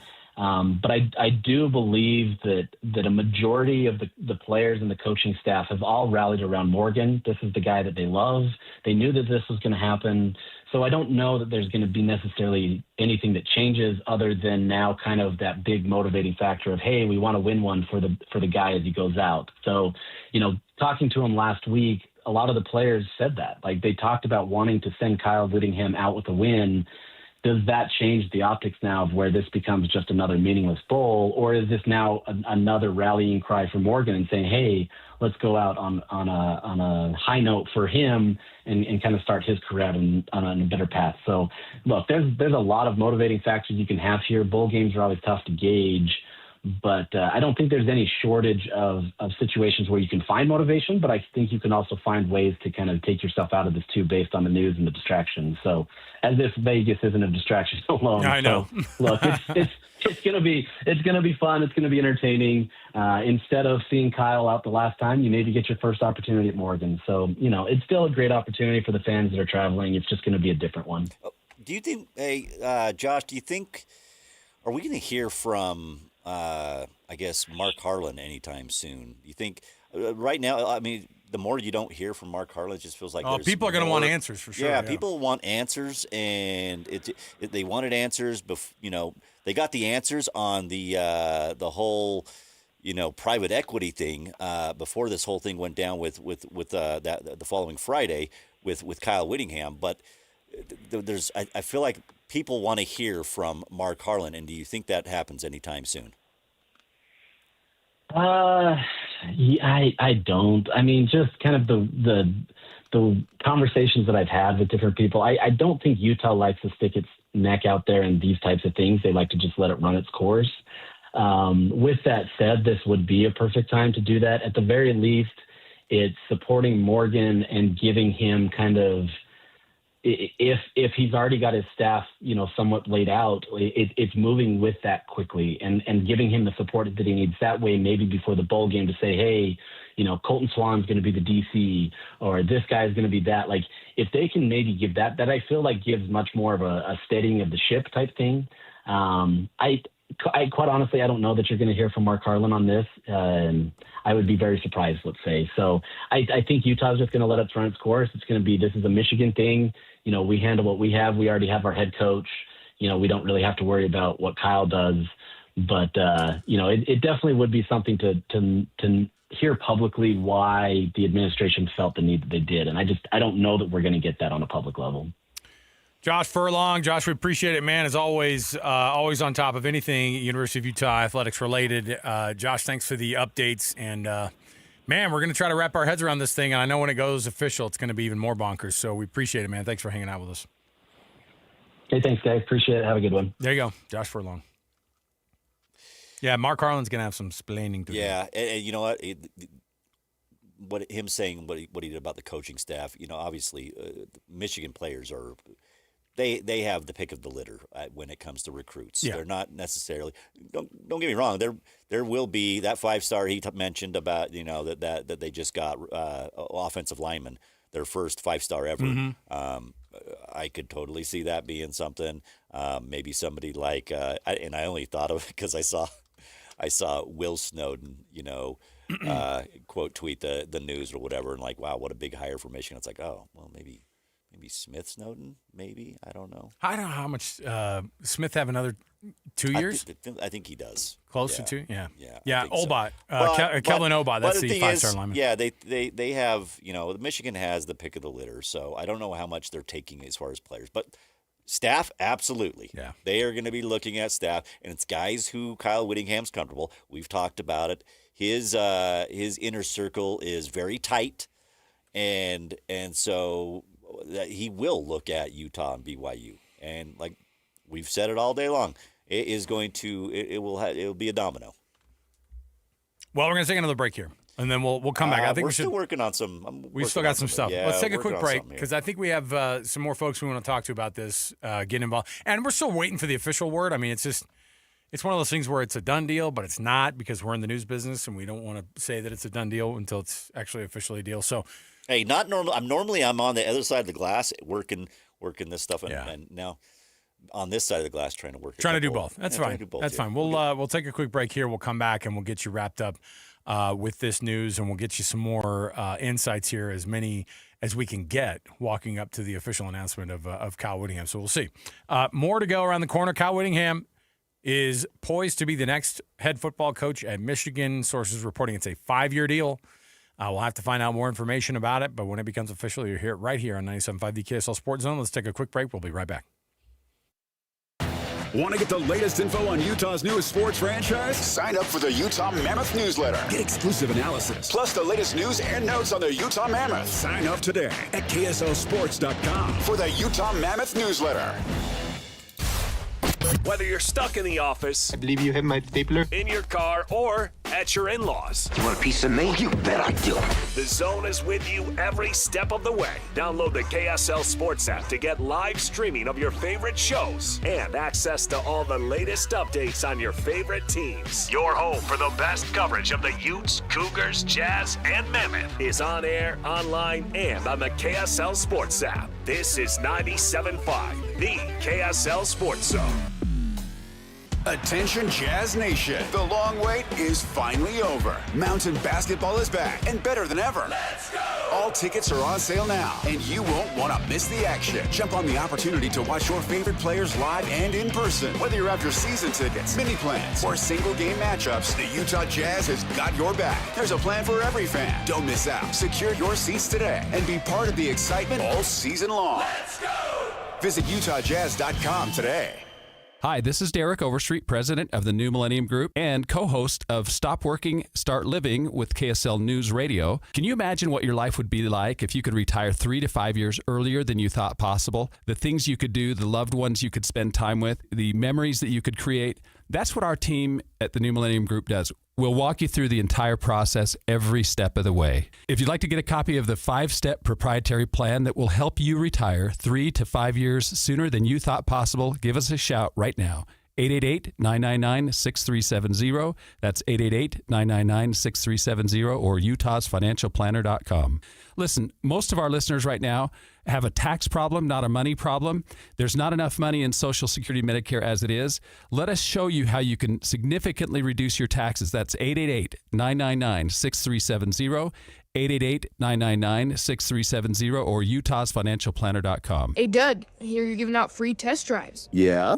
How about bringing around that sweet Jeep Grand Cherokee? Seth, you're 16 and don't have a dime to your name. Yeah, but my daddy does. When I pass the test on Thursday, I'm going right back here to Doug Smith. You don't even have a license? Wrap up the year sales event at Doug Smith Jeep, now through January 2nd. Get 0% APR financing for 60 months on 2025 Jeep Grand Cherokees. No one knows Jeep like Doug. Makita knows that pros never settle, and neither do we. With Makita, you get tools that perform at the highest level on every job without compromise. Makita is for the most detailed pros, expertly engineered to deliver precision, job after job. When your work calls for the best, call on Makita. Makita, built to be the best. Available at the Home Depot. You like saving money, right? We all do. That's why Allstate just lowered the price of car insurance. Not, but wait, there's a catch. Lower. Actually lower. So if you're shopping around or just want to see how much you could save, check Allstate first for a new lower auto rate that could save you hundreds. You're in good hands with Allstate. Not available in every state. Only applicable for new auto insurance business. Rates will vary by several factors, including how you purchase the policy. Potential savings vary. Allstate North American Insurance Company and Affiliates, Northbrook, Illinois. You gave years, maybe decades to your job. You showed up, worked hard, and planned for retirement. But now, the company's changed. Or maybe you've taken a buyout or been forced into early retirement. So, what happens next? I'm Jeff Jr., founder of Trajan Wealth. And if you've built up a 401k or thrift savings plan, now is the time to ask, is that money really working for you? Many workplace retirement plans offer limited options and even less guidance. At Trajan Wealth, we help people just like you roll over their accounts into IRAs with more flexibility and personalized investment strategies built around your goals. For households with $500,000 or more, let us build you a personalized plan. We operate on veteran values, service, trust, and doing what's right. Your next chapter starts now. Call Trajan today. 801-210-6800. That's 801-210-6800. Advisory services offered through Trajan Wealth, LLC, an SEC-registered investment advisor. See website for details. Listen every Monday morning to DJ and PK and Monday afternoon with JJ and Alex for your Chevy Strong Play of the Game. Win great prizes from Rocky Mountain Chevy.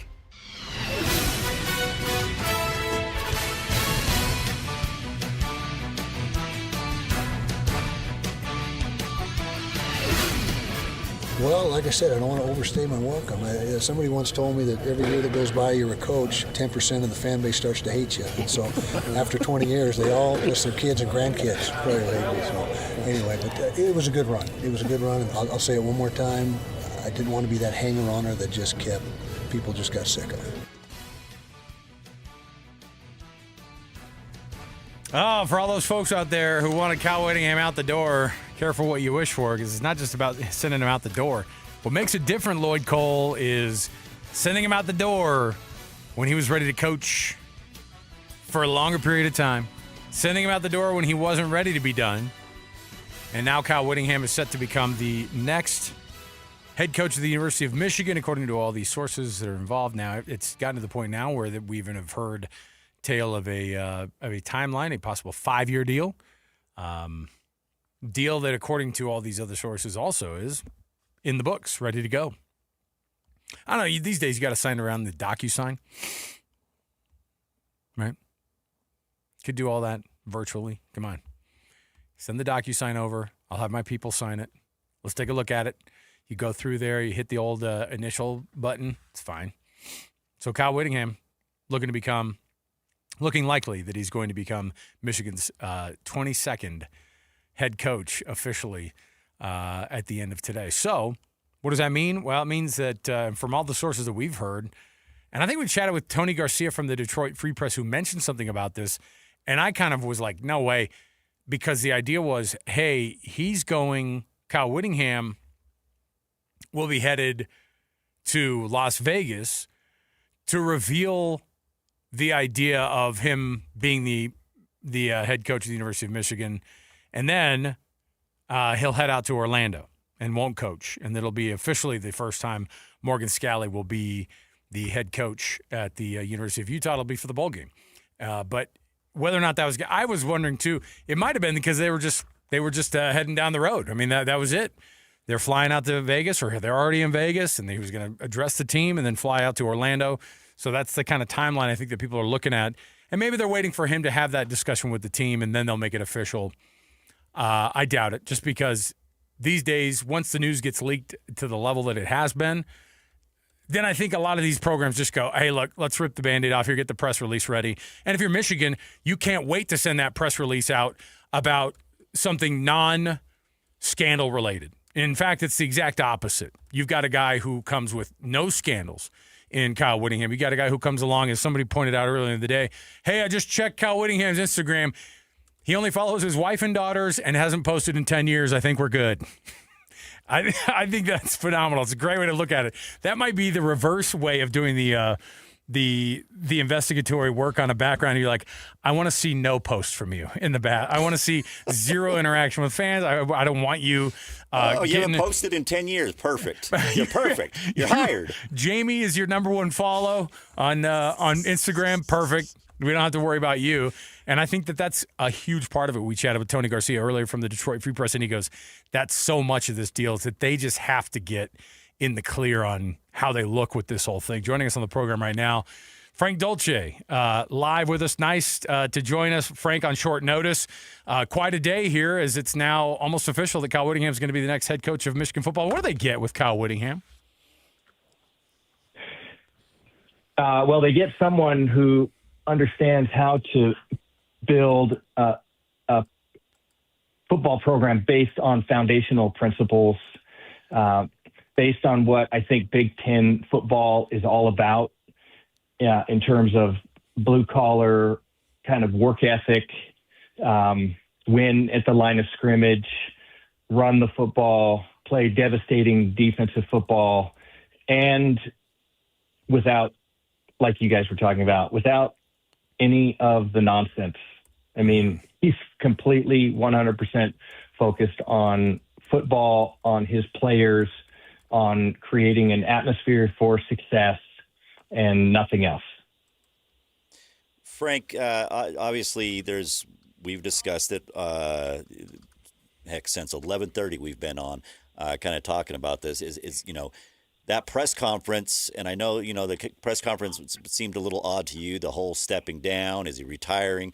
It had a feel of obviously speculating of, was he pushed? Was he, nudged? Whatever. Everybody has a different. Talking about transfer portals. And now he's talking transfer portals. He's a free agent, and how everything went, kind of went down.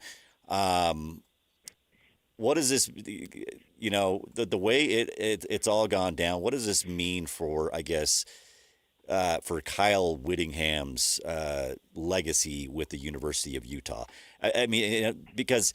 I mean, if he goes and he does, and if Utah is fine and they go, they're winning and it's not a problem, then it's, Utah fans, I think, are fine. But as soon as they have a bad season, which who knows, it could be this season. You never know what it's going to be like. And all of a sudden it's like, well, we had Kyle Whittingham just right there. So what does this mean for Kyle Whittingham's legacy with the University of Utah? It means zero. I mean, his legacy with the University of Utah is on such solid foundation. I mean, it would take a scandal unlike you've heard any other to damage his reputation at Utah. Drive around Salt Lake City, drive up and down I-15, and there are billboards saying, "Thank you, Coach Whittingham. Thank you, Coach Whittingham." Nope, that never happens to any coach. I thought you were going to bring up the Kyle Whittingham, "Give me your kidney." Billboards. That one too. Yeah. No, I mean, there's nothing surrounding him except for adoration from the city, from the university, from the program. Look, I don't know what happened on the inside and why he decided to retire at this time. It never felt right to me. Like the person who I know is Coach Whittingham and his competitiveness and his desire to be in the game, and him stepping away didn't ever really sit right. But he just left the university at the right time. And not only did he leave the university at the right time, he left the university on very solid footing in terms of a football program. Great coaching staff in place. We'll see what happens there. I mean, there might be a few pieces moved around here and there. A guy in Morgan Scally who has learned under the best for his entire career.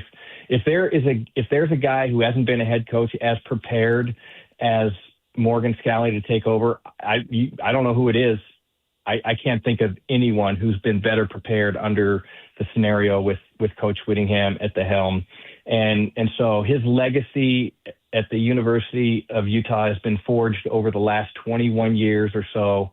And it goes, him taking the next step in his career leaves his legacy undamaged at the University of Utah. Frank, what is Morgan Scalley now going to go through as he may get a part of his coaching staff maybe picked apart a little bit? The Jason Beck piece, people are already talking about that could be, that he'd be Witt's guy at Michigan before he would, if he got that opportunity. And it's not crazy to think. It's not like he's been here less than 365 days. So in that case, if those pieces do move, how much of a challenge is Morgan Scalley going to have right out of the gate, having to find not just the guy to replace him at the DC spot, but the OC as well? I think the DC spot is there. There's probably a little higher comfort level there because, Coach, it started before Coach Whittingham a little bit, but Coach Whittingham is the architect of that defense. And whoever has coached underneath him has worked under that same system, maybe tweaking things here and there a little bit. Times have changed. I mean, and defense has evolved a little bit, but the basics are the same. And that's ingrained in the program. So the next piece in the puzzle, Morgan Scalley isn't leaving. So I think there's a high level of comfort on what's going to happen on the defensive side. And even if you bring along a guy that doesn't have as much experience running a defense, the guy is there. I mean, Morgan Scalley is there. So I think there's a high comfort level in being able to find the right person for the defensive side. And, that's just my assumption. We saw Coach Sitake struggle with that his first few years, and he's a guy that ran the defense for Kyle Whittingham. So it's not that it's like, it's not that it's going to be all roses, but I think there's a comfort level on the defensive side. Offensively, there's two guys in the state that I would look at if I were Kyle Whittingham moving on offensively, defensively. And their names everybody's talking about. It's Jason Beck and it's Jay Hill. I mean, those are the two guys that I would take from the state to go with them to Michigan. So if you're talking on the offensive side for Morgan Scalley, you know what? You just get thrown into the fire. And this is the first big test for Morgan Scalley, finding the guy that can keep the continuity going on the offensive side. Because what we saw out of this offensive football team for 90% of the season was incredible productivity, the ability to score, and the ability to make up when the defense was struggling a little bit. That just, that hasn't necessarily been the hallmark of Utah football, and they got it this year. And so it's finding the right guy to maintain that continuity. There's a lot of good offensive football coaches out there.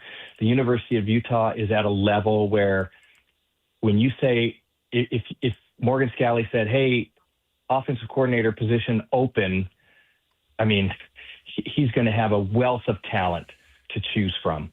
And it's just finding that right piece on the offensive side. I think there'll be plenty of opportunity to find the right guy.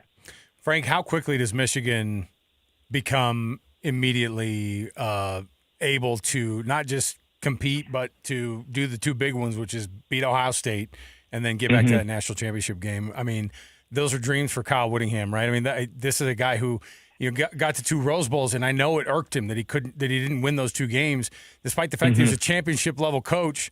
I mean, having designs on a national championship, I don't know if there's a better place to be able to do it. The resources available at Michigan are different, and I think they're probably untapped. And there may be a new excitement about that football program with this hire. And so I would say, is it too much to ask in the first year? Probably. Yeah. I mean, there's a whole culture change that has to occur. And from what I understand, the culture inside the building suffered a little bit in the last year. Yeah. And we saw the craziness that's ensued. So, but here's what Coach Whittingham will do. He'll implement the right culture. And guess what? Not everybody's going to fit in that culture. And that's when people start, moving along, and you get the right people on the bus. That's what his job number one is, to get the culture right inside the building. And that, like I said earlier, that culture fits. Like, it's a pack your lunch pail, go to work mentality. And once you match that with the ability to attract talent at the University of Michigan, I mean, that seems like a pretty lethal combination to me. And so I would not be surprised to see him, first of all, institute that culture and noticeable year one opposing teams saying, when you play Michigan, you're in a dogfight. Like that is a dogfight. And then going from there, finding himself in a position to win conference championships, to compete in playoff games, and find himself maybe at the highest level in college football. Frank, I have to imagine. I mean, obviously, we talked about Beck being high on the list. Witt has to absolutely love that offense that he's been able to had on as part of his team. Obviously, Jay Hill, you mentioned. Jim Harding feels like. I mean, he's I think Northwest Ohio guy. I think is what he's from that area. Like, it feels like Jim Harding. What he's done offensively, you got two guys going to the NFL. That feels like a guy that Witt has to be looking at, taking with him. Jim Harding is a very interesting position in this particular hire, because Michigan has a guy in place that is very highly regarded. and so, I mean, I think Jim Harding has done an amazing job at the University of Utah. And certainly there's a familiarity with him and with Coach Whittingham. But you have to look at the resources at Michigan as well. And that is one, I think, that is very interesting to look at. So I think Jim Harding would be an amazing hire, but I would say that one is, I guess I would just say it's interesting, because I think there's super talented individual in place at Michigan. Grant Newsome, is he the offensive line coach? Grant Newsome, I think he's the guy who won as a Michigan dude. He's been there for a few years. I think his third year as the O-line coach. But yeah, they love him there. I mean, and they like it's interesting too, because I think, and I can't remember who we were talking with earlier, Frank, they were saying, but if Kyle Whittingham comes, it's different than hiring another guy who's like a young 38-year-old who they say, hey, by the way, you're keeping these guys. It might be a different situation. Maybe Kyle is able to say, I want to be able to make every position, every coaching assistant, analyst, everything down to the grad assistants. I'm going to be able to bring whomever I please. I would imagine he'd be able to have some of that, but there are also some really talented guys. I mean, like, think about how, and again, even like the Obot kid, who was the 5-star commit to Utah as an offensive lineman, first 5-star guy in Utah history, and he comes out and he's an O-lineman. And guess what? They churn out offensive linemen to the NFL at Michigan as well. So Jim Harding does a great job. Man. It's tempting to think of being a Michigan man over, not just that, it's the NIL stuff that's involved with all of it, Frank. It's just all sorts of complicated, and it's an interesting time. I never would have thought in a million years we'd see a navy blue hat with an M on it with Coach Whittingham at the helm. That's the truth. But the landscape of college football has changed, like you said. It's not. I mean, it's college football, but it's not. It's really interesting how it's unfolding. And I mean, let's look at what Texas Tech did this year. I mean, Texas Tech with a $30 million roster finds themselves in the playoffs, when a year ago no one would have thought this team was headed to the playoffs. So resources now are much more significant. Resources have always been significant, but much more so in this NIL day and age. And the resources available at Michigan are going to give opportunities to surround yourself with talent. And so it would be really hard not to take that into consideration as a coach or as a student athlete when you're looking at what gives me the best opportunity to continue playing this game at the next level. And I think Utah has done an amazing job at the line of scrimmage on the offensive side. We've seen a lot of guys go and play and be very successful in the NFL. The issue is, like, if you took the number of Utah players in the NFL from the offensive line versus the number of Michigan players playing in the NFL from the offensive line, I think you'd see an interesting differential. And so when you talk about cranking out talent at the line of scrimmage, as good as Utah has been, Michigan may have an advantage there. Yeah. Frank Dolce. Frank, did you have a good Christmas? We kind of interrupted your break. I'm sorry, man. Frank always has a good fantastic. Christmas. Listen, you didn't interrupt my break. I don't consider talking about football, talking about college football, and talking about one of my favorite people of all time, Coach Whittingham. I don't feel like that is an interruption at all. I do that anytime anybody called, especially you guys. When Lloyd called, got to do it. Are you kidding me? Yeah. Checks in the mail, right. Frank. Checks in the mail, my man. Frank Dolce. Frank, we appreciate it, man. Have a good rest of the break. And when it becomes official, obviously we'll get back into it as the new year turns over. It's going to be quite an interesting one the rest of the way. So transfer portal opens up on the 2nd. Got to be ready. Absolutely. Hey, you guys are the best. I hope you enjoyed your holidays. Happy New Year. If I don't talk to you before then, we'll catch up soon. There you go. Frank Dolce, everybody. Frank, keep your phone by you. I'll call you next week. Oh, there you go. There's Frank. It's a weird thing. Like, some of these guys, Kyle Whittingham leaving there's a personal connection that a lot of folks are losing too. And you think about, it's a mixed bag when you talk to the media about Whit and the interviews that he does or doesn't give. But he's always been a freaking straight shooter. He doesn't mess around. He might be. He's worked with everybody for so long. He's been in this market for so long. He's one of the most quick. He is a quick-witted dude. He's funny, underrated funny, because people just see the tough guy act all the time. But the reality is he is one of the funniest guys in all of college football, and he keeps it under wraps. But I'm telling you, Utah blows out Arizona State. What does he call PK? Calls him Sparky. Yeah, hey Sparky. It's good to see you. No, he will give it right back to anybody. He does not care. So, but yeah, you could tell. Frank is like, it's one thing for Utah to lose a great coach. It's another one that there's a lot of people that are in this community. This is his community, man. Yeah. So I don't know. We'll see how it goes. They just remodeled that house and everything. It's like, who cares? College football doesn't matter. The house will be there when you get back. It's fine. You mentioned it's so strange to think of Kyle Whittingham wearing a Michigan blue hat. Yeah. Michigan blue with that yellow iconic M on it. You think about the times when Harbaugh came into Rice-Eccles and Whit beat him. You just don't you don't think to yourself, well, Kyle Whittingham will get that Michigan job one day. You just think to yourself, no, he's building something here. No, and he's hitting that point in his career where he's going to retire here. He will finish his career here, and then he's going to go off into the sunset. But Kyle Whittingham had a little more left in the tank. Yep. All right, we'll take another quick break here. When we come back, we're going to chat with Trevor Riley, one of the former students of Kyle Whittingham. He's been saying Kyle should take that Michigan job. He's been saying that. He's been pounding the pavement. Yeah, he has. So we'll talk to Trevor next. He's never without opinions. Trevor Riley joins us next right here as we keep you going. And yes, it's all but totally official that Kyle Whittingham is the next coach at the University of Michigan.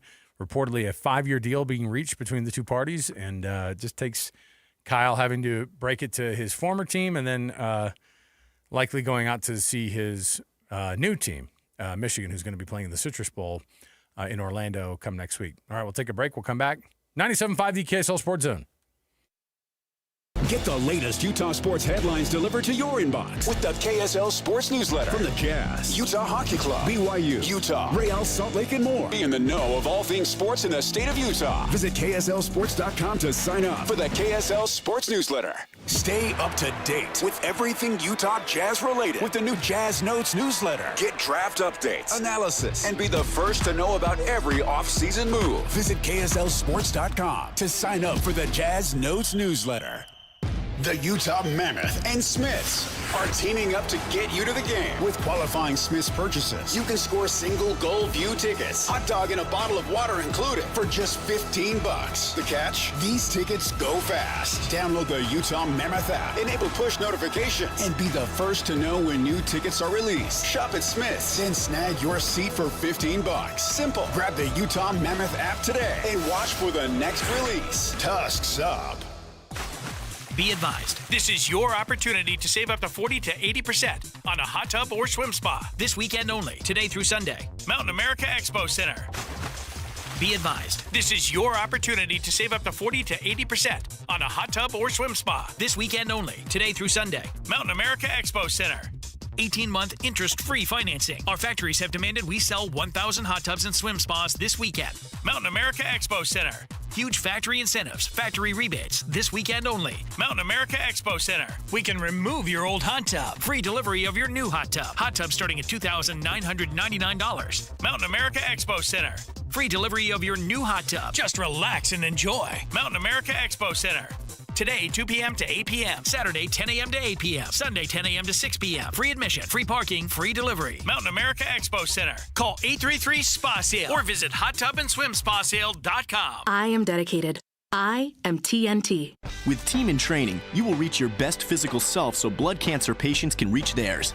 Change your life by joining a marathon, half marathon, triathlon, or a cycle event, and you'll change the lives of blood cancer patients. I am committed. I am TNT.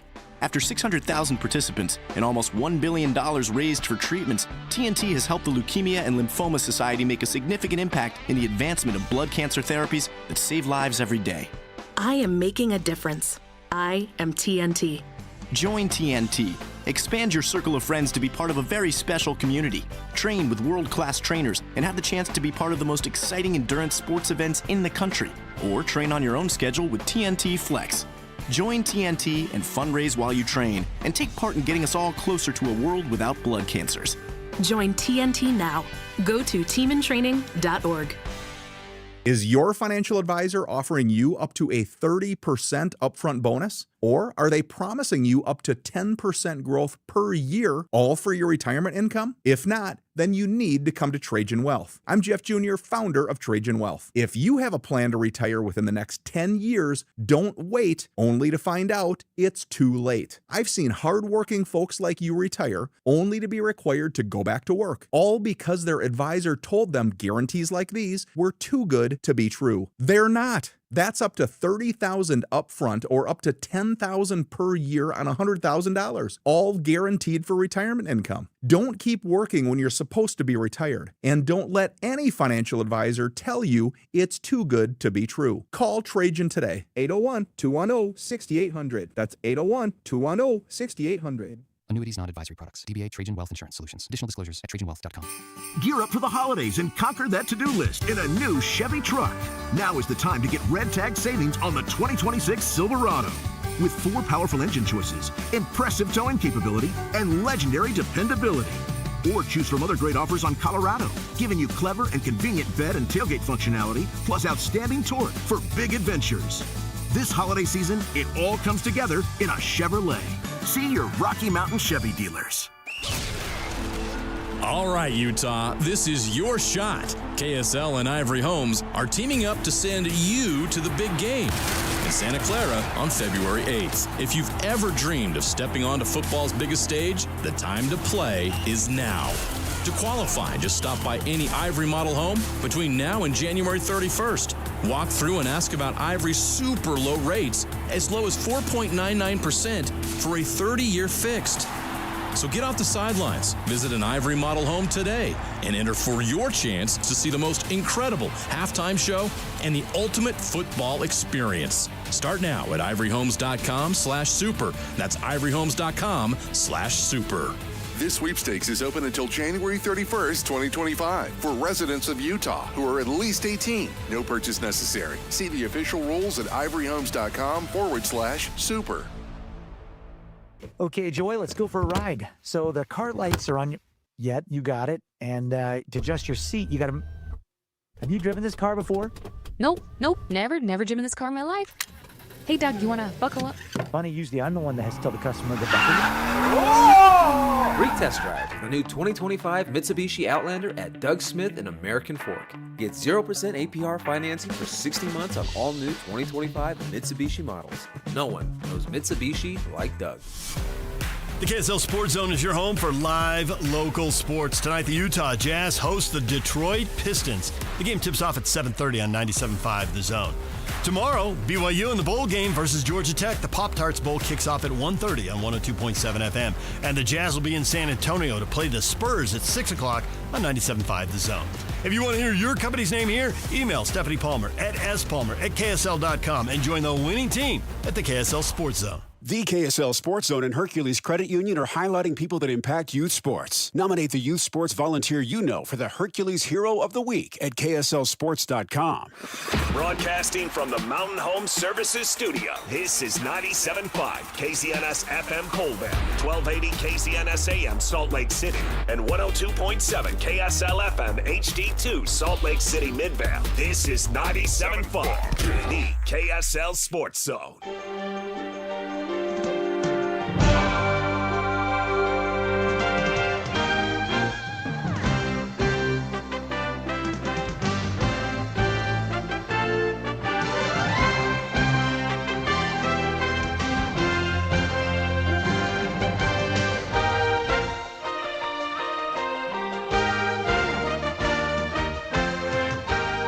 Well, the program's in a good place right now. As I've said many times, after last season, just didn't sit right with anybody, particularly me. Came back and fortunately we were able to get the ship righted and everything's on track. The program, like I said, is in a good spot. Got good coaches. Coach Scally will come in and do a great job. Got good players. So now is the time. Welcome back, everybody. Alex, Curie, Lloyd, Cole. Our producer, Alex Napolis. Today we've been going for almost 4 hours on the news that Kyle Whittingham is going to become the head coach of the University of Michigan. Now being reported by not just multiple sources. Now the multiple sources are saying that it's a 5-year deal even. The official word from the University of Michigan or from Kyle Whittingham's camp. Yeah, which one do you think will come out first? Whit dying to get on social media and say the deal's done. He'll be the one breaking it? No. I don't think so. Yeah, no, I don't think so. Nope. I bet he doesn't even have the password to his account anymore. He has to reset. He's locked out.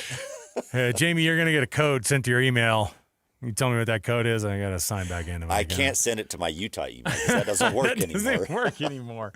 Oh, shoot. Yeah. It's a weird time to do it, but, the coaching carousel has its own timeline in college football, and Kyle Whittingham finding a gig at the University of Michigan after stepping down a couple of weeks ago. Not a total shock to us. I will say that I had multiple conversations going into the break of, that ship sailed. They're going to find somebody else. And I kept looking at people say, I kept looking at Biff Poggi. I was like, this guy's not the guy. He's sleeveless in Ann Arbor. That's not happening, dude. Like, they're not going to allow, this guy who is basically part of the staff. He looks like he'd be a problem too. Like, there's just no way.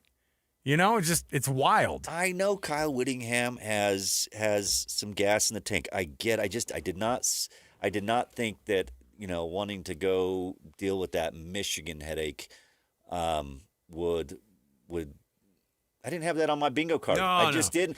And everybody said, "Oh, Kyle Whittingham, yeah, he would be absolutely great for the job." Absolutely, is he the perfect man for that job? The things that shocked me during all of this was, one, that the Detroit Free Press guy, Tony Garcia, said, his camp reached out to Ann Arbor after the stepping down. It's like, hey, I'm stepping down today, but why don't you call my people? Why don't you call somebody? Because and tell them I'm available. Why not? And let's have that conversation. They didn't get Kenny Dillingham. They didn't get Kalen DeBoer. And frankly, Oklahoma losing to Alabama might have been the thing that triggered this job opening up for Kyle Whittingham. Maybe Kalen DeBoer would have taken that job. He says he wouldn't have. They had to be hitting a point, by the way, that they really had to be like, okay, we need somebody. And I had, if it's 50 to 60 million, which is what's being reported, like for 5 years, Kyle is getting paid. Yeah. And he may have had to have been bought out at the University of Utah too, just because he had that advisory role that he's probably saying, hey, if you want me to walk away from the advisory role, you got to buy me out of it. And I want you to buy me out of it because I got to find some other jobs here. It's like, isn't it sad to see an old head coach having to go back to work? It's like he's not putting on the Home Depot, bib. He's walking over to the most prestigious job in college football, or at least one of the 4 in all of college football. And imagine that Ryan Day versus Kyle Whittingham back and forth that they got to do at the Rose Bowl back in 22. And I love that matchup. I love the idea of Kyle Whittingham getting there. It's so weird to see his face next to that Michigan logo on TV, though, isn't it?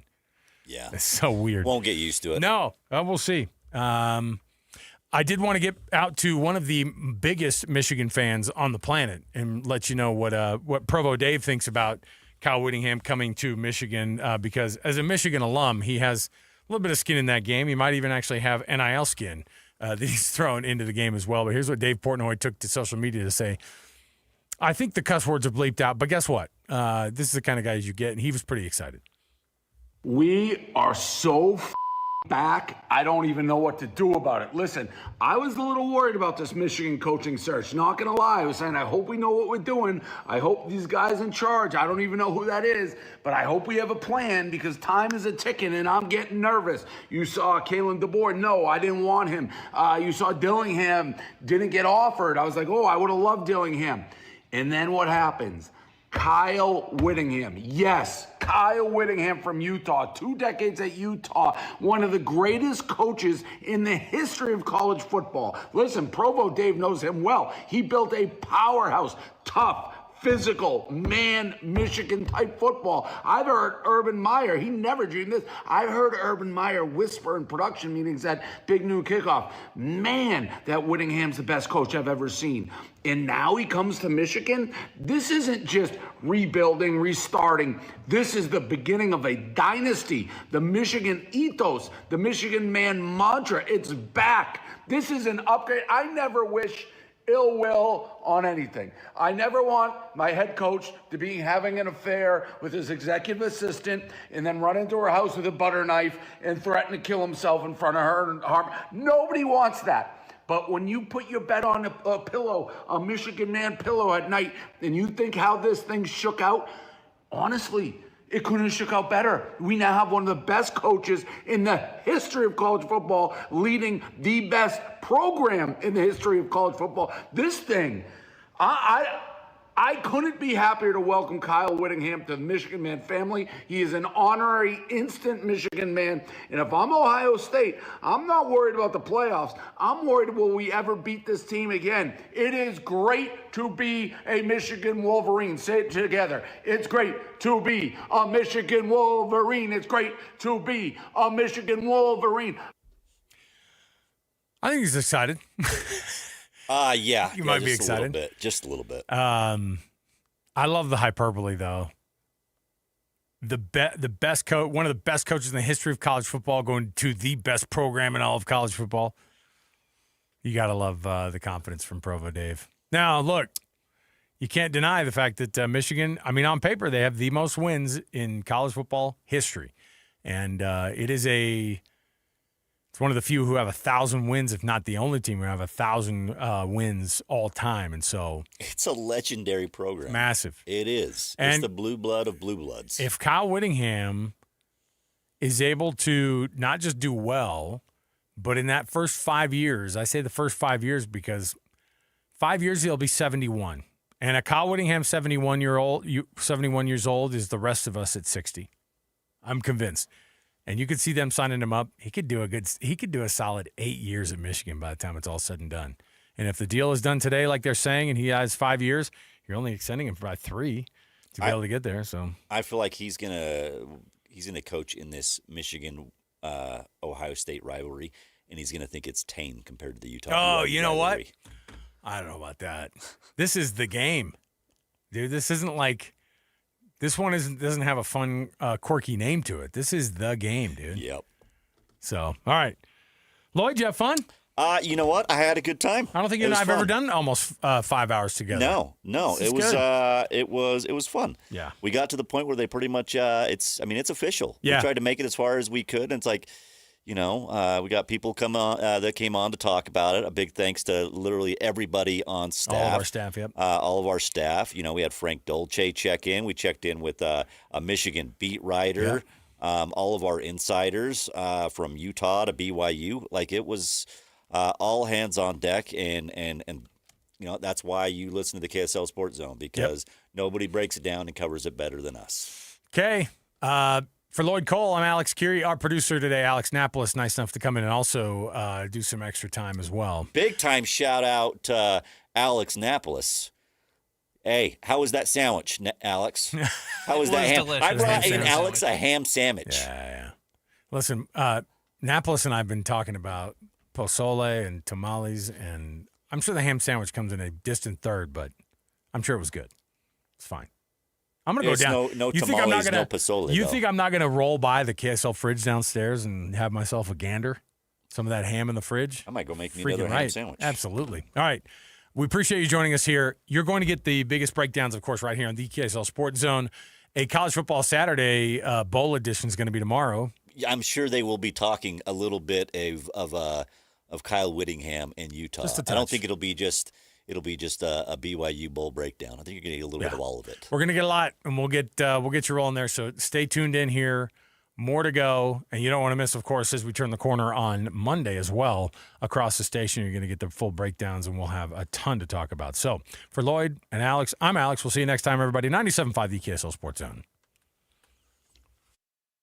Stay up to date with everything Utah Jazz related with the new Jazz Notes newsletter. Get draft updates, analysis, and be the first to know about every off-season move. Visit KSLSports.com to sign up for the Jazz Notes newsletter. So Pure Talk just had their best year ever and asked me if I'd like to thank their customers on their behalf for being so awesome. I said sure. It's important to say thanks, especially this time of year, which is why, as one of their many satisfied customers, I should probably thank Pure Talk first for keeping their customer service in this country and for providing hundreds of American jobs. I appreciate that. I also appreciate their Roundup program, which makes it easy to support America's Warrior Partnership and join the fight against veteran suicide. And I love that Pure Talk donated 1,000 hand-sewn Made-in-America flags to veterans around Independence Day. And of course, I really appreciate their generous support of my own foundation, MicroWorks, and their commitment to help us train the next generation of skilled workers. Having said all that, it's now my pleasure, on behalf of everyone at Pure Talk, to thank you sincerely for choosing to do business with an American wireless company that actually stands for something. And one more thing. Merry Christmas. The Utah Mammoth and Smiths are teaming up to get you to the game with qualifying Smiths purchases. You can score single goal view tickets, hot dog and a bottle of water included for just $15. The catch? These tickets go fast. Download the Utah Mammoth app, enable push notifications, and be the first to know